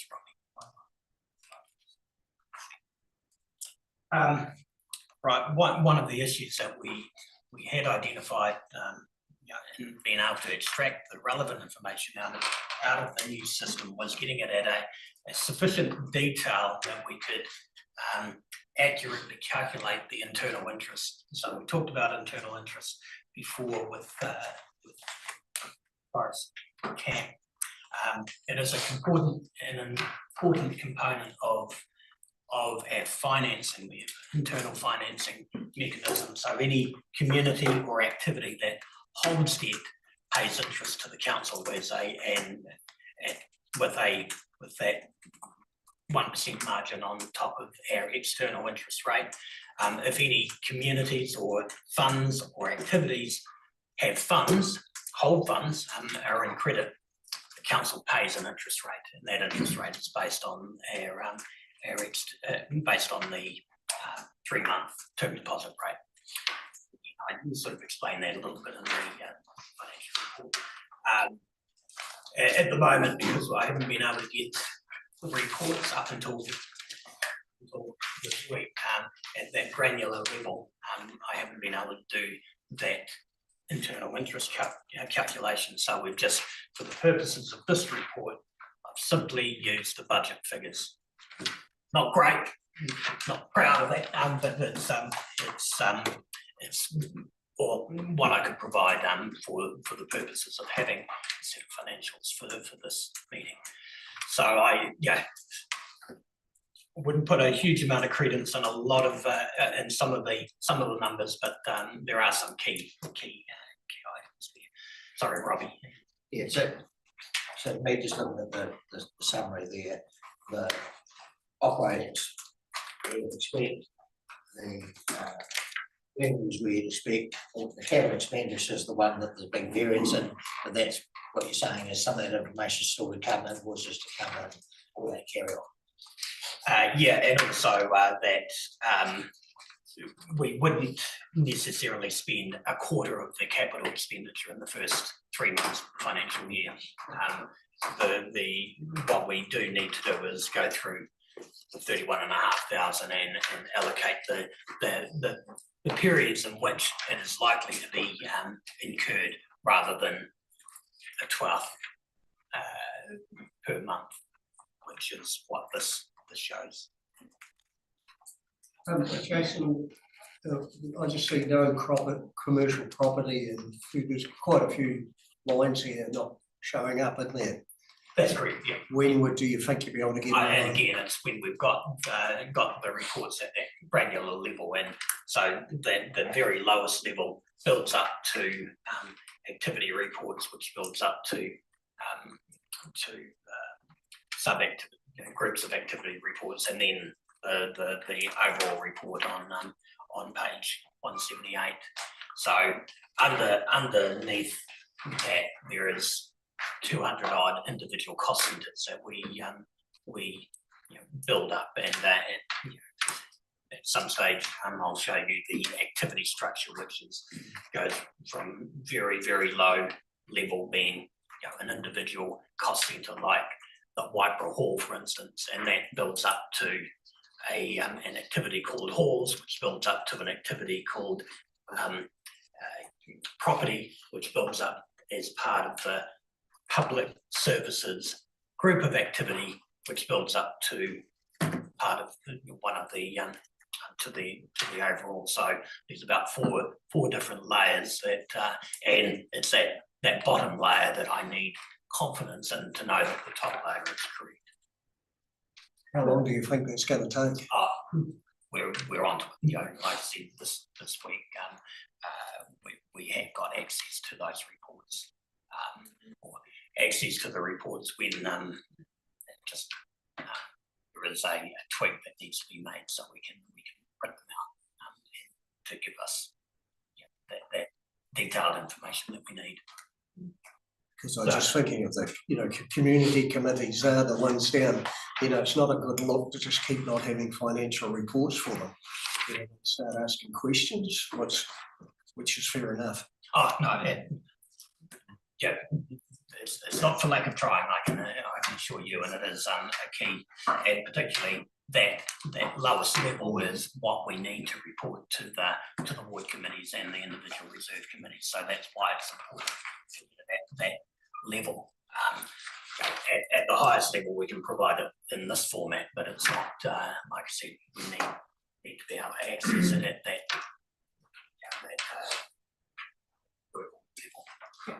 So I guess what Jason is describing, the fact that we've had a change of system, it's been difficult to draw that information that meets Jason's professional standards to present to councils and the communities that we represent. So this is really just, the top, the high level, if you like. Very high level, yeah. And there's a whole lot of things that will fold into that, and the progress is being made to actually have that available to us at our next council meeting, which will have all the layers. So this is the top layer, and all the layers underneath that will provide you in the footnotes that Robbie's talked to, say, note number 1, exception is because blah, blah, blah. So we'll get all of that information, but it's just taken, with the system change, it's actually just taken a little bit of time to draw that down or to get that information in a presentable manner that, in my opinion, doesn't, meets Jason's professional standards and the standards that our communities are expecting as well. So we're just working through this process. Chris, is your hand? Yes, please. Jason, just bear with me. I'm not always the fastest tool in the box, but sharpest, I should say. Vested asset income. When I go into breakdown sheets further down, and there is a budget set and they're all zeroed. Just, could you explain that to me so I understand? So the full year budget, we know at the end, we only really recognise vested assets at the end of the year. We don't do it during the year. So that is one item that I have calendarised, knowing that we're going to show zero anyway, and that is part of the year-end process that we do undertake. Like to do it a bit earlier than that, but it is around any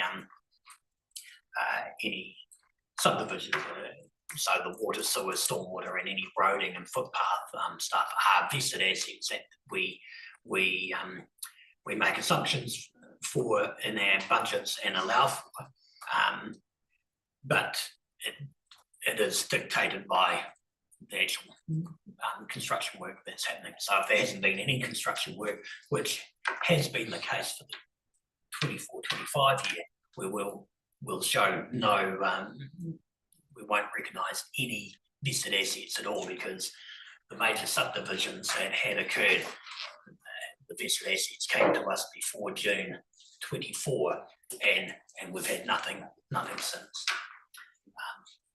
So that's why there's zeros in that line item for the 4 activities.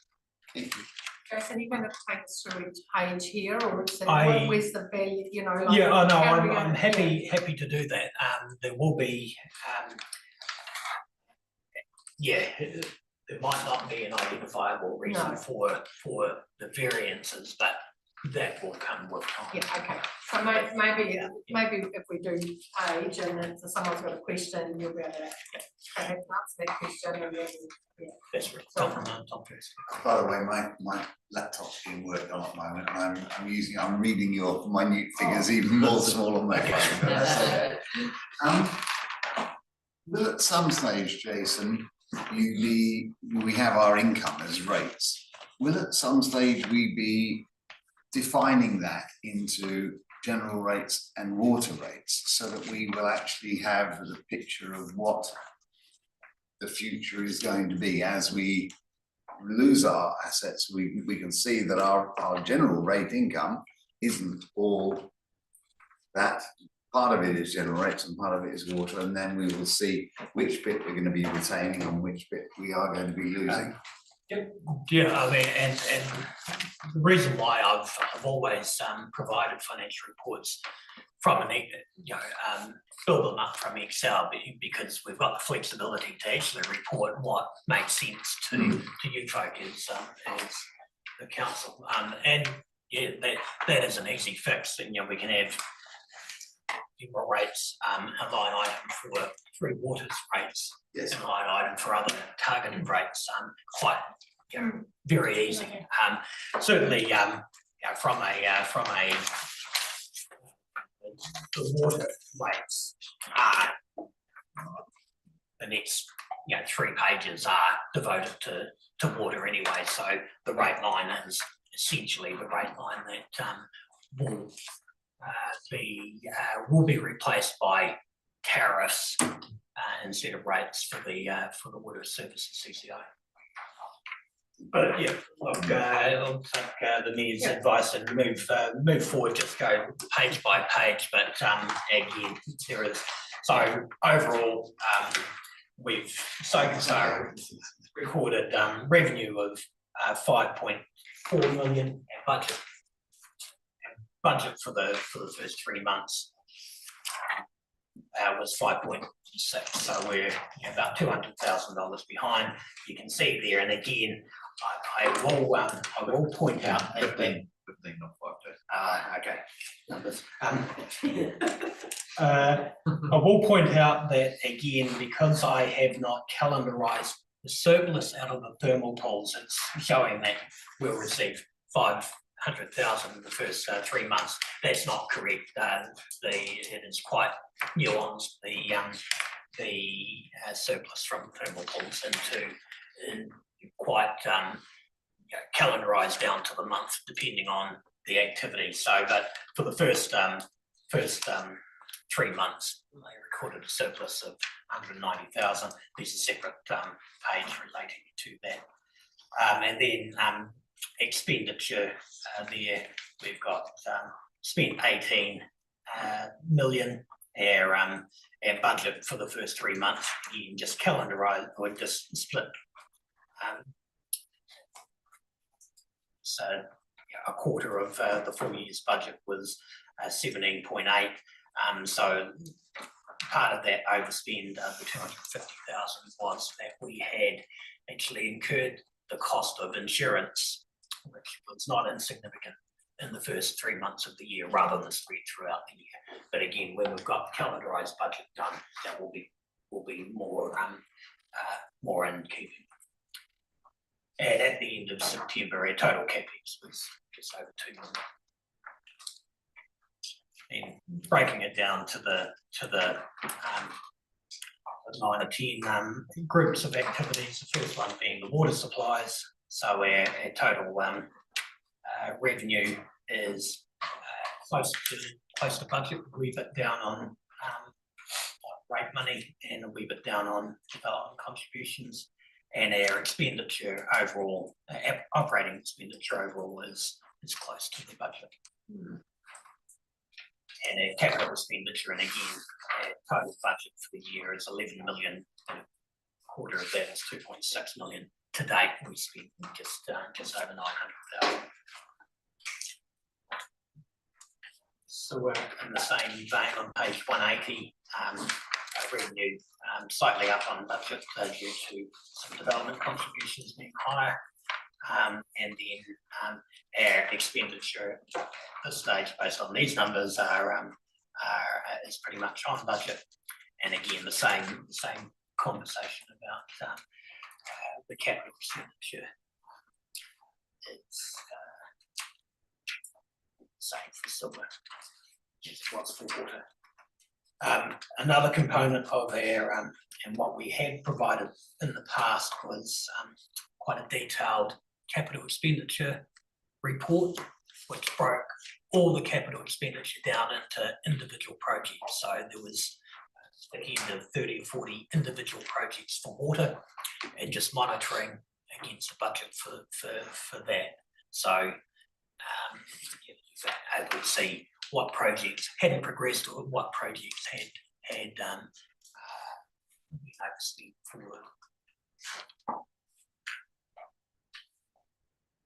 Stormwater, and again, very, very similar to the other waters, particularly in the capital expenditure.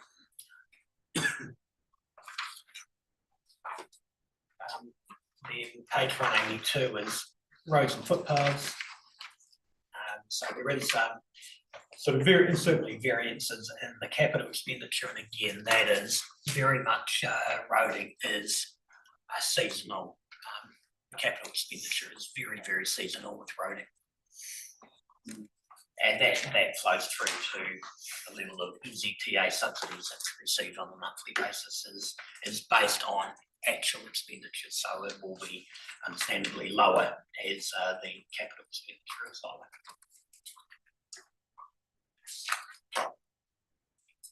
Page 183 is coastal hazards. Now, a line item there called for other income relates to the budgeted sale of sections relating to Montanale Beach. Now, that was as we had budgeted for it in the long-term plan. We know that was discussed by Graham in the induction briefing. That there is still significant amount of work to be done to get the reserve status lifted on that piece of land to be able to do the development. So we would expect that income won't eventuate for this financial year, or if it does, it's going to be later in the financial year. But that will be coupled with the expenditure required to get that support,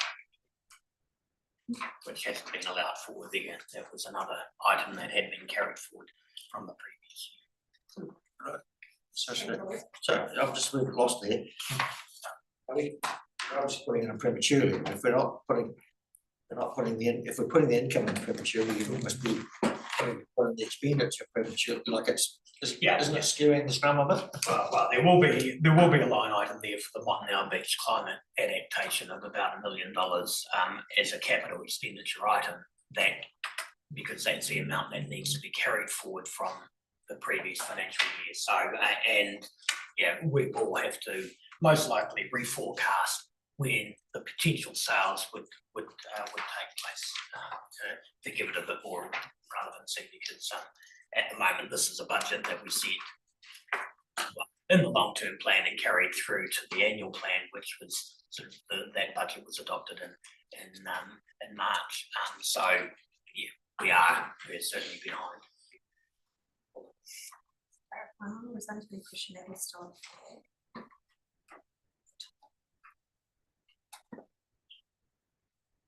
The budget has been in public, it's been through the long-term plan process, through the annual plan process. So the nature of the detail of it was still in PE, but the budget's not.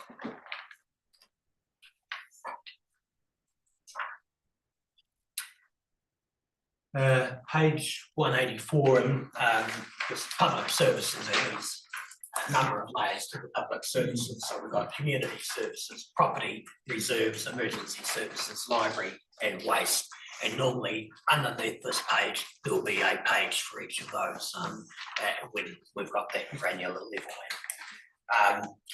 But currently the income is up on budget, other income there is ahead of budget. I don't have the exact reasons for that. And then expenditure is slightly lower than budget, and our capital expenditure again purely because of the same discussion that we are about 700,000 short on what that quarter of the budget was for them. Thank you. Okay, and the next activity is regulatory services. So this is building consents, resource consents, health, liquor licensing, and control, all incorporated in there. Other income is up on budget, I suspect, because we recognise the licensing fees right at the start of the year for dogs, so that will be more than what the quarter of the total amount of revenue for the year will be.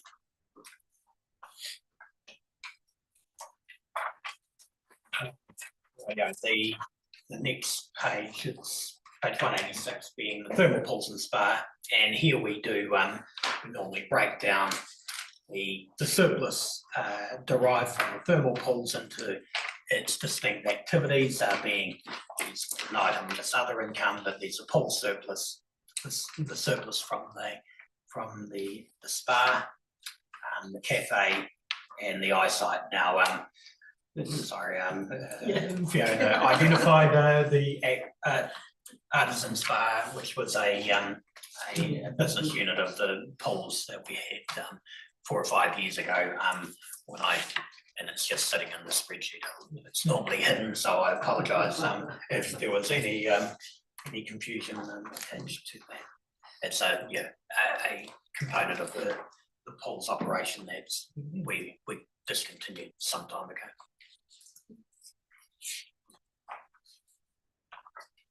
And next one is the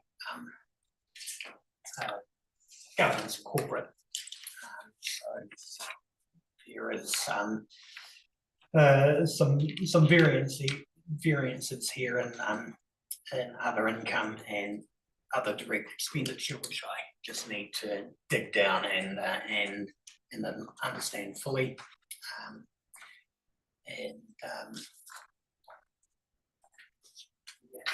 Incorporated in here is these 3 components. These are the operation of governance, which is the council, and the youth council is part of that. There's a treasury function, and then these corporate services. And corporate services are broken down into CEO's department. My department is finance, incorporates myself, the rates team, the creditors, the financial services team, and payroll and plant. And then there's Dan's operations team, so the key people involved with that, and then Judith's team in strategy and policy, which includes communications, includes IT and HR. From the final pages of the financial report is the group activity for earthquake recovery. Now this stems from, unsurprisingly, the earthquake in 2016, and primarily the debt that we were servicing as a result of the earthquake. So when we did the full wash up after the earthquake, we were left with a debt of about 4 million. And that was, a significant part of that was the local share we had to bear for the roading, because we only got an 84% subsidy for that. So we spent the end of $10 million, I suppose. So we had to fund 16 million. 5.6 million of that had to be funded by ourselves. We had the excess relating to the insurance policies that we had for water. We also had about $500,000 worth of response costs that we had to bear ourselves. We couldn't get it covered. You know, there's certain components of a disaster that you do get reimbursed for, particularly welfare costs, but there was still a great deal of cost that we had to bear ourselves, and it's the same for every council that goes through an event. And then we had costs relating to the recovery, which, you know, and the recovery took a number of years, so there were costs involved with that. But within here, we did, part of the recovery was providing the four houses in Waiau, and the revenue derived from the rental of that, it comes back to this account to try and offset that debt. But we do strike an earthquake recovery rate on every property in the district. So yeah, and that you know, we instituted this in 2018, and we've probably still got another 4 or 5 years of that rate. So that is a bit of a whistle-stop tour of the financials, or the structure of the financials. Probably more importantly, there'd be a great deal more detail, you know, in the coming months. I'm hoping but there's only 3 weeks away. So, I understand I've got some other reports I have to do. So yeah, hopefully we're in a better space at the end of the month, but certainly by the end of the year, we'll have reports that are more akin to what I've provided for in the past. It has been sort of a constant frustration, but we are getting through the real difficult part of it now. And correct me if I'm wrong, it's not actually the numbers that are incorrect, it's the ability to access those numbers in a format that is going to be benefit, you know, us and our wider community to understand the mechanics of it. So it's not, yeah, it's not the numbers, it's the ability to access the numbers, really. Is that fair? Yeah, that is exactly it. We know the numbers are in there. Yeah. It's just been able to exactly access them in a format that we can utilise properly. But we are a lot closer even in the last couple of days. Thank you. Okay, so the next so that was a financial report. The back on page 176, I've just got a bit of some narrative around the rate arrears report. Now our rates are invoiced on a quarterly basis. So we invoice in July, in October, in January and April. And the due dates are the month later, so we expect to receive the rates in August, November, February and May. But we do have lots and lots and lots of ratepayers that pay fortnightly, monthly, some weekly, some pay all their rates at the start of the year, which is great, but we can't rely on everybody to do that. But so at the end of October, we will be at the peak of the rates, because the rates had only just been invoiced. So at the end of October, we still had $10.2 million worth of rates owing. And just as a comparison, the same time last year we had 9.5 million owing. So we've got, we're up about 8% from the same point, or the relatively same point in the previous. And at the end of October, or on the 28th of October, there was 516 of our ratepayers had credit balances amounting to 516,000. So it's $500,000 of our rates have been paid in advance. And that was up on what we had at the same point last year. Thanks, Tom. A very quick question, Jason. Second bullet point on page 177. Okay, well, we'll get there. Yep. The council policy is your liquidity ratio of greater than 110%. That's right over here though, 113.5. It's right on the dashboard. Thanks. No, I you can go on your toes, Jason. No, I absolutely appreciate that. I just thought it was a decimal point probably in the wrong place, but I'll take any excuse. Comma or just a digit mistake. Thanks, Jason. Okay, so the Treasury report, we do utilise a Treasury service company called Bancorp. They've been our providers for 6-7 years, and have previously been our providers. There's essentially two providers in the country. Bancorp is one, and PricewaterhouseCoopers is the other, and we've used both certainly over the last 17-18 years that I've been here. So what Bancorp provide us ongoing Treasury advice constantly, but every at the end of each month they provide this Treasury dashboard that just gives us some insight on the key issues around debt. So it talks about page 190 is we've got liquidity and funding risk. So that is the ability, essentially the ability to obtain debt when we need it.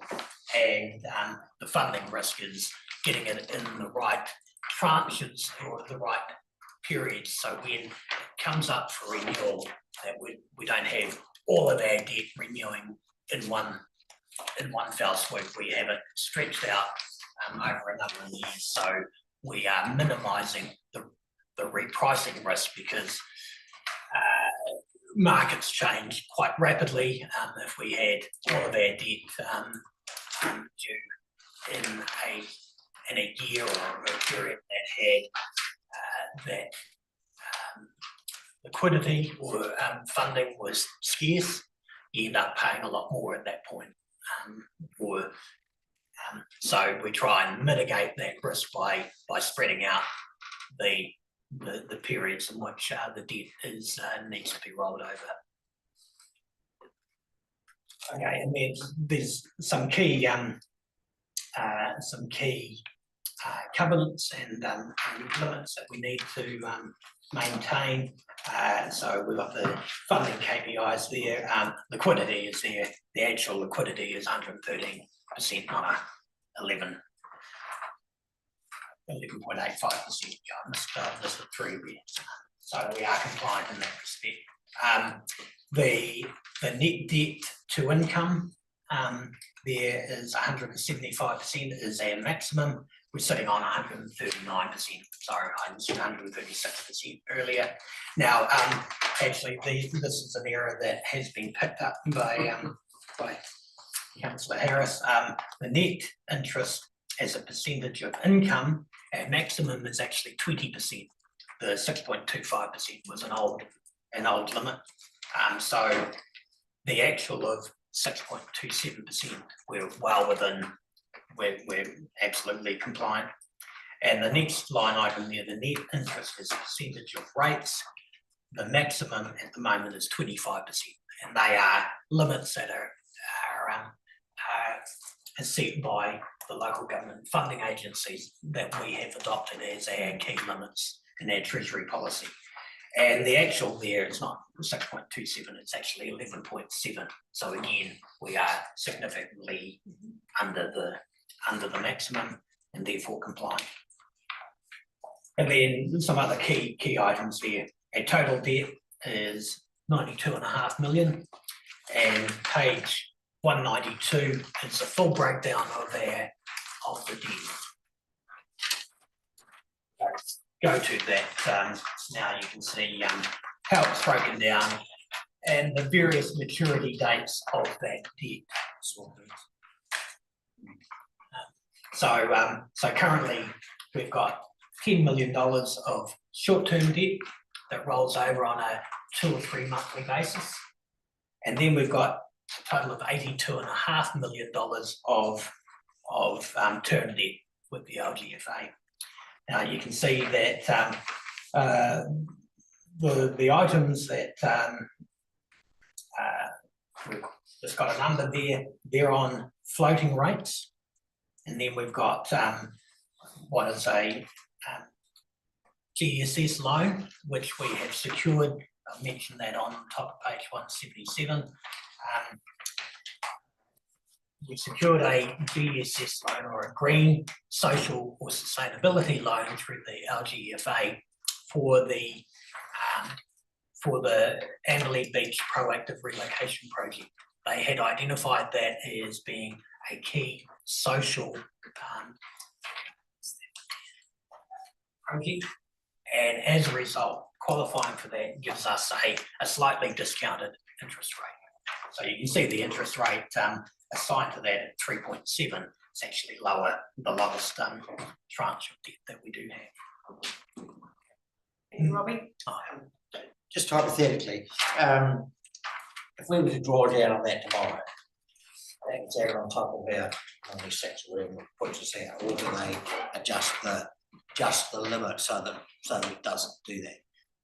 Like, it's not been given to us, it's a facility, I know, it's not been given to us with the aim of blowing us over our debt limit ceiling. So does our debt ceiling move with it, or does it get plumped on top of? No, it is part and parcel of our debt, current debt limit. So it's not a different facility. It is, we still have to maintain with that the 175%.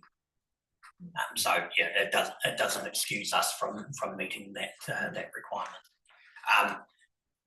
I have stated that we do have a facility to be able to of 23.5 million, but that was, we needed to provide what that total project would be should the council go through all the processes, all the steps in place to see that project to fruition.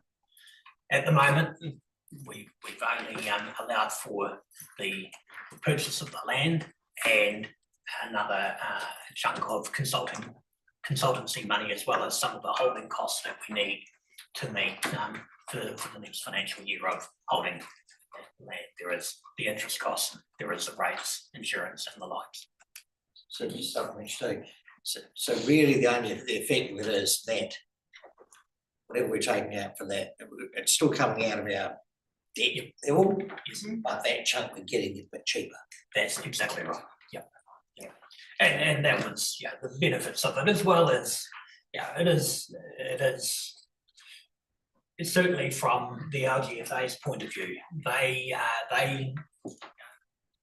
in the time that they've had the GSS loans in place, which has been something like 5 years, they've only got key projects that we've provided loans to, but it is an important factor when they go overseas to secure debt, that there are funders overseas that want to be able to see that they're providing debt to a socially sustainable organisation. Just final question on that, and I'm imagining probably some of the fine print says that you can't use that cheap debt to pay off some more expensive debt. No, there are. I mean, there is a little bit of that. I have advanced more than what I needed for that, but it is on the basis of what we were expecting to potentially spend over the next 10 months or 12 months. And then we'll be a full audited trail. That's right. And it makes that up as well, so it's, it's not. And there are. Cavalier is not sitting in there. Yeah, there are reporting requirements, and they're not onerous reporting requirements, because they know that it is a very long-term, we won't be relocating or potentially relocating ratepayers from Amberley Beach in the next year. There is a lot of work before we even get to a point where we've got a process available for that purpose. Okay, so that's the debt. I do mention we've got 5 tranches of our debt that are in fixed rates. So they were taking out at various stages. There was one rate, one tranche of the debt that I took out in 2021, that I secured a fixed rate of 0.88%, which you'll never see the likes of that again. Yeah. Okay, is that a question, Chris? It is a question, I'll just clarify, I'm reading through this, by my noting, we've got 5 coming off next year, total of 14 million, which will give us a little bit more headroom by the end of May next year, looking at that. Yeah, but normally, at least I've got the cash to repay it, we normally do we roll over the debt or take out the debt to replace that debt. Sorry, through the chair supplementary. Are we in a position to clear those, do you think? Are we in a position to clear those, do you think? Oh, no. The prediction is that we will have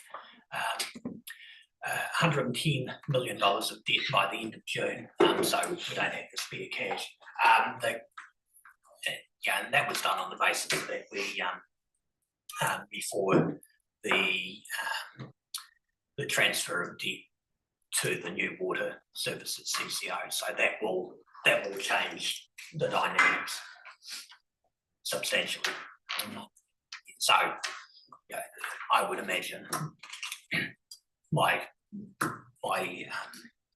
forecasts are that the debt that relates to Three Waters, to do all the work that's required, will be about 80 million at the end of June 2026.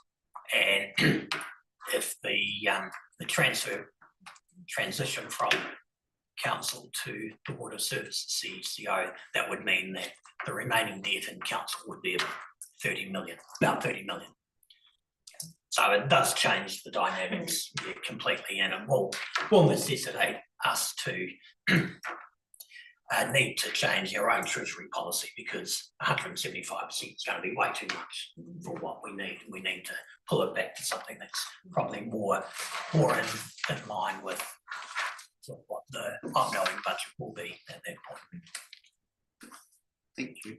But yeah, and that $30 million of debt, about half of it specifically relates to the thermal pools, and these other community debt relating to other components.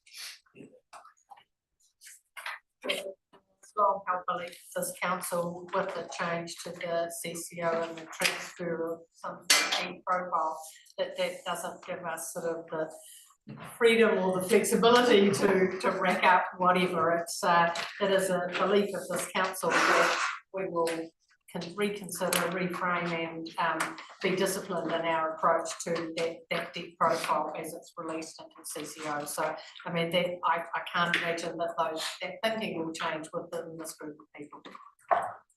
Thank you. Yeah, good as. Thank you, Jason. Are we just about ready to, where is that? Oh, yeah, okay. Not trying to race, but you know. No, just getting into it. Yeah. Page 191 is a section of the dashboard that talks about interest rate risk. So we've got two distinct risks with one's the funding risk and the other is the interest rate risk. And this just gives a bit more detail, but sort of hidden away there on the top right hand box there, the all up weighted average cost of funds, including margin, is a critical percentage for us because that is essentially what it costs us to hold debt. As I mentioned before, it's 4.02%, and that sets the basis of our internal interest rate for this quarter because that's at the end of September. So for the forthcoming 3 months, October, November and December, the internal interest rate will sit at 5.02%. The other component of that is that our external, the 3-month term deposit rate advertised by Westpac at the end of September was 3.3%. So that becomes the internal interest that the council pays those activities that hold funds. So it's quite, we try and make it as transparent and we reprice it every quarter to make sure that we don't have communities paying more in interest than the underlying interest rates are. And page 193 to create some certainty to the interest rates that we have, because the vast majority of that debt is on floating rate, so it gets repriced every 3 months. So to create some certainty, we have to go into derivatives or interest rate swaps, and that sets for various tranches of amounts there. It actually gives us, it sets the interest rate for that period. So and as interest rates, so we've got a couple of swaps there where the interest rates are 1.44 and 1.58. That's significantly lower than the current 90-day bank bill rate. Significantly lower a few months ago or a few years ago. So we did well out of those, but as the 90-day bank bill rate drops, the value of those swaps gets lower and lower. And on that basis, the 90-day bank bill rate on the 23rd of October was 2.55%, and the official cash rate was sitting at 2.5%. So those two numbers sort of run in concert. And we just have a wee bit of a graph here showing where we've been to in the last 2 years with the interest rates, how they've close to 6% or 5.5% come back in the blue line on page 194 is our external interest rates, which have, they were lower than the underlying market rates, and now are higher because we've got a number of those interest rate swaps at higher rates than they were than the underlying 90-day bank bill rate. Thank you, Jason. Right. Thank you. You've given us a good value and understanding the situation as we, I know we're in this period of change, but we'll look forward to more depth, I guess, in the coming months, but, having said that, we're happy to move, we received the information. Thank you, happy to second it, that.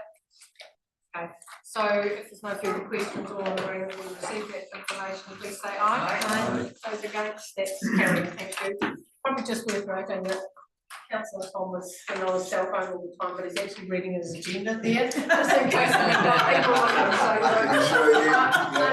I don't want people to be thinking that you were sitting there looking at your Facebook page. We might know, but. Yeah, well, that's why I just wanted it identified, because I just don't think it's fair otherwise. We have got 2 more items in our open agenda, and I will try and get this through if I may. I think they're relatively easy ones for us to not without the depth of knowledge there, but Graham, if you can just briefly take us through the Lagoina request and have a bit of discussion and see what happens. Thank you. Thank you, Madam Mayor. Yes, so this is just a regular report on the Lagoina request. Just for the newer members, it's just a way of keeping councillors informed about what sort of requests got coming through, but also some accountability tool just to let you know that we're meeting our legislative obligations. As you're probably aware, we have up to 20 working days to respond to requests. And so we would normally report here if we've been late, and if we have been late, why. We're generally pretty good. We don't tend to have any late ones. It's generally a resourcing issue if they are, but as I say, we'll report on that if it happens. So I'm just happy to take questions. That's great. Having through that question. Yeah, yes, the very first one, I'm just might be too, because I've been asked for camera footage for myself. Ours was regarding an incident in the road. It's just car park, but we'll make sure it's something different. Yes, Madam Mayor, we've got a camera out here, and on one of the market days on Saturday, an incident where someone backed into someone else. The insurance company asked us for the footage. It's of a public area, so we can issues about releasing that. The site's right out here, same thing.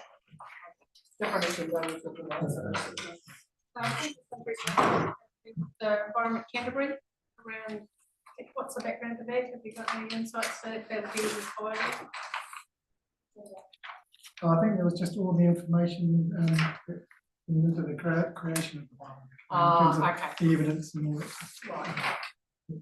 I didn't actually deal with that one, but I imagine it's a public process anyway. Okay. Yes, Tom? Yeah, item number 3. I wondered what the Heritage Fund was. Yes, thank you, Councillor. Heritage Fund. So, yes. He's all over it today. Yes, I've now proved that I read my minutes. I can rest for the rest of the year.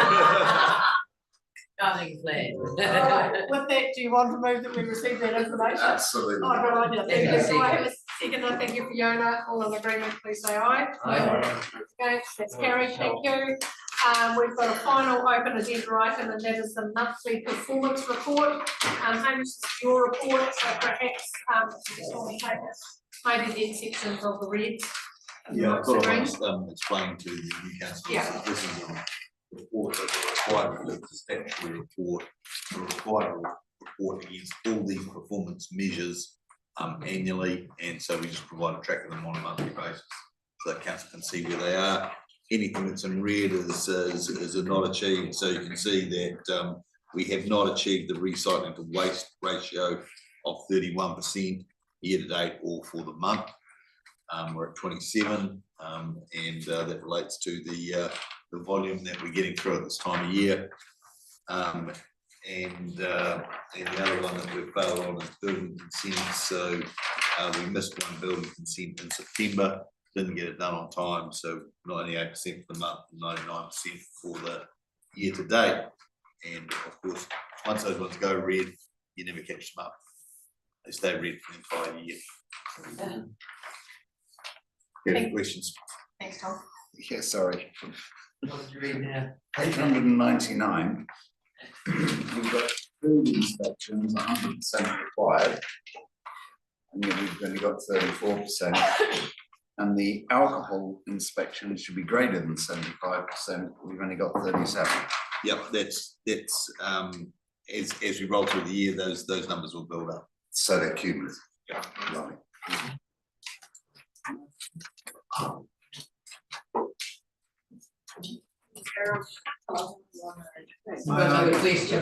Oh, sorry. Yeah, it's just very, because I will be on the waste board stuff. What's caused us to fall behind? Is this just the accumulation of consumption by our constituents? Yeah, we don't have a lot of control about what people bring in and when they bring it in. Yeah, we find in the early parts of the year, we get less recycling and more waste, one or the other. So we don't hit the target. It's quite a hard target to hit 31% recycled waste. So yeah, some years we hit it, some years we don't. Christmas be diabolical. Well, Christmas you actually get quite a lot of recycling in compared to the waste, so a lot of bottles and stuff like that.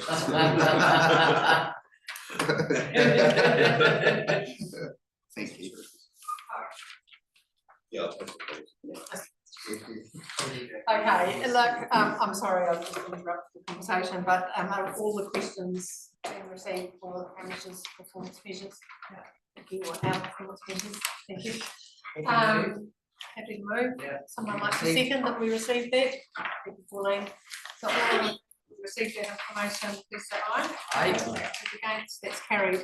I've just spoken with the total value guys because we've just got this one PE paper that you'll have in front of you. We've got Kimberly in the room. So I'm going to put here, it's actually ask that we go into public excluded.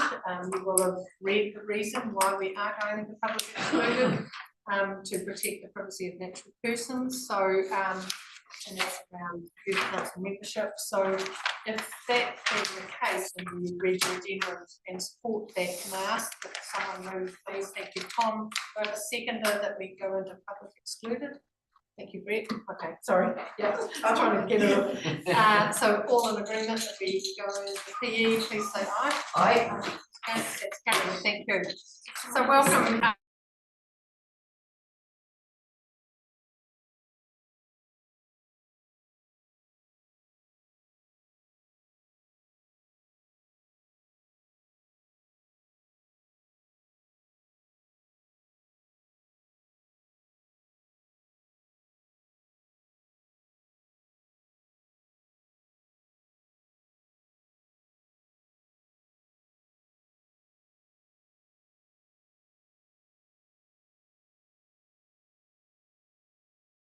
From Quotable Value, and I've got Shane on my immediate right and Brendan, and they're going to the presentation. We've set aside about half an hour, but you know we'll roll with that and see how that goes. It might be really helpful for Brendan and Shane, perhaps for councillors to introduce themselves and maybe just indicate what part of the district you reside or you represent. Just that probably does provide a wee bit of context to Brendan and Shane as they talk through the presentation. So, yep, that's great. I'll maybe start with you. Yeah, sure. Pauline White, I'm a third-term councillor and I live in Brookfield. I'm a lifestyle block. My name's Brett Jones. I'm a first-term councillor. I'm on the West Board. Oh. Oh, sorry, over west over there in the South Ward. Sorry. So lives in Amberley. Yeah. Sorry. Starting again. There's a bit of bad between them, so that's okay. Just, yeah, sorry. Good on that. Thanks, Brett. I'm just Daly, I'm on the east ward of Fiona over here, and I farm up in Cheviot. We've got a mixed cropping beef operation. Thank you, Robbie. Robbie Brewerton, Southwood and Amberley. We've got a business across the road and a house in the far corner of Amberley. So you see how the numbers go. Thanks, Robbie. Tom Davies, West Ward, Hannah Springs. Chris Scarlett, West Ward, Mount Lyford. Chris Garthy, West Ward, Purna Valley. at stock trading block? Dave Hislop, her and Medbury dairy farmer, and now I've got a house in Hamlin. Evaluation in Hamlin was much use. We have to talk about You know what you're getting with Dave. Yeah. There's nothing sneaky there. Yeah, that's fine. We will carry on. Yeah, carry on. Thanks, Steve. Super, South Ward here. Fiona Harris, the lower end of the East Ward. We have a property in Waipara and we're residing in a lifestyle block in Waiaki.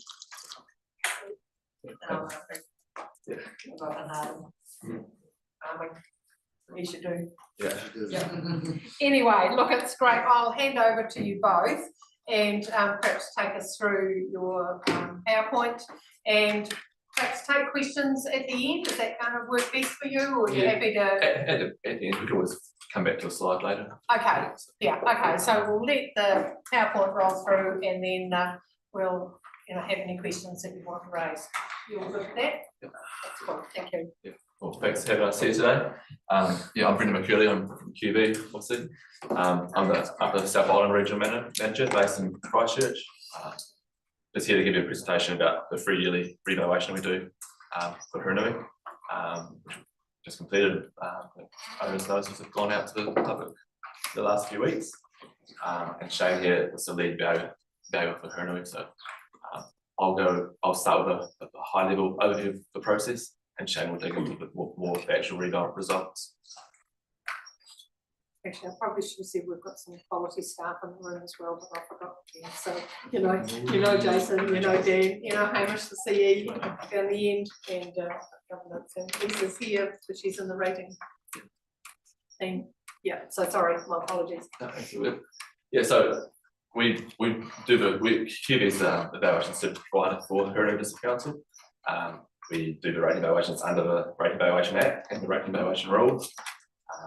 We do the revaluation every 3 years. We are audited by the Office of the Valuer General. We're based in Linz in Wellington.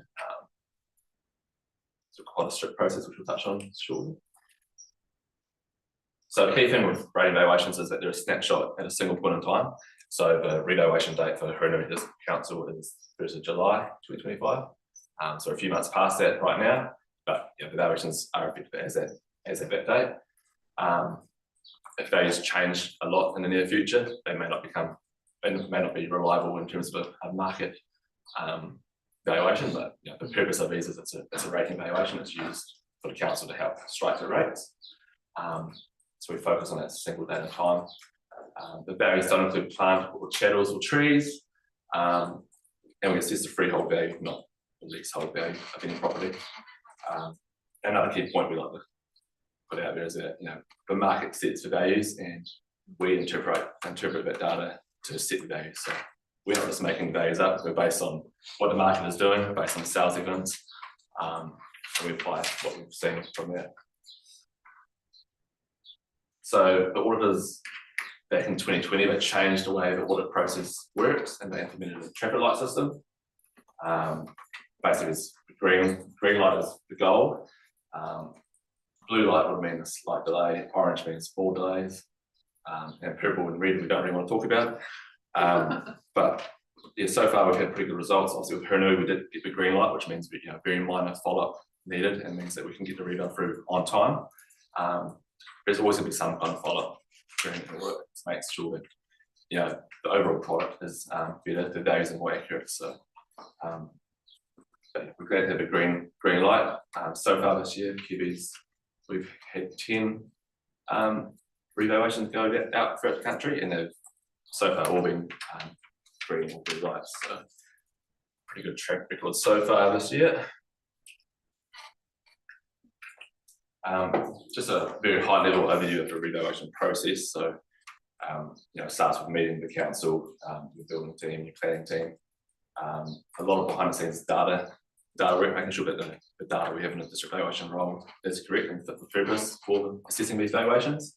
There's a lot of gathering secondary evidence, so talking to the agents and valuers in town as well as inspecting properties the sold properties and, determining what kind of trends are happening in the district.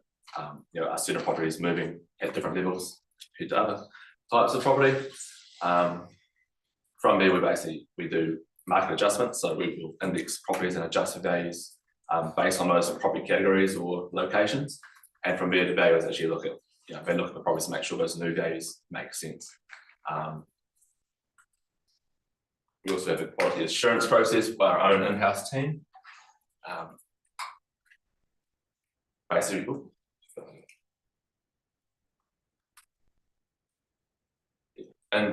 when the Office of Value General brought in the traffic light system, we kind of had to up our game a little bit as well. And we now have a quality assurance process where we have a bunch of experienced valuers, some who've been auditors in the past as well. And we have an initial peer review of the work and a final peer review as well. And we make sure it's done 3 weeks before we send away the evaluations to the Office of Value General. And that's basically improved results of our revaluations as well, quite a lot. And these are the success we've had with these green lights. And thematic mapping is a tool we kind of brought out, which has been pretty useful. I could Shane touch on that. Yeah, so I just do this example in Amberley. You can see Carter's Road going through the middle. So this is a new technology we sort of developed semi-recently, so it wasn't available during 2022, and it's been a big factor in our sort of recent success. And here you can sort of see that metric legend on the right is sort of rate per square metre, and as it goes up, it gets more red. So in this case, you can sort of see the larger sites have a lower rate per square metre, as you'd generally expect, and then the smaller sites would have a higher rate per square metre, or generally when you've got desirable areas would have a higher rate per square metre. So that's just a tool we use, and it helps us check relativity, what an area is doing, why. So that's just an example of, I guess, one of the new technologies we have developed.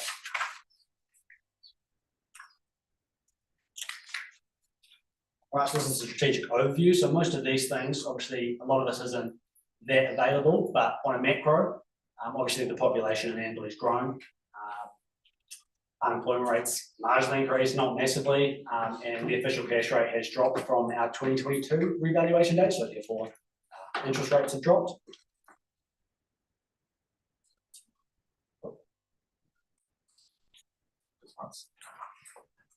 There we go. So just some key changes that I guess that have happened that we noticed during our revaluation process. There's been a hell of a lot of growth in Amberley, especially around the east. The retirement village has additional plans. Residential listings. We talked to a few agents in the area.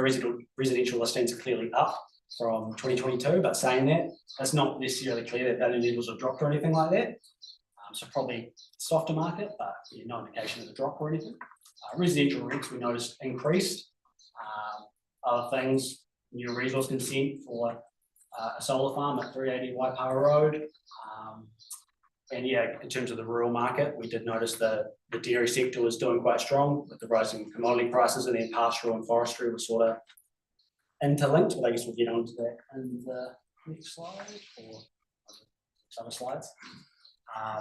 So looking at in a residential point of view, obviously we've got Amberley. That blue is the land value change, and then the brown is the CV change. So obviously in Amberley, there's been pretty minimal CV movement. Overall, it's been flat, but it's one of those things we'd say, properties that are in poor or, need a bit of work or remediation are doing quite poor, but, those that are of good quality renovated, they're doing a bit better. In terms of the new build market, if it's a basic spec build, it's struggling a bit more, but if it's got a bit more quality attached to it, it is doing a bit better. And then in regards to Hanmer, we did notice there was strength in the central village, but as you got further out, maybe that it softened up a bit. And generally, the smaller towns, a lot of them were performing a bit stronger, but obviously it differs case by case. There's a lot of small towns, and each one's doing a slightly different thing. But an example is Colvin, we found was doing quite strong.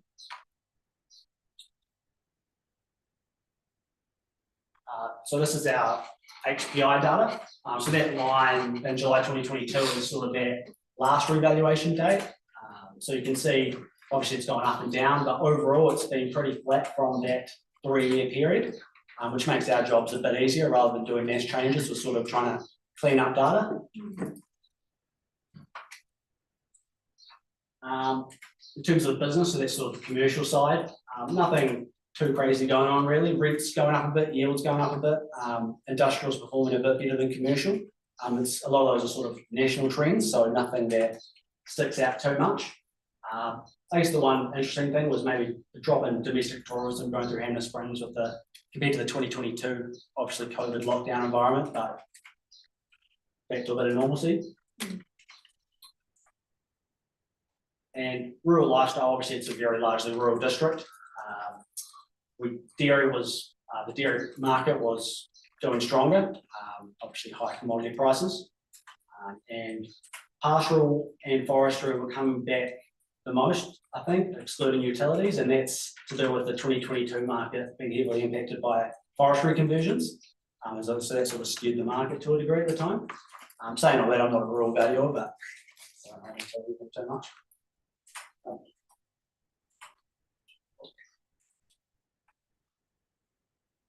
And the lifestyle market has been pretty flat. Obviously, it differs case by case as well. And this is a sort of revaluation overview. The ones that really stick out are utilities going up massively. That's to a large degree the rising cost of getting some of those services in. The other big movers are, like I said, forestry and pastoral coming back a bit, which is interlinked with the forestry market having a slight decline. There's reducing commodity prices from my understanding and a bit of government uncertainty regarding policy. And dairy is up 5% and industrial is up 9.4%.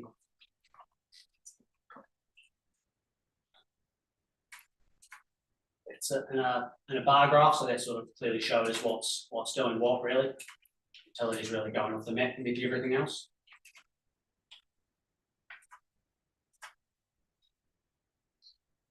That's just some more ways to, I guess, show the data. Like I said, it's a very rural district. Those ones in orange and the two oranges are pastoral and lifestyle. And then the other blue one's dairy, so you can see the majority of the district in terms of value is very much rural. Same Just going back, sorry, the bar graph before, talks the bar graph and the utilities. What's an example? No, next one back. Yep. Yeah, so what are the examples that has actually triggered that significant change? For utilities? Yeah. It's the rising cost. The utilities are done on a national level and it's something happening throughout the country. So every council is getting a large increase in the value of utilities. And that is, really to do with cost and. Yeah, utilities are kind of based on a different approach, are based on a cost approach. So with the cost of that sector increasing so much in the last 3 years, and the previous 3 years as well. Right. That's kind of where it's been reflected there. Yeah. Where every other property type is based on the market approach, based on what on sales evidence.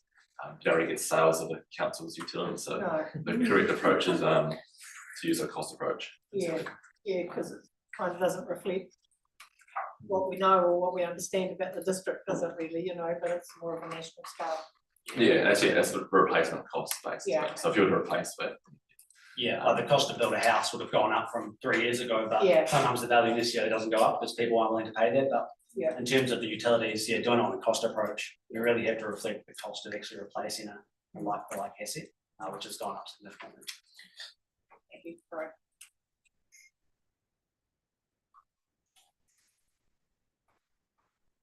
Property mix. It's by numbers, so okay. Obviously your residential, in terms of numbers wise, your residential takes up a big portion of it. As Shane touched on before, like the actual capital values is dominated by the rural sector. So I guess obviously one of the councillors said he wasn't happy with this value. We do have a process. If you're not happy with a value, you can object.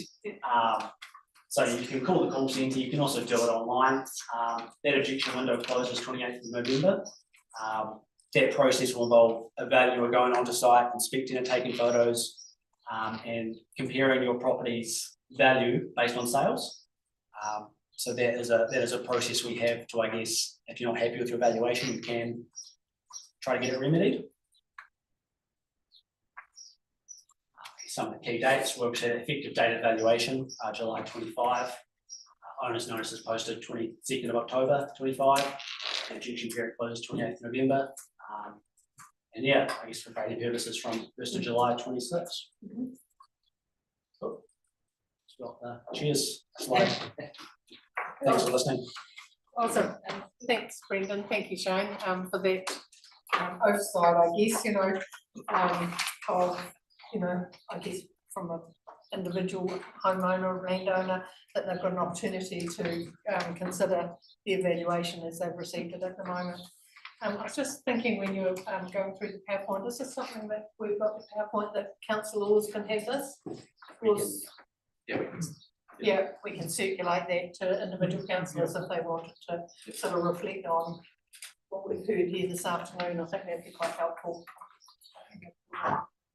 Yeah, and if anyone's got questions, they can send us an email as well if we if something crops up. Okay. So it might have raised a few questions in the minds of councillors, so we'll take a few questions and see where we get to. Robbie. I was just interested in how it all works because of example in Amberley, I've had a couple come to me that live in Amberley most of their life, probably just down the road here. The evaluation's gone woof down, and that's a shock to it. And so if I'm looking at the mechanics of that, is that being affected because a lot of new houses in Amberley, and as you say, the market settles and they're worth that, and somebody maybe not necessarily looking to buy an older property. This property is subdividable, it's in fact it's two sections, so you've got a couple sitting there thinking this is our nest egg, one day we're going to sell it, mate, that's us.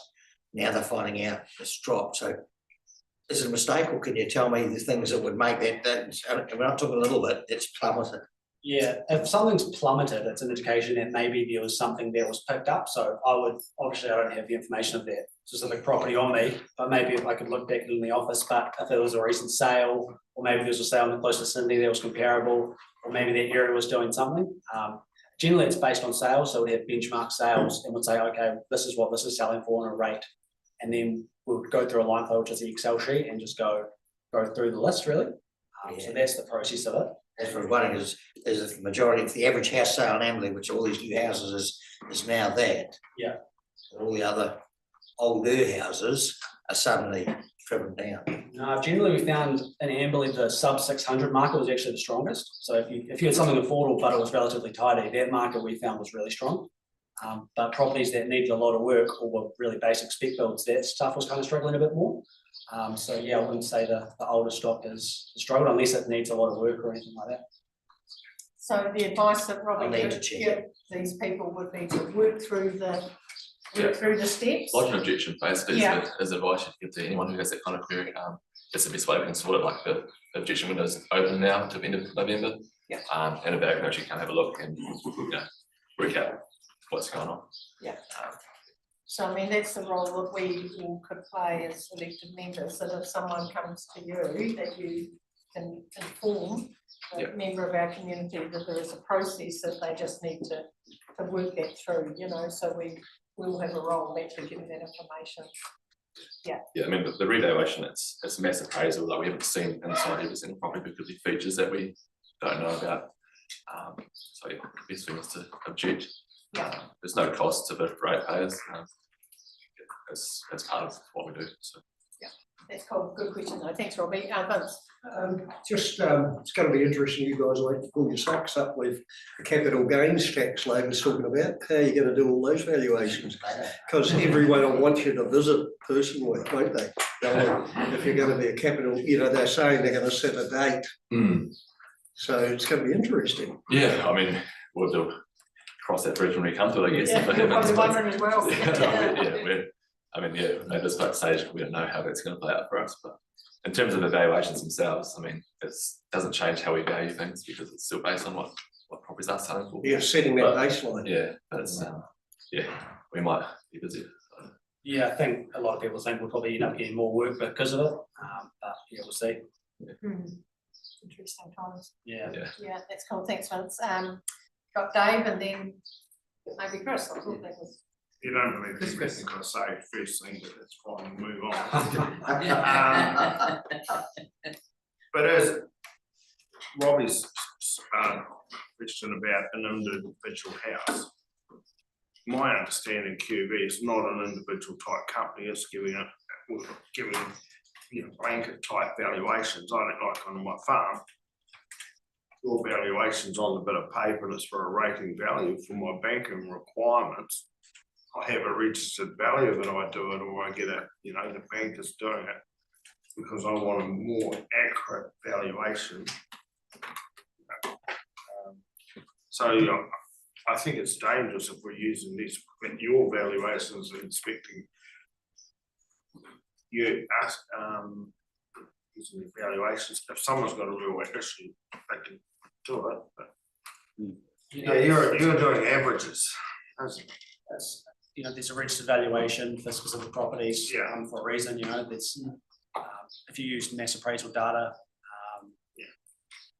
like Brendan said, we haven't been inside every single property. A registered valuation report would generally be more comprehensive for an individual property, but saying that you can do a residential valuation report for 8,000 properties, it's. That's the point I'm trying to make. If you're and it's even on a farm, or farm or a business, it's an averaging thing of what. I mean, we need to basically follow the Rating Valuation Act and the Rating Valuation rules, and that's what we do.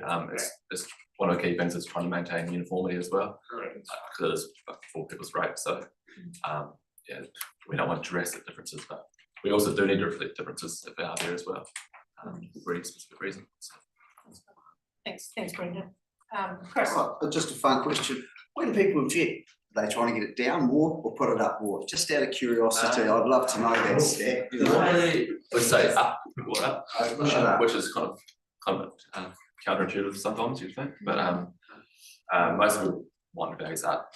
Most of the time it's within that's a good reason too. Like they've done work to like property, they want it to be reflected. Like we value building consent work, but if you've done your kitchen and bathroom up, completely landscape your house and it's much nicer now. There's no building consent. There's no way for us to know about that unless someone's told us about it. So it's a legitimate reason why the value should go up. The last wave of revals we had in 2022, it flipped. Like we normally expect about 2/3 want their values up and 1/3 down. Last reval, you might see in the HPI graph, like the numbers went crazy last time. Like we had this really sharp increase in values last time. So there was one strange year when people actually flipped with 2/3 wanted values down rather than up. And that was part of the massive increase, but also that cost of living starting to kind of kick in as well. So, Thank you. Cool. Thanks, Chris. Any other questions, councillors? Oh, Tom, and then I'll come to Pauline, sorry.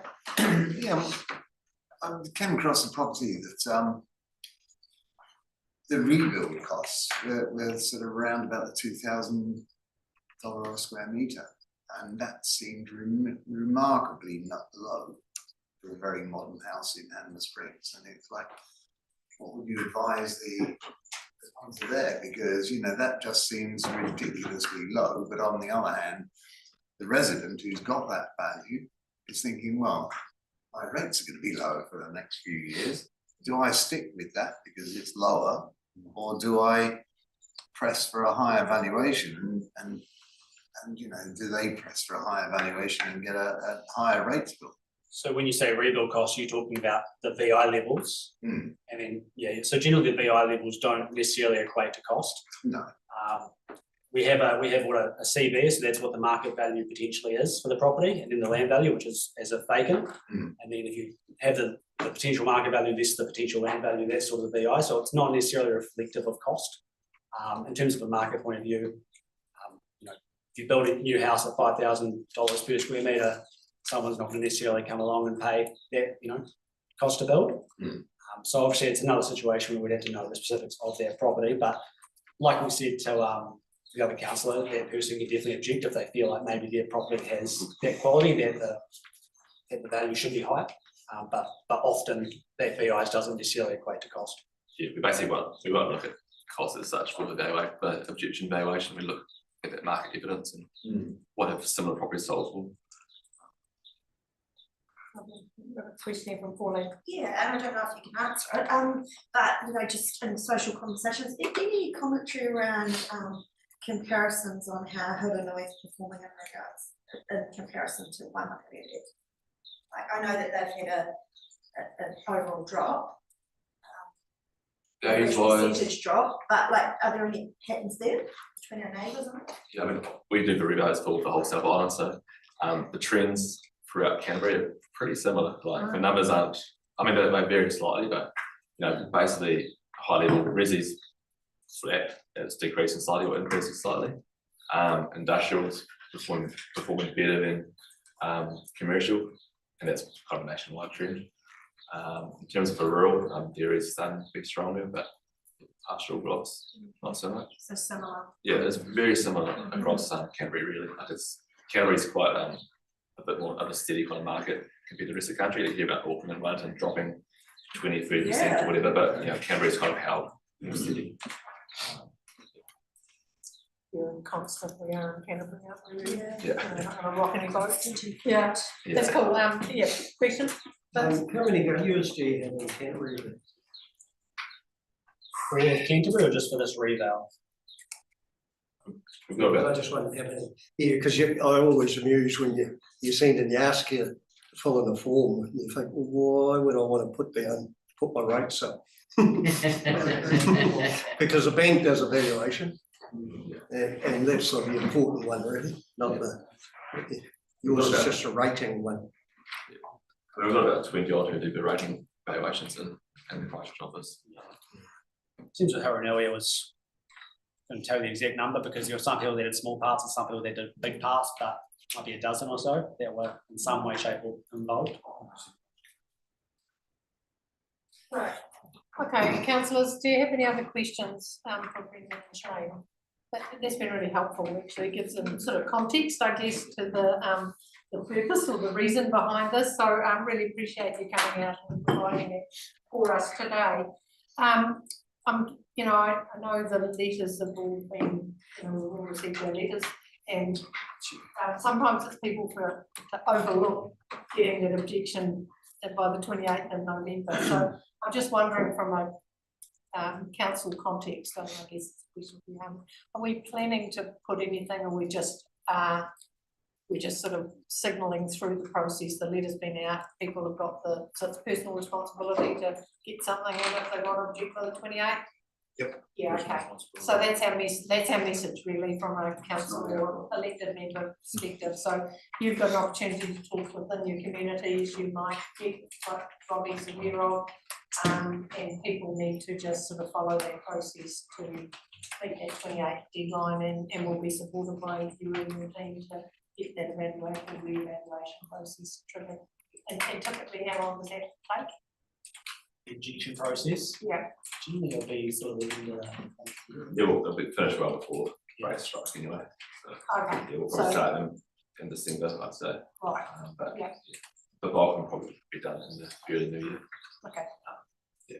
And yeah, the 20th of November is like the deadline, but we normally have the race period, which we talk to each council about. And, yeah, sometimes a week late, we'll still set it, but at some point there will be cut off when each objection is sent to the race team to say yes or no, if they accept it or not. Right. Because that's on council, if they want to accept late ones or not, it's not our job. Yeah. Objection if you want us to do it. Okay. Look, that's great. Thanks, councillors, for the tone and the flavour of the questions. I think it's been really helpful. But thank you, Shane and Brendan, for coming along today. I really appreciate your time. And I think those PowerPoints already been sent out. Yep. Yep. So we'll have that information. So appreciate it. Thank you very much. Thanks, indeed. Evan. Thank you. Good night. Thanks very much. Thank you. Thanks, Brendan. Good night. Councillors, that does bring our meeting today. Does bring our meeting today to a close. Just, you know, it's always important to just kind of reflect on what we've done today. You know, we've had information or decision making, but actually a lot of the decision making we made today actually sets the framework for us to work from for the rest of the year. So yeah, I'm assuming that you've all felt confident about the information that we've received in the report. which actually enables you and helps us to make an informed, good decision on behalf of our district. So, yep, thanks very much. Thank you. Thanks, Brian, we'll just keep us together, appreciate that. And thank you to elected members for, actually the, what you brought to today's discussion. So we will close today at almost 4 o'clock. Pretty good. Thanks very much indeed.